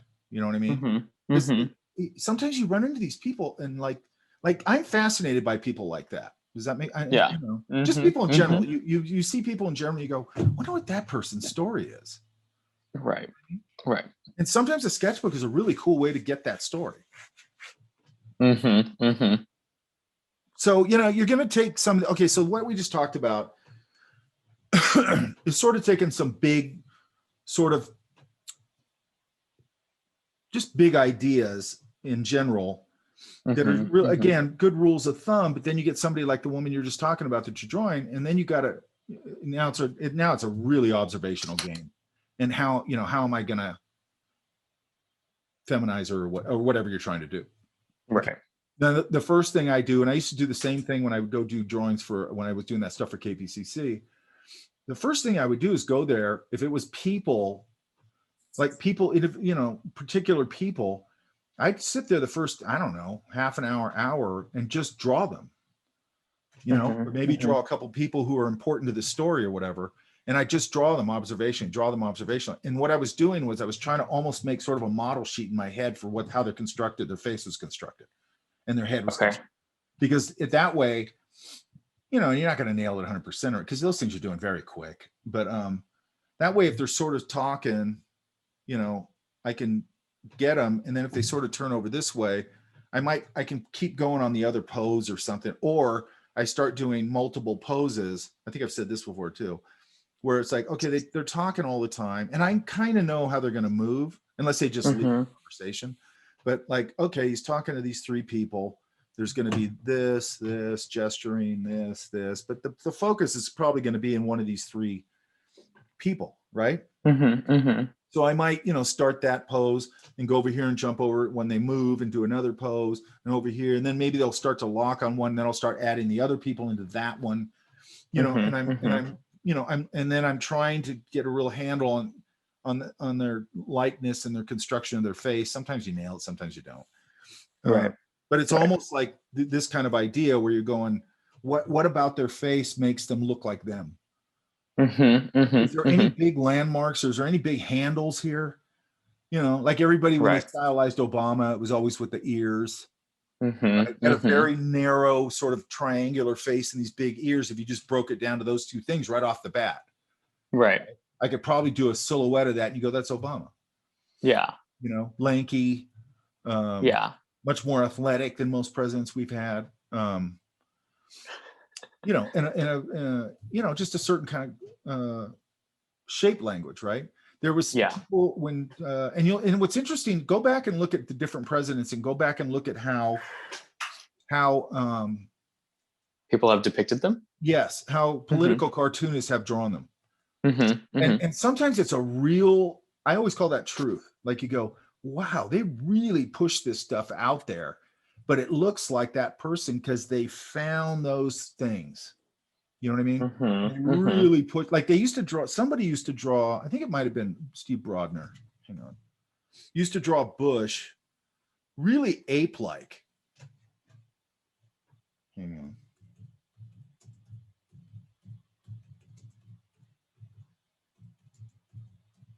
Oh, Steve Brodner's a badass, by the way. I'm looking at some of these right now. Yeah, did you? They're find funny. them? Yeah. I mean, I just typed in political cartoons, but boy, oh boy, are there a lot. Look.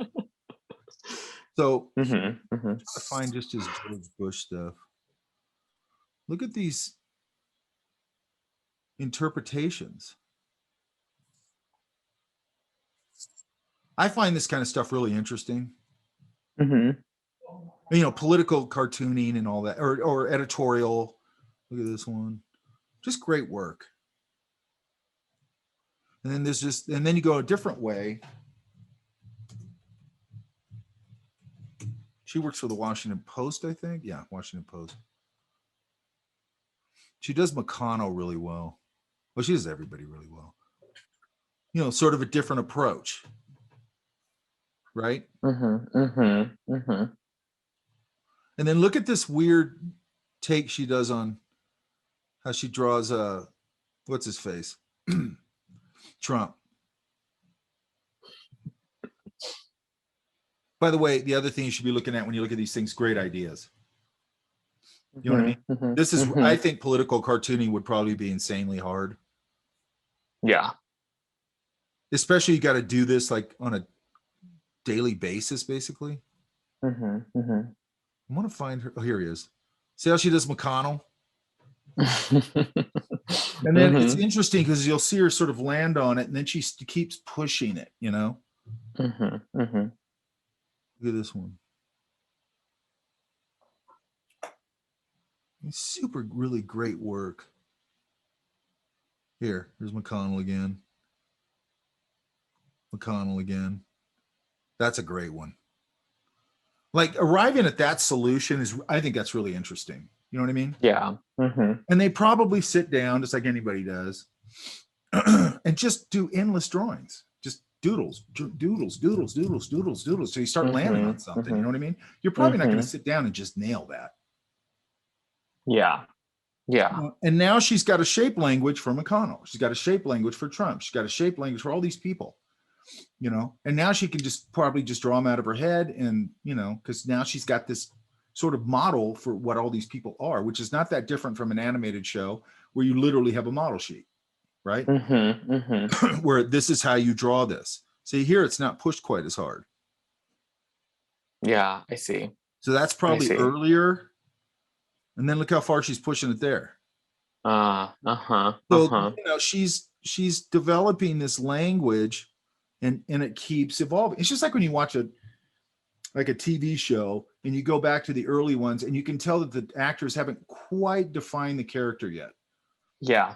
You know, yeah. and then you watch it, I don't know, 4 years later, and they got that character down. They know exactly who that character is because they've lived with it a little bit. They've thought about it. They've marinated in it, you know, and all that, right? Yeah. Anyway, I think political cartoons are good to look at for two things. Obviously, the stylization and then ideas, man. Yeah, Like, I really like I'm getting really interesting. Like, there's just so many shapes happening. It's very harsh, but also it's very rounded, and I'm like interesting, you know. And that's, by the way, what you just said. Like, and you hear this all the time, and I probably talked about it in here. I don't know. Where that idea, where you're looking at things and you're going, okay, this part of the face, this person's got a very, well, a little heavier face, maybe. And I'll start looking at that and going, okay, well, maybe it's this kind of gourd shape. Right? Start here. And one time I don't know if I ever said this. One time I was talking to this friend of mine. He was a real smart ass. He was really funny. And he was clubbing all the time. He was describing this guy at the club, and he goes, this guy came to the club because he was brutal. with people. But anyway, he was talking about this guy who was pretty heavy, and he's going all, and he was drawing him, and he didn't draw that well, but he was telling me what this guy looked like, and he goes, and all his features are pushed in the middle of his face. And, he had this big face and everything's, and I don't know why that just always stuck in my head. So, you know, this kind of thing, I might start at this point, maybe lower the ears a little bit. I just have to do that with this kind of thing. Put that chin in there. Maybe there's a double chin a little bit, you know, and then I can start figuring out what the hair is, or maybe he's wearing a hat. Okay. And then I might go, well, what if I go this, and then this side is straight? And that's that thing you always hear about, curve against a straight. Does that make sense? So then maybe I put this here. Maybe I'll lower his eyes on this one, put different kind of eyes on it. Still put this tilted up nose a little bit, maybe still the chin. And I don't know, it's a little more interesting shape to me, right? And then maybe, you know, maybe this comes up here, put the nostril in.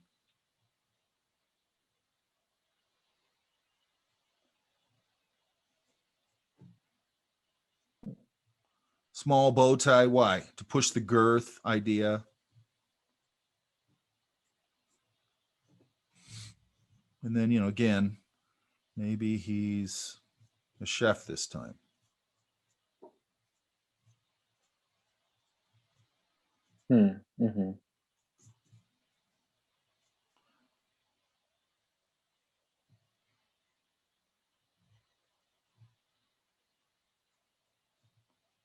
I go, okay, I'm starting to kind of like that. Maybe there's a little bulge right there where his neck goes into the collar. So I'm not just sticking with what I, and then I go, okay, that's another idea. Narrow shoulders. Maybe he's got, because I want to push the idea of chef. Maybe he's holding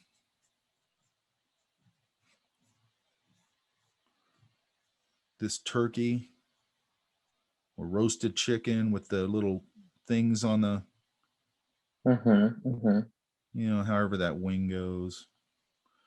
A little bit of steam coming off of it. And, you know, I got an idea. Maybe this arm's like this. Put a towel over it. You know, start building the hand. Pocket square. Makes sense. And, you know, boom. Now I'd go do 20,000 more, right? Then you go, okay, so what does the body shape look like? Now I got this kind of idea.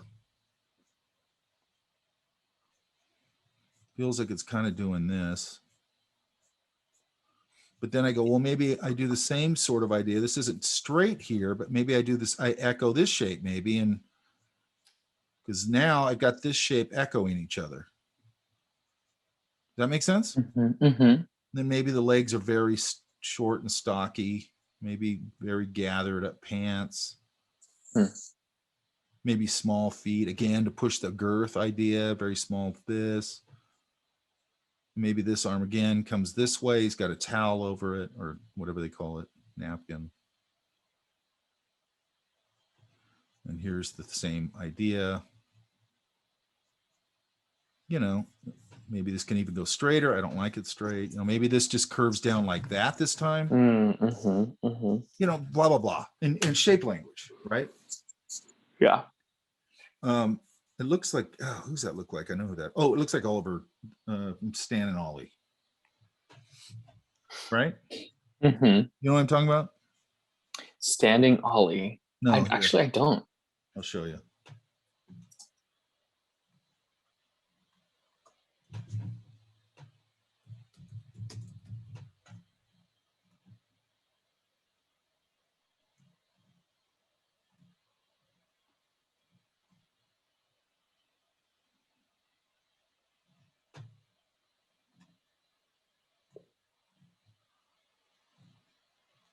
Looks a little bit like this guy. Oh. See it? That's so weird. The people that pop up in my drawings that I recognize are always like old vaudeville people and shit. It's weird. Shows how old I am. Okay, guys. Let's take lunch. Yeah. Sounds good. I want to come back in an hour because I got to set up some things in here. Does that make sense? Okay. So let's come back at 1:02. Yeah. Sounds good. Cool. Okay, guys. I'll see you when I get back. Yeah. Sorry, can I leave early? I have to pick up my dogs at the vet because they just finished the surgery. Yeah. That's fine. Thank you. And I'll put the video up so you'll know what we talked Yeah, about. I will watch it later. Okay, yeah. Thank you so much. Okay, guys. All right, guys. I'll see you in an hour. All right. Bye. Okay, so one of the things I look at, I'm going to start this here on my Cintigra. One of the things, like when I'm looking at, because this is a good example of this idea of spatial relationships and sort of building things. Sort of what we talked about, like we talk about, I'll go, how far is that ear from the collar? How far back is the cranium from the back of the ear? All that stuff, right? Mm-hmm. Right. So with planes, like I remember the first time I drew planes, I totally sucked at it. It really bummed me out. And this isn't the greatest picture, obviously. Hang on.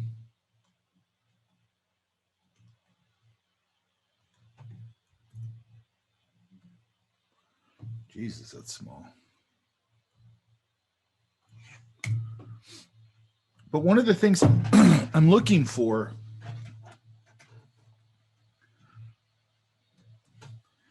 when I'm drawing this is, number one, we all know, and I'm not turning my board so my ellipses are going to be crappy, that this right here, hang on, what just happened?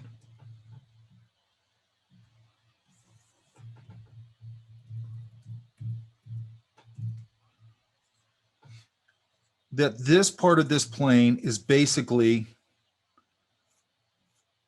and I'm not trying to really draw it all that accurately, because I just want to make a point here. If I figure out, and this ellipse is a lot wider, if I figure out from this front part to here, that canopy starts about there, let's say, right? Then I come all the way down and I go, that's about, looks like it's about there. Now I go, this leading edge of the plane lands right about there in relation to the canopy. So now I got a starting point with this leading edge. And then if you notice, it cuts right across this tail fin. Do you guys see that? Yeah. So if I lay down my stuff right, I know this relationship is correct. Yeah? Yes. Now it can get really extreme, where it might come way up like this. And it's really weird because sometimes it'll do that. And I'll be drawing the plane.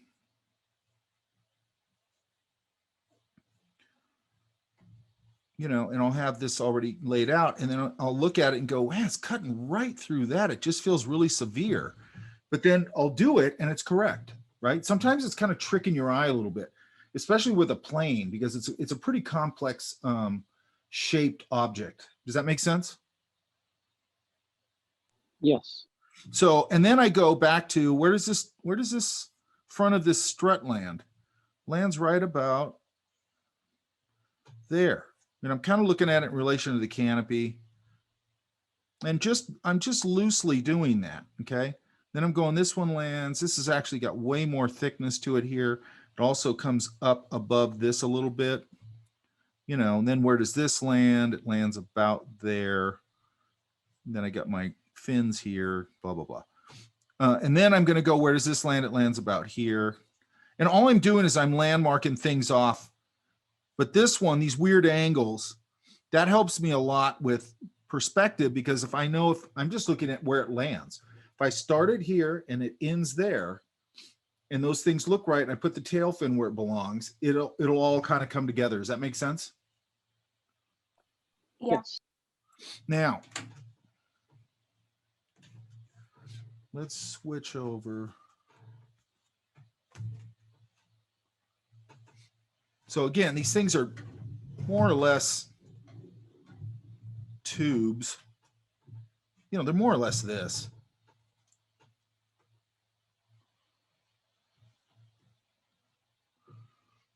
You know, more or less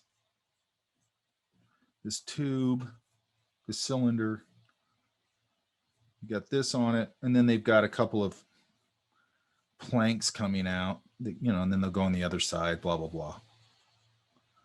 And that's basically the starting point for this kind of thing, yeah? Yes. Yeah. You know, if it's a biplane, there's going to be another one up here. Then you have these cross struts that go into here.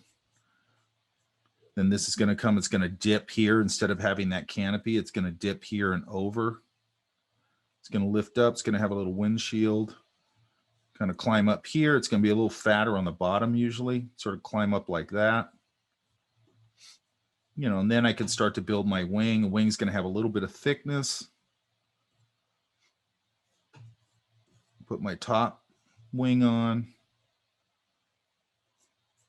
Maybe I'll just put that in motion.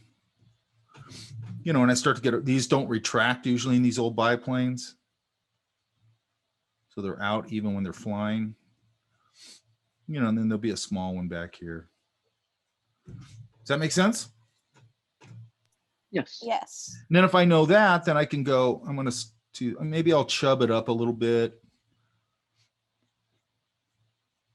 Shorten it if I want to stylize it. And I can tilt it a little bit because now I know it's just these wings tilting over. Now this one's going to come up here, however that connects. Oh, actually it connects here. And, you know, and I can start to tilt this thing, and then these wheels are going to be like this. And I can start to tilt it however I want. Does that make sense? Yes.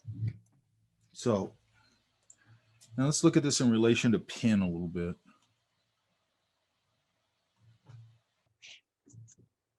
Because now what are we doing? We've been using a pencil,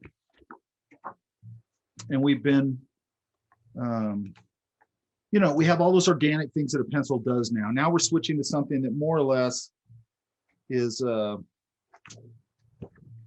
know, it's very linear. Does that make sense? Yes. Yeah. And again, I'll touch on this briefly. I've got a video for you guys that explains it pretty well. And it's a beginning to end thing. So when I go into this kind of thinking, these are all on location from this class, okay?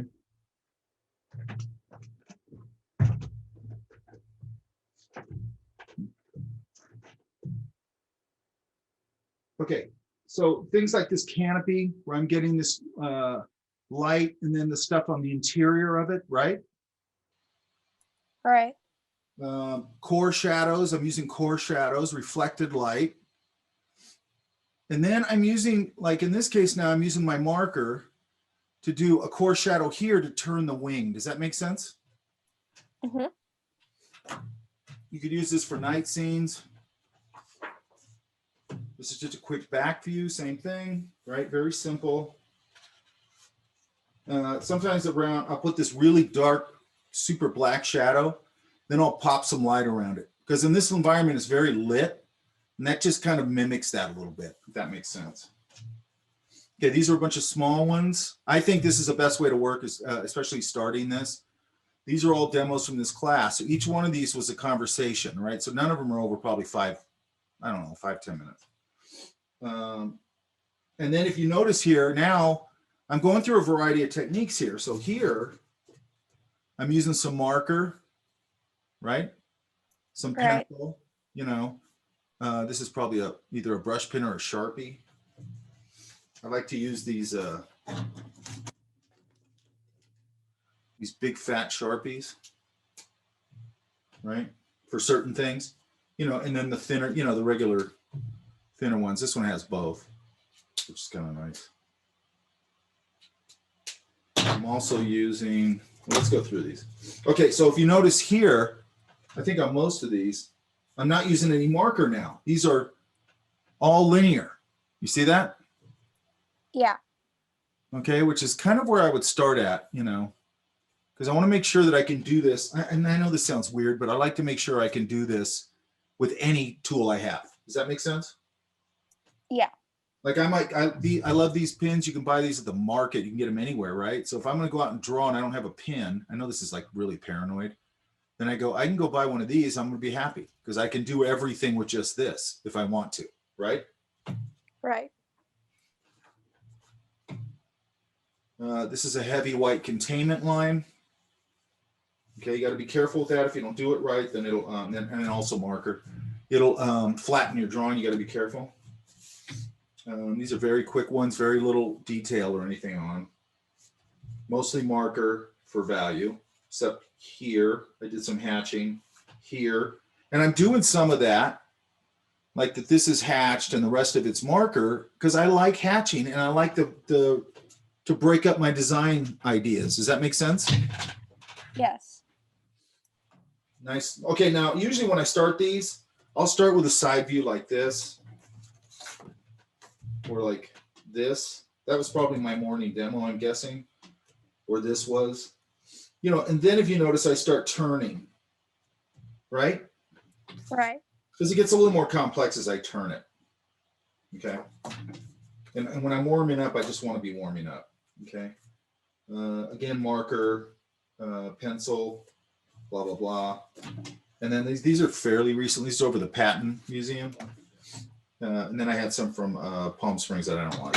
So what I'm using here, I always keep a tube of white gouache in my kit anyway, but I use these white paint markers. It's really nice.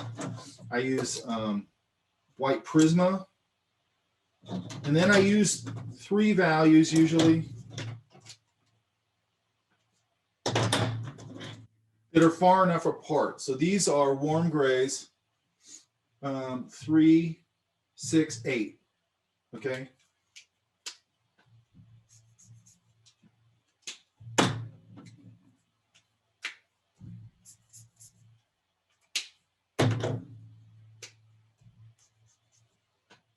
So you can see you got this little stair-stepped value structure. Yeah. Yes. I could probably go to a 4 there if I wanted to. It's really light on the screen, but it's not as light here. Okay. I've got these. You could probably do 2. I really like flares, right? They just get a little thicker, really nice. That one I just showed you earlier with the cabins and all that was done with, oh no, that was actually done with this one. Hang on. What I'm really into right now, I have to go grab one more thing. Hang on. What I'm really into right now are these. This one's by this by Tombow. And they're sort of a brush pen, but they're a little more rigid. The Pentel sign pen is similar. And I can build up a thin to a really fat line really easily. Do you guys see that? Yes, sir. See how thin that line is? And then if I just keep hitting over it, I can build it up to a nice line, okay? And then I also keep, I don't know if this one's still good yet. Yeah, not really. I haven't used this in a while. This is just a thin, really thin version of the paint marker. This is a Signo, Uniball Signo. This one's just old, so it's dried up. I think I have another one. What it does is it just gets a thinner version of this, like a ballpoint version of this white one. Does that make sense? Yes. Like this. Let me grab one more thing. And I like to have a brush pen. Okay, so I can go this way with it. Get nice chiseled lines, or I can go this way with it. Get a nice clean line, right? Yes. So what does that do? This one here sort of does the work of a bunch of these because I can go from a very thin line to maybe like my fat Sharpie line all with one pin. So I could actually work with just this and this if I wanted to, and then add this, you know, because I'm always thinking about how much stuff I'm carrying. Does that make sense? Yes.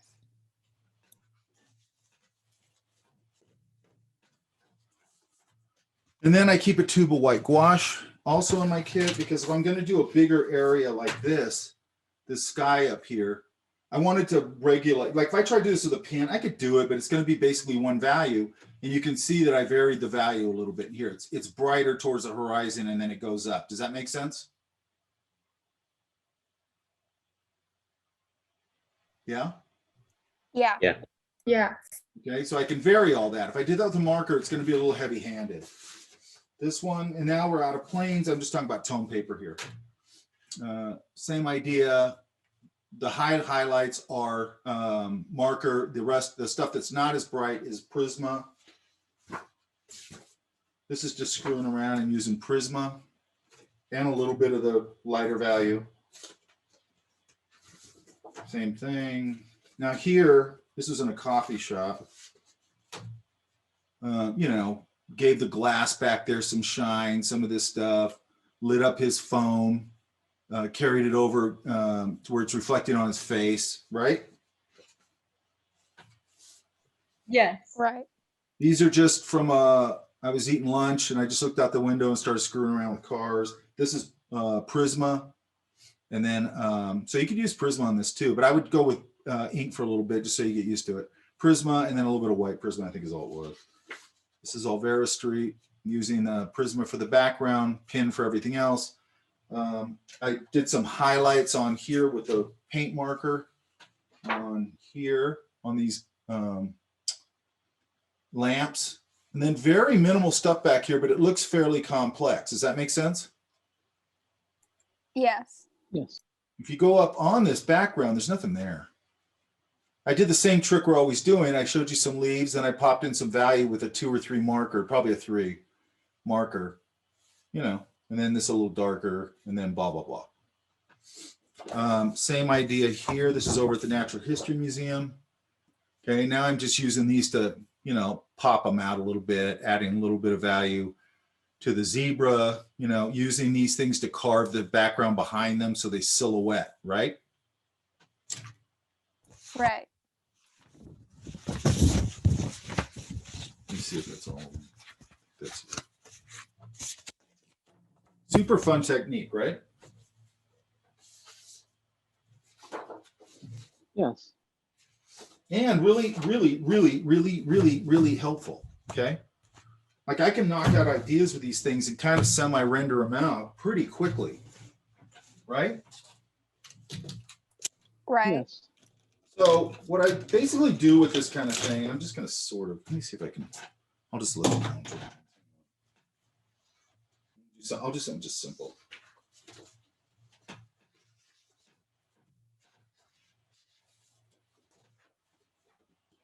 So what we're really talking about is more or less hard surface stuff, correct? Yes. Yeah. Yeah. So you'll hear that term a lot, hard surface modeling, and in 3D, and in this case, just hard surface, whatever. So let's look at a couple things here. By the way, the Patton Memorial, it's way out in the desert. Man, it's cool. That's where these were. They got tanks and stuff. And there's also a place in El Monte that has tanks and all that. I think they're open very limited though, even when there's not a pandemic or whatever. Okay, so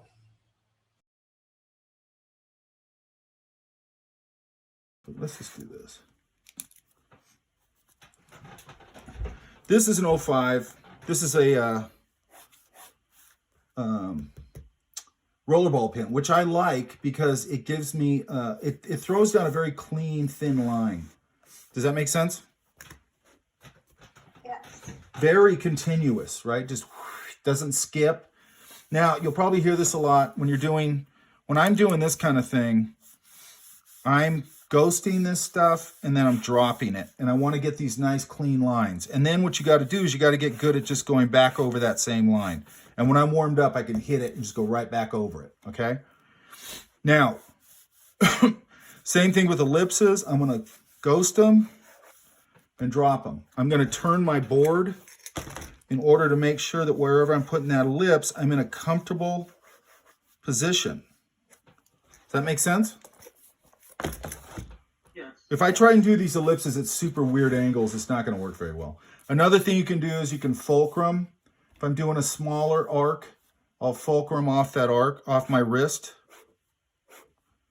You see how I can keep hitting that pretty dead on? I can also do that off my elbow.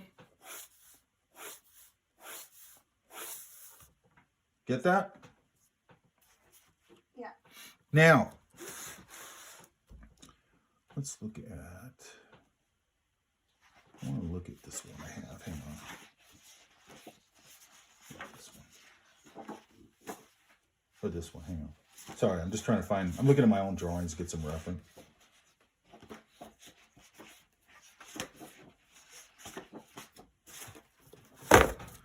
So I don't have to make it up.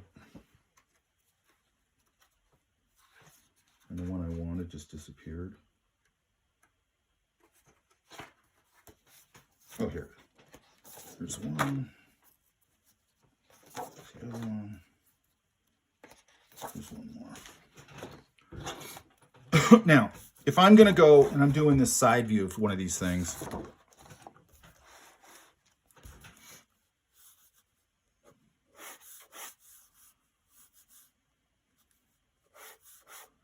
you see, I'm just throwing these things down very quickly,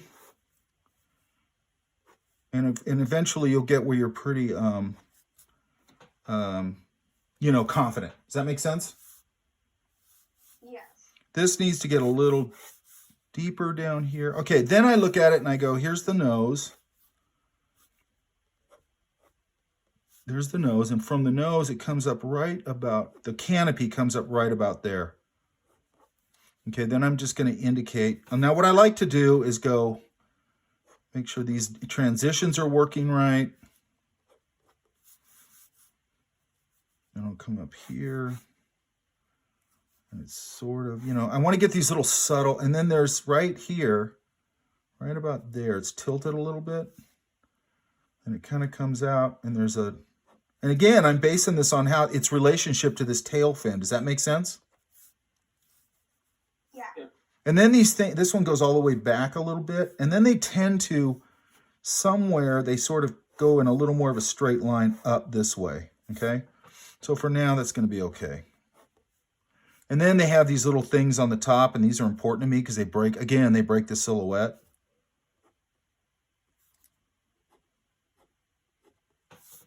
And then let's say I go, that's fine. And then it's like, okay, so then I go the leading edge of the, and this is side view, so you're not really going to get much of the wing. But the wing, and this actually comes back more like that. And then I'm going to go, there's this first strut, there's the second strut, here's the third strut, or, you know, back. There's a little piece here. It's got this little cut in right here.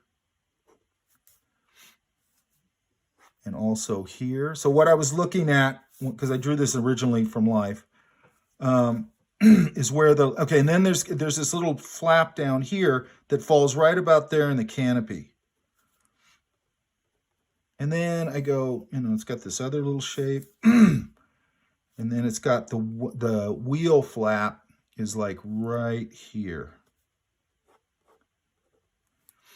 And I get a little of that wing or wheel, and then a little, and then the wing is here, like right about, actually a little further back, right about there, in relation to what? This canopy, correct?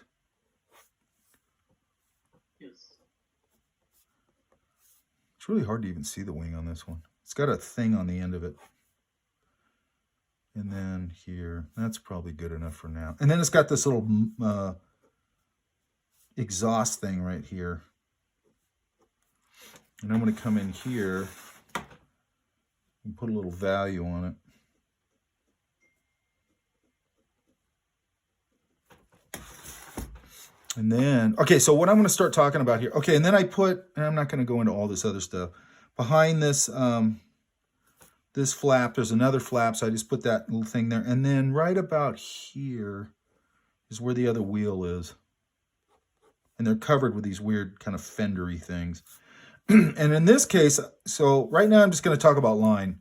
And then I find the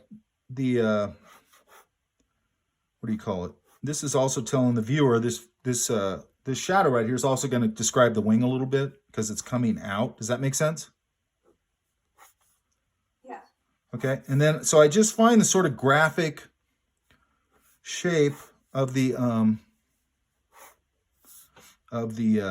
shadow. And in this case,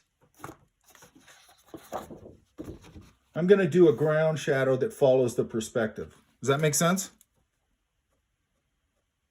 Yes. So it's going to start up here. I love hatching.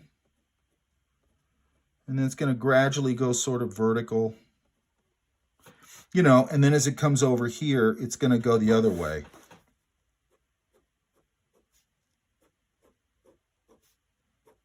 Until it fans out. Does that make sense? Yeah. And at some point, I will start to turn it, probably right about where the wing is. And I try and be really clean with this. Not perfect, but clean. And I screwed that up. I should have followed that. Okay, so then I'm going to take my, I think I'm going to take my brush pen. Oops. And I'm going to go, this top part is black. So one thing that's nice about the brush pen is it'll just knock in a big area pretty easily.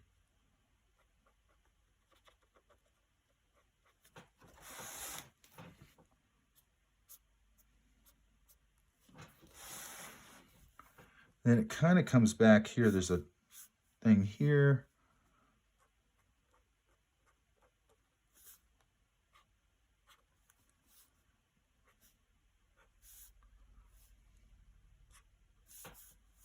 Okay. So I'm going to mix this up a little bit. Now, so let's do this. There's a little bit of a shadow value here pulling out of this painted edge, okay? So I'm going to do the same. I've got a little line here to tell me where it is.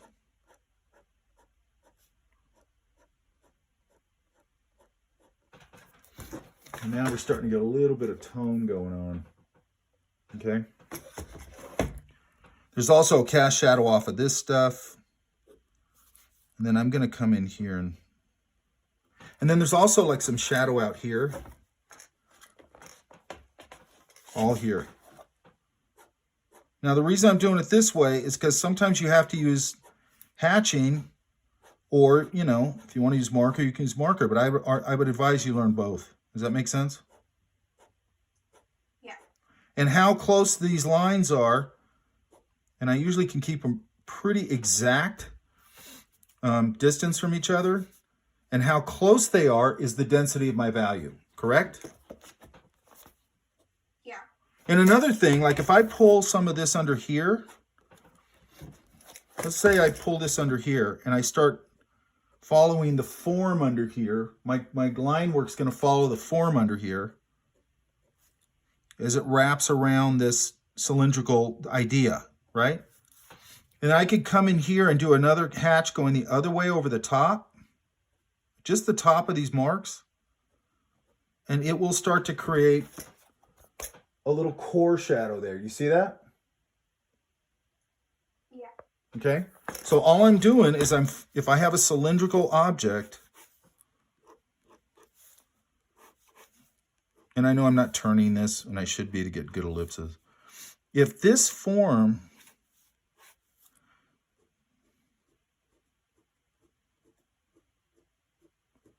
so I'm just following that curve of the body of this cylinder, right? Right. And I just cross right over it.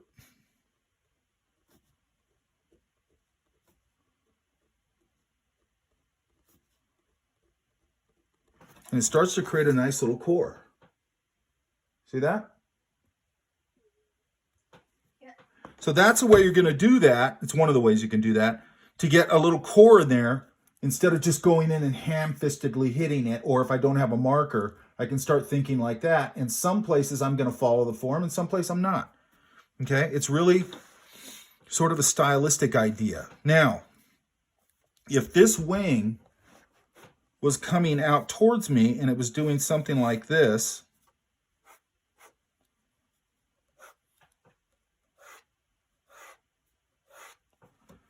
everybody can see that, right? Yes. Let's do something here real quick first. I'm going to get this now because my light is it's up here, right? It's coming this way. Does that make sense? Yeah. Okay, so that means going back to our line quality idea, I'm going to probably fatten that line up under there, right? So I'm going to take this. Oh, here's that drawing right there. That's interesting.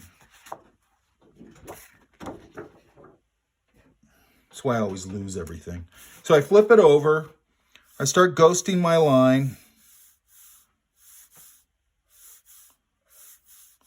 And I take my brush pen and I fatten up that line. You see that? Yeah? Yeah. And I'm going to do the same thing. This is off perspective a little bit. Do the same thing anywhere that I might want to pop that line a little bit, okay? But I'm really, doing, nice swept line, ghosting, dropping. Yeah? Yeah. Okay, so if I'm going to darken up this wing a little. And I have a secondary camera here which should pick up this stuff, so when I go to put this online, it should be better. Okay, so see how I just popped that a little bit?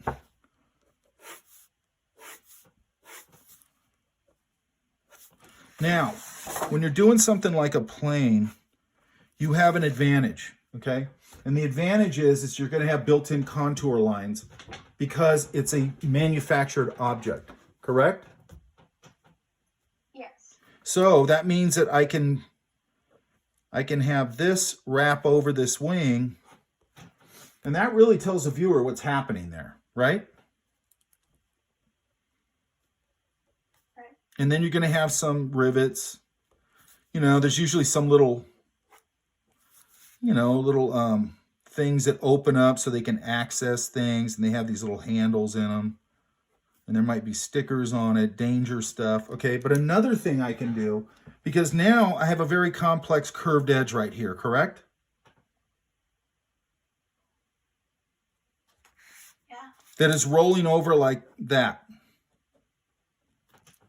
Okay, so what I can do, and let's try this with get rid of this one. Let's try this with a light value. This is a 3. And I'm using a warm gray marker because I'm on warm gray tape paper. I just found a drawing when I was looking for these other drawings, and I used a cool gray on here because it must have been all I had. It looks weird.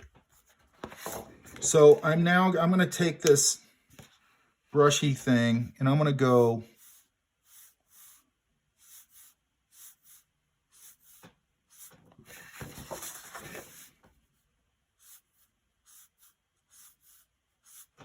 and see how that core starts to turn that edge? And why is it doing that?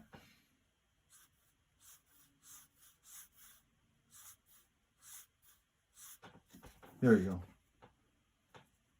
Because this is a heavily lit environment. It's going to get it anyway, but it's a heavily lit environment getting lit pretty hard here. And then also that sun's bouncing down and lighting up the bottom of it. So it's basically that sphere you did in basic drawing. Does that make sense? Yes. And the reason I always say that is I want to relate these things back to that, back to these simple ideas, okay? So I might come in now and go, I'm going to kind of hit that a little harder. And if you can see it, it's starting to turn it a little bit, right? Right. And then I can do the same thing depending on where the light is, where I might come in here and go, actually, let's try a different one. Let's try this. This is that semi brush pen.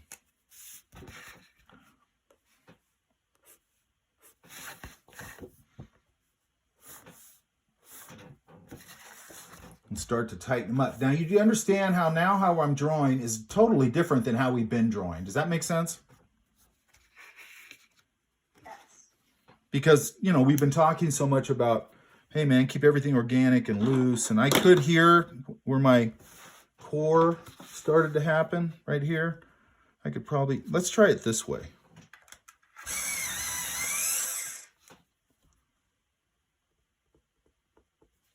I could probably just put some more hatch lines on here, or I could do it as a straight line, but I'm just trying to play around a little bit. And I could start to get that little lit edge. You see how it's lighting up? Mm-hmm.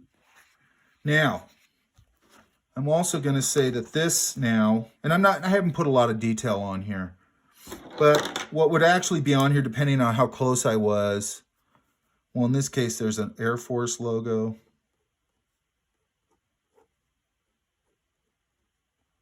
So that eats up a little space. There's going to be some of more of these cut lines, manufacturing lines, going to get a little bit of rivets, probably a little here. Maybe even here. And there's a U.S. Air Force logo right here. Also, I'm going to take let's take this, see how dark this is, that's pretty good. I'm going to take my 6, put some of the interior stuff in here. Actually, this right here is also black.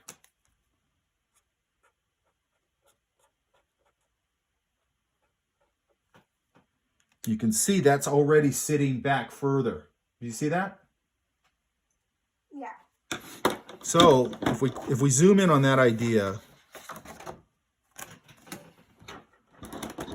so we're talking about this idea here. And I go, here's the top of my plane.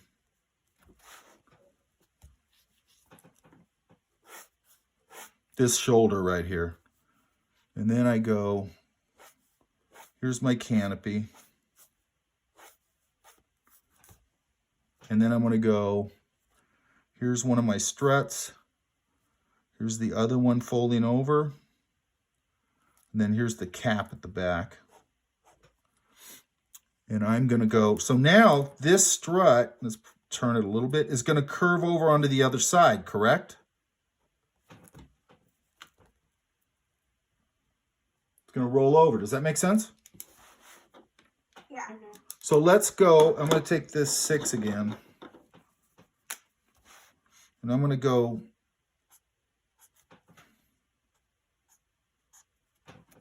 so now it's already starting to sit behind this line. Does that make sense? Yes. And now what I'm going to do is I'm going to go, I'm just going to randomize, because when I look at this stuff from life, it is just sort of random shapes in here, like maybe the back of the chair or the whatever it's called, the seat. You know, and I've got these like little silhouette-y shapes in here because there's stuff in there. Okay, but then what's going to make that, what's going to sell that is, and I'm going to do 2 things here, and this is important. The reason I keep a paint marker, let's make sure this one's good.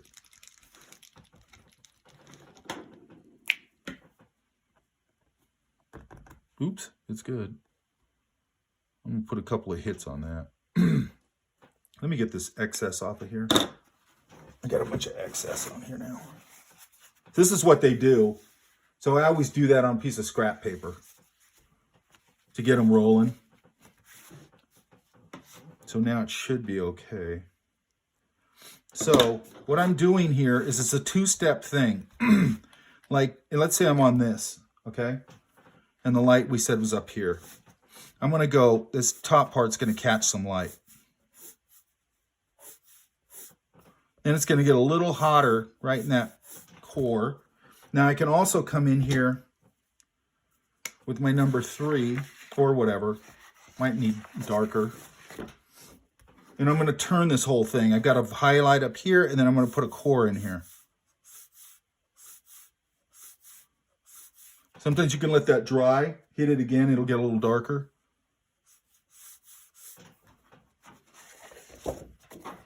So you see how we're starting to turn that form a little bit? Yeah. Now here's the thing. Now I'm going to go, where's the specularity? So let's do it 2 places. Let's do it here. And then let's say the specularity's here and here. So now I've got my highlight and then my specularity. Does that make sense? Yeah. So what's going to sell this little idea? So let's put a little bit of value on this. Because this is actually rolling over this part of the thing because it's this part, right? So it's right away, it's starting to roll off like a cylinder. This idea I just did is this idea. Does that make sense? Yeah. So since this is going to shoulder off, I'm going to say it's catching light right there, and then it's rolling off maybe into a little bit of a core. So what are we doing with tone paper? We have a mid value. We're going darker or lighter, and we're letting this handle the mid values. Does that make sense? Yes. Now let's go. We got this little bit of, see, that's already starting to give it form. Yeah. Then I'm going to go, okay, I'm going to get a little bit of light on there, but I'm not going to go to specularity necessarily there, right? Now to sell this idea, I can, what really sells a reflection or specularity, whatever. I've got these very simple silhouettes here, but once I put this over it, it all sits behind it and starts to feel like glass. Stuff sitting behind glass. Does that make sense? Yeah. And you see how simple that is, right? Yeah. And then I'm going to go, yeah, glass will get some specularity. This little strut probably will get some good specularity. You know, maybe a little here and maybe even a little right here.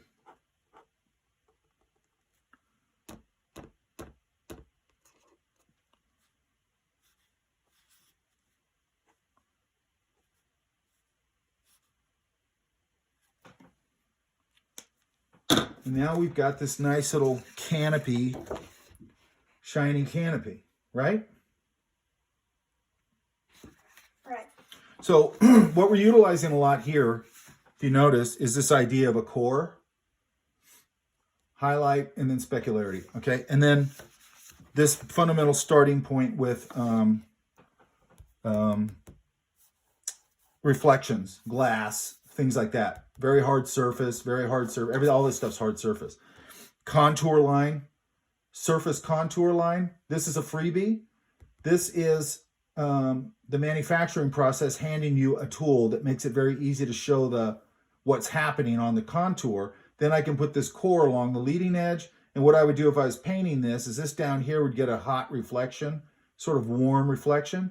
And then as it rolled over here, this is a very reflective surface. A lot of them are silver. This is going to cool off and get a lot of blue from the sky. Does that make sense? Yes. And in one way I can do that, by the way. Let me see if I have this. Yeah. So let me grab a paper plate real quick, because I usually do this with a paper plate.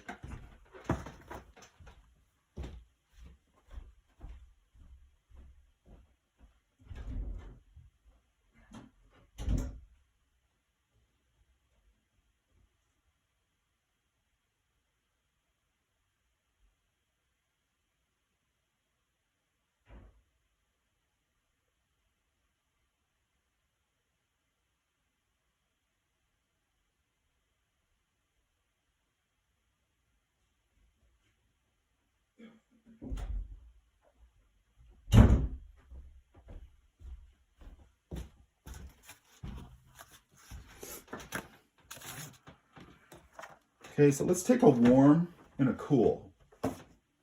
Yeah? Yeah. So I'm going to go really warm because I'm hoping it'll show up on camera. It should show up on my secondary camera.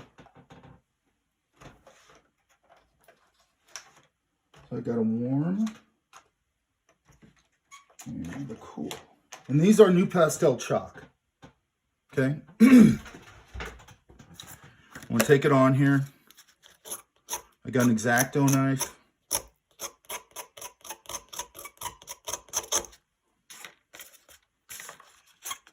And this works, I mean, it'll work on here, but it works really nice on just white paper.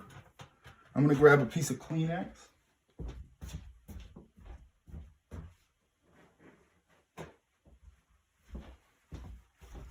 or toilet paper or whatever.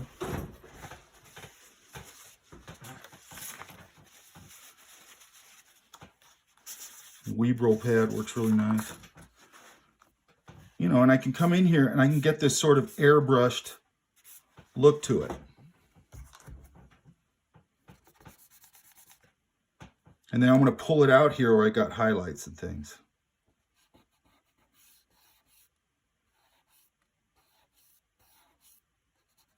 See that? Yeah. And then if I was really doing this down on this bottom, I'd probably really warm it up. I'm just going to get the overspray. The nice thing about this is you're getting, and on my, it's actually pretty saturated. It's hard to see on the camera. And again, hopefully it'll be on the other one. So we're warming up that bottom. Yeah. And then I'm going to grab a little bit, because this is a very reflective thing. I'm going to cool out the top.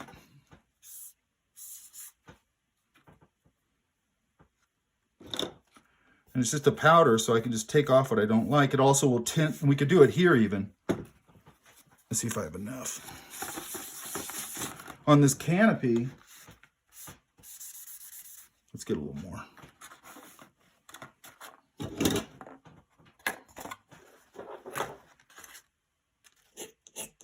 By the way, you could do this, if you had an X-Acto with you or whatever, you could do this with graphite and smudge the graphite on things and get rounded edges and things. Let's get a bunch of this and let's put it on this canopy.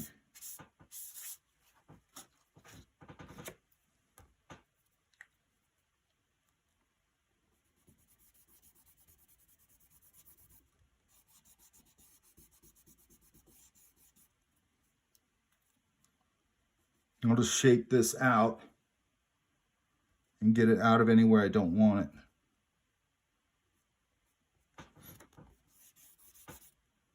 And I could do that also with black chalk and get this so it looks tinted, like chalk, like smoke. Does that make sense? Yeah. But see how cool that is? I love this stuff. Yeah? Yeah. I love this stuff. You know, same thing here. I'd pull it out where I don't want it. Like on the top facing planes, I might not, you know, I want that to be cool. And then I might come in here. There's a million ways to do this, but I'm just going to do it simple. I got tape. I'm going to take some of the tack off, because I really don't need a lot of tack. I've been lately just putting it on my clothes, but I also put it on the tabletop, and it seems to take a lot of the tack off of it.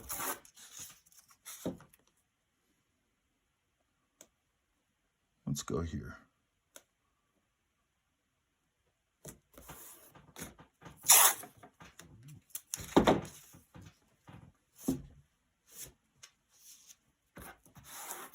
And I always have some of this in my bag.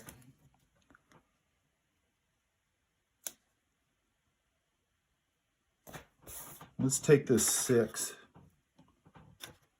marker.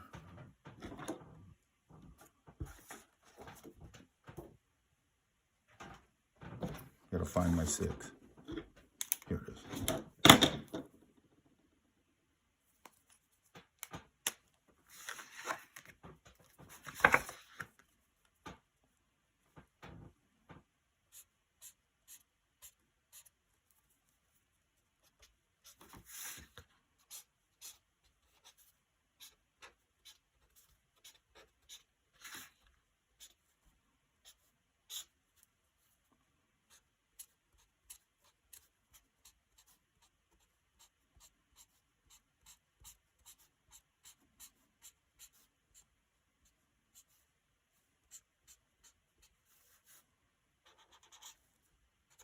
And as I come out here,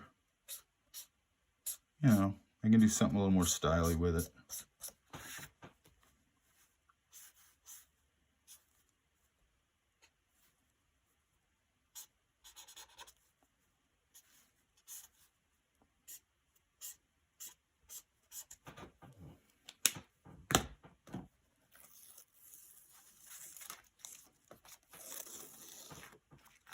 And we got an instant little graphic idea, yeah?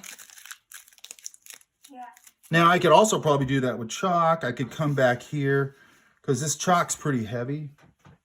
If I take it straight from here, you know, and I could probably put a sky idea back here, like maybe here.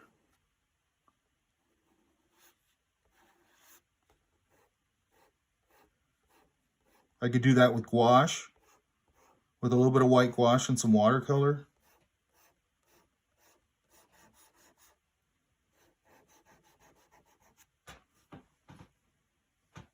You know, and then I might go, well, I want to separate it a little more. So maybe I'll come back in here and reinforce this line.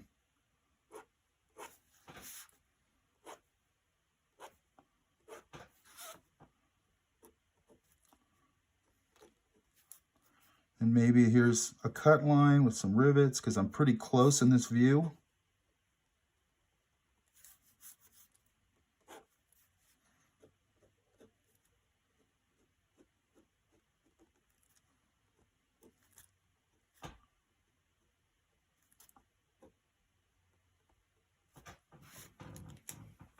So different little graphic ideas, yeah?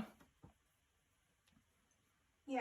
And I could have done this with this, where this would have felt more like a sky back there, and I just did the same little treatment of it. You know, there's a million different ways you can do all that. Okay? Does that all make sense? Yeah, it does. And I might even come in here now and hit the bottom of this plane a little bit. I could also do that with a little bit of white gouache and some watercolor and mix up a nice little warm tone. I'm just going to use the same orange. Yeah, that's really pushing it. Can you guys see that? See that little pop on the bottom there? Yeah. And then I'd probably push this core back a little more. I want to hit it again because I lost some of it.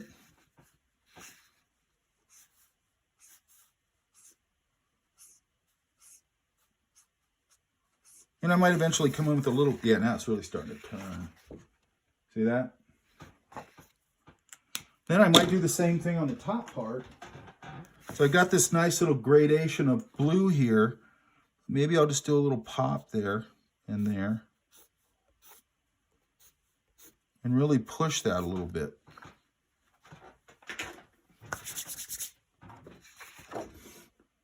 Make sense? Yes. And again, I've lost a little of this. I've ghosted my line a little bit with that, so I might come back in here. Look at that, I got marker on me. And re-hit this again. Reestablish a few of these things. You know, maybe there's lights here. Crawl back over the wing. And if I do that, then I can go, well, maybe these are...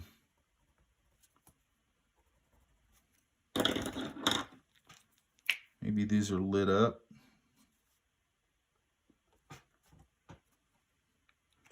And then I go, I'm probably going to have a little more of a core on this. Because these things are kind of popped up out of the wing. So they're rolling over right there. So that means I can come in here and get a little core in there. And let's see if I can push this, yeah.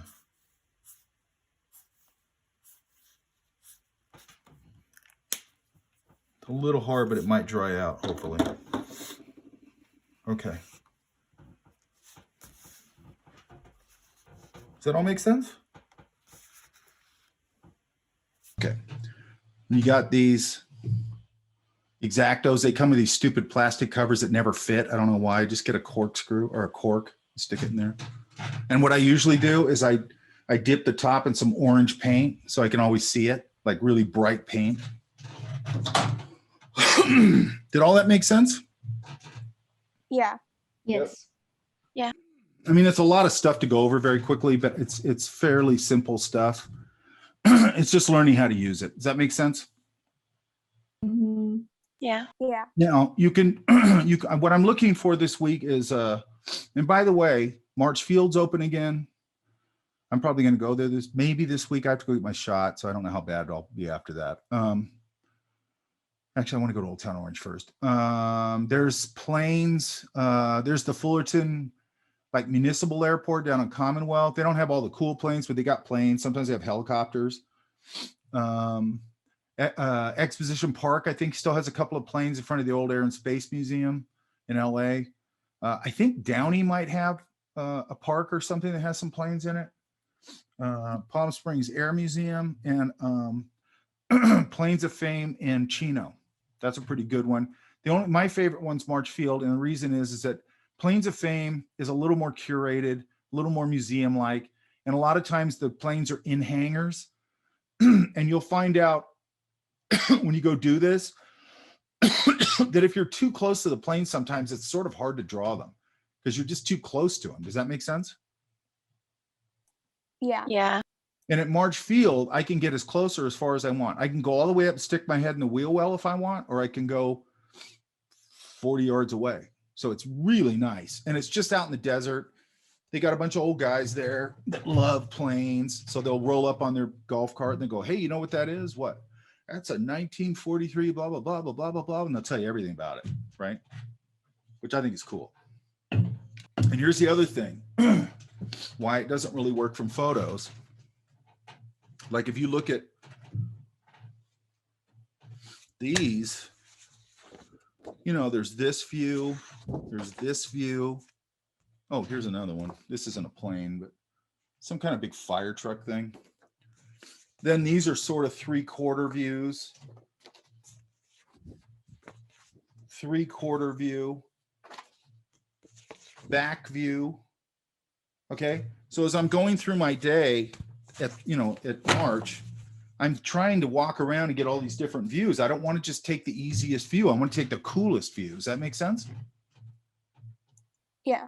And I usually do start with this sort of really simple front or side view, just to get warmed up. It takes me a little bit to get my brain warmed up because I'm not drawing planes all the time. And I do really shift my brain when I'm going into this hard surface stuff with pen. And I just like doing it with pen. You don't have to do it with pen. I want you guys to with this stuff because I want you to start understanding pen and how to translate, because you need to be able to translate things in different drawing tools. Does that make sense? Yes. Yeah. Just like we were talking about this core here, how we did that little crisscross thing at the top to create a core, okay? Because then you'll start knowing, and I do that with branches, I got to spin, a little branch going like that, and I put some of that texture wrapping around the form a little bit, and then I hit it again with that cross top, and it goes boom, and it looks like it sort of bumps in and bumps back out again, which sometimes trees do, right? I don't do it everywhere, but it can give me these illusions with very simple techniques, right? But that read very complex, okay? Because that's what we're trying to do. The first time I saw this type of drawing, it was over at Art Center. I first got there. I mean, I'd seen it in the gallery just right before I got there, and but there was a guy sitting in the hallway and he was drawing in a toned paper thing like that. And he was doing stuff like this. And it just totally blew my mind. I remember looking at it and going, that is so cool. And then I found out later how simple those drawings were, but they were so effective as far as communicating. Does that make sense? Yeah. I mean, they communicated really well. This communicates well.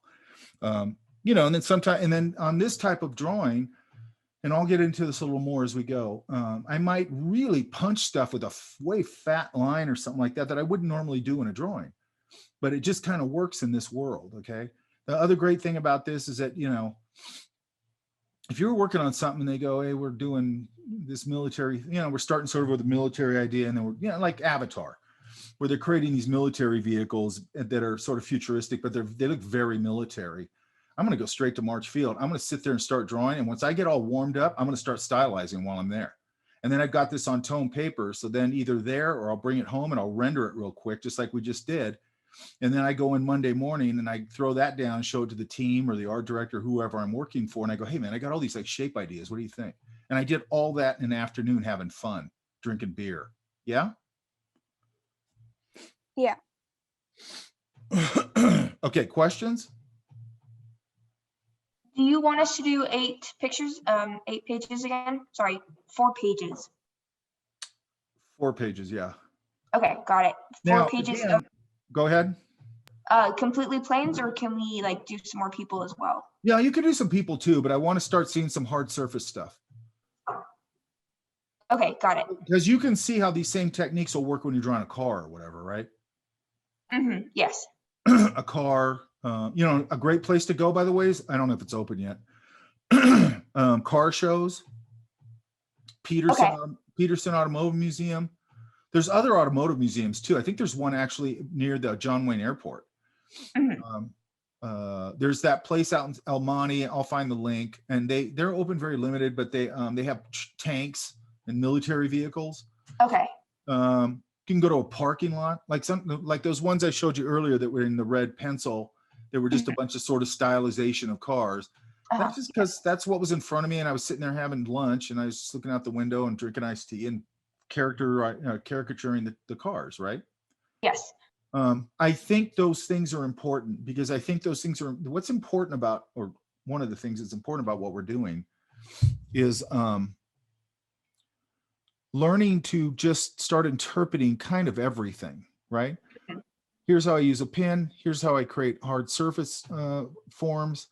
Again, you know, you can do the same thing with a Prisma, you know, just that, but a lot of it's that same sort of like a nice swept line, and it's clean, and it's solid. You know what I mean? It looks manufactured, right? Yes. It's sort of the opposite of a tree. Okay. And by the way, one of the reasons that I like these pins that I've been playing around with that are sort of semi-brush pins, that's a semi-rigid, but it's got a lot of flexibility, but not as flexible as a brush pin. Does that make sense? Yes, that makes sense. I like them because they've got a lot of surface here, so I can draw with them this way like a pencil. And I can do that with this, with a brush pen. It's got a lot of surface, so I can turn it this way and get those broad brush strokes like I do with a pencil. Now they're going to be purely black, but that's fine. Okay. May I also do tractors as well? Oh yeah. Okay, cool. Well, that's a good point. Tractors, like if you have construction going on in your neighborhood, heavy equipment. Okay, so just basically anything like vehicle or airplane stuff. Yeah. Okay, got it. Thank you. Could be a bus. Could be, you know, I don't care. You know, it could be like when we go to March Field, sometimes we draw the engines. We draw the, you know, and what I always used to like to do, I probably said this, but I always like to go in and like I'll do a drawing of the plane, and then I'll do a call out on the thing of the wheel assembly, like a close up of the wheel assembly. You know, and maybe I'll throw a circle around it and like lay it out all cool and put notes on it and what year this plane is and how this thing retracts into the body, and this up here's the flap, because I'm actually interested in that stuff. And what's interesting about it is why I'm interested in it. And I've done this, like especially with toys, where if you're designing like a robot or something like that, it helps me to make those joints and things believable. Okay. And I'm not getting it from like, oh, I'm gonna look at a human and blah blah blah. It's like, no, I'm gonna look at industrial auto assembly plants that have all those arms that do all that weird stuff, right? And I want to look at how those things move, like how the joints work. And I'm also going to look at that when I look at a wheel assembly, what I'm actually looking up in the wheel well, and I go, where's the fulcrum point where it turns, and how does this, because it usually has this, the wheel, and then there's usually like a strut that comes out this way. So then I'm interested in like, does that strut pull it up in there? Like, how does that all work? Because if I don't know how it works, how am I going to throw that down? I mean, and I'm going to do research if I'm doing a robot or something, but I can throw down sketches pretty fast in a conversation that look pretty believable. We talked about this a little bit in here, like doing believable technology, right? Yes, I remember you talking about that. Yeah. And one of my biggest problems, and again, this goes back to design, is that I see, and it's mostly in entertainment design, I see a lot of really, really, really crappy design being accepted as an acceptable design solution, because they're like, well, that's a cool looking robot. And it's like, no, it isn't a cool looking robot. It looks amateurish, it looks childish, and it doesn't look like it works. So why is that good?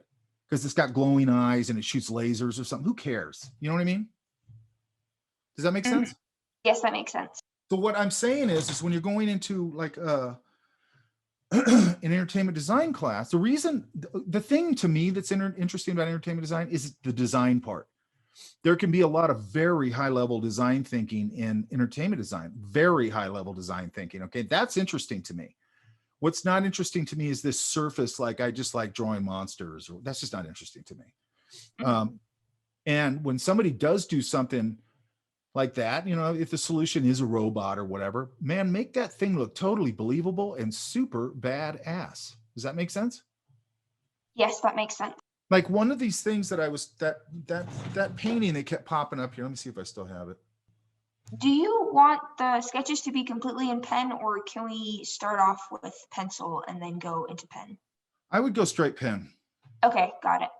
Not that there's anything wrong with that, but okay, here's what I'm trying to avoid.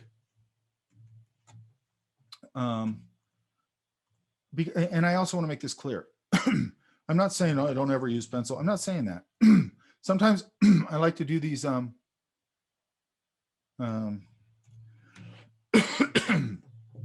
have a little sketchbook that's a tone paper sketchbook, and I like to just go in there with like a red or orange color erase. I throw down my caricature or whatever I'm doing. It's usually stylized. And then I go in and I just ink it with a brush pen, because I have to pull back and get very precise with a brush pen, and I can do all kinds of cool things with it. But I want to have that lay-in in there. Now, I can go straight in with it, but why? I want to play with the stylization while I can change it, right? Yes. But what I'm trying to get you to do is be very confident going in, just bam, with a pen. You know what I mean? And then later on, if you want to, you know, mix it up, that's totally fine. But I want you to be able to go lay that thing down. I'm really big on throwing it down. You know, can you throw it down? Does that make sense? Yes, that makes sense. That's a big deal to me. If I don't see it, and by the way, there's a lot of exceptions to this, but if I don't see that, I go, eh. You know what I mean? Like if you're not throwing it down, man, who cares? and it's also just a very good exercise, because it'll start to break your, I don't really see this too much in here. I don't see everybody trying to erase and doing all that stuff so much. But it will really start to make your, it's like there was a writer one time, they were talking to him, he still works on a typewriter. And somebody goes, why do you work on a typewriter? And he goes, because I have to think about everything I write. Does that make sense? Mm-hmm. You know, because it's not that easy to just go, oh, I'll put this over here and I'll cut and paste that and put it over there and I'll just erase that and I'll take that. You can't do it. It sounds easy on a typewriter. It's kind of a hassle. So, you know, it forces him to really think about what he's doing. And I think with pen, it gets where you're not thinking that way after a while. But when you're first doing it, you know, you might get like, I'm gonna make a bad drawing. So what? Cares to make a bad drawing? You're gonna make some bad drawings. But then after a while, man, that's gonna really speak to whether you're using a pencil or a pen, your confidence in throwing down those lines. Yeah? Yes. And by the way, when I'm throwing down stuff with pen, I'm still not leaning on it that hard right in the beginning. It's still making a pretty dense, dark line, but I'm not leaning on it. I'm still leaving myself places to go. You just saw that with that plane, right? Mm-hmm. And what I was going to say about this thing, why I was showing it to everybody was a lot because of the abstraction of the brushwork. You guys can see that, right? Yes. But also there's something, because I'm not a big fantasy guy, and I don't not like it. I think it's fine. It's just, you know, it's not something I look at that much. But what I was talking about is how dragons have kind of gone into this category of, a lot of times they're anthropomorphized. A lot of times they talk. A lot of times they've completely taken them out of being something terrifying. Does that make sense? Yeah. That painting right there looks terrifying. That thing looks terrifying. Does that make sense? It looks like a wild animal, which makes sense to me. Yeah. Yeah. And then like, it looks like he based the face a little bit on a bat, which is just a creepy shape. The way it's coming down over that mountain like that. I love that this guy dropped his sword because he just knows it's over. I love the abstraction, but the main thing I love about it is just the absolute ferocity of that thing. You know, it really captures that. Does that make sense? Yes. That's throwing it down to me. Like that brushwork and everything, just, it doesn't look labored. It looks like this. And I'm sure if you talk to me, you go, nah, I work hard at this stuff, but it looks just fluid. You know what I mean? He's past technique and he's more into about that idea of what I just said. It's like, I'm going to make this thing look so ferocious. I'm going to make it look like a 18-story tall, out of control, violent pit bull coming at you. You know what I mean? Does that make sense? Yeah. Okay. And everybody's understanding what we're doing, yeah? And I'll try and put that picture up of my materials. I found it. I have to find it again. I'll put it up. Okay, does that all make sense? Okay, these are great. Okay, these seem like they were made for drawing, even though they weren't. And, you know, you guys probably have, and if you got those fine line markers, like the felt tip ones, those are fine. If you got a fine tip Sharpie, that's fine. I mean, this pen thing, this, by the way, is a micron pens are fine. Yeah, that's fine. Micron? Okay. Yeah, totally fine. You're gonna find out if you guys end up like, this is like, I don't know if it's just an art center guy thing or whatever, but you'll turn into a pen geek. Man, I have so many pins, it's insane. Every time I see them, I just drool over them and I got to buy them and it's ridiculous. I have way too many of them. But I love trying all kinds of different ones, you know, and they all make me draw a little differently. Just like these ones, I'm drawing this way with them a lot more with the brush pen and the semi-brush pen and on and on and on. Yeah? Does it have to be just black or for the pen? What do you want to do? Because I like different color micron pens. I would just do black for now. All right. Because what happens with the color is people start dicking around with the color and they're not really thinking about the drawing anymore. They're trying to make it look cool by using color, and it's like, no, black. Okay. Because I don't want any BS in here. I want just straight, you know, solid drawing. And one of the things I really want you to keep your mind on now is we're starting to go, I've been pushing you guys to be as organic and loose as possible. And I still am when I'm doing the lay-in, but I'm really going in there, and that cannot be a wobbly, unstable line. It's got to be like clean, manufactured. Yeah. Yeah. And by the way, you can buy sticks of new pastel, I think, individually, if you want to do that. You don't have to buy the whole set. And that's totally optional, by the way. Okay, you guys. let me double check one more thing.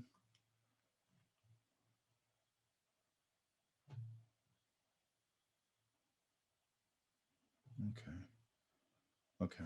Hey, Mike. Yeah. After class is over, could you help me with my sketchbook pages? Do you want me to look at them? Yeah, but I don't want to keep everyone. Okay, you guys, I'll let everybody go, and I'll take a look at these, and I will see you on Saturday. If you need to hit me during the week, hit me. Yeah. Okay. Thank you. Sounds good. Thank you. Thank you. Thank you. Thank you. Okay, who am I talking to? Joyce? Is that who I was talking to?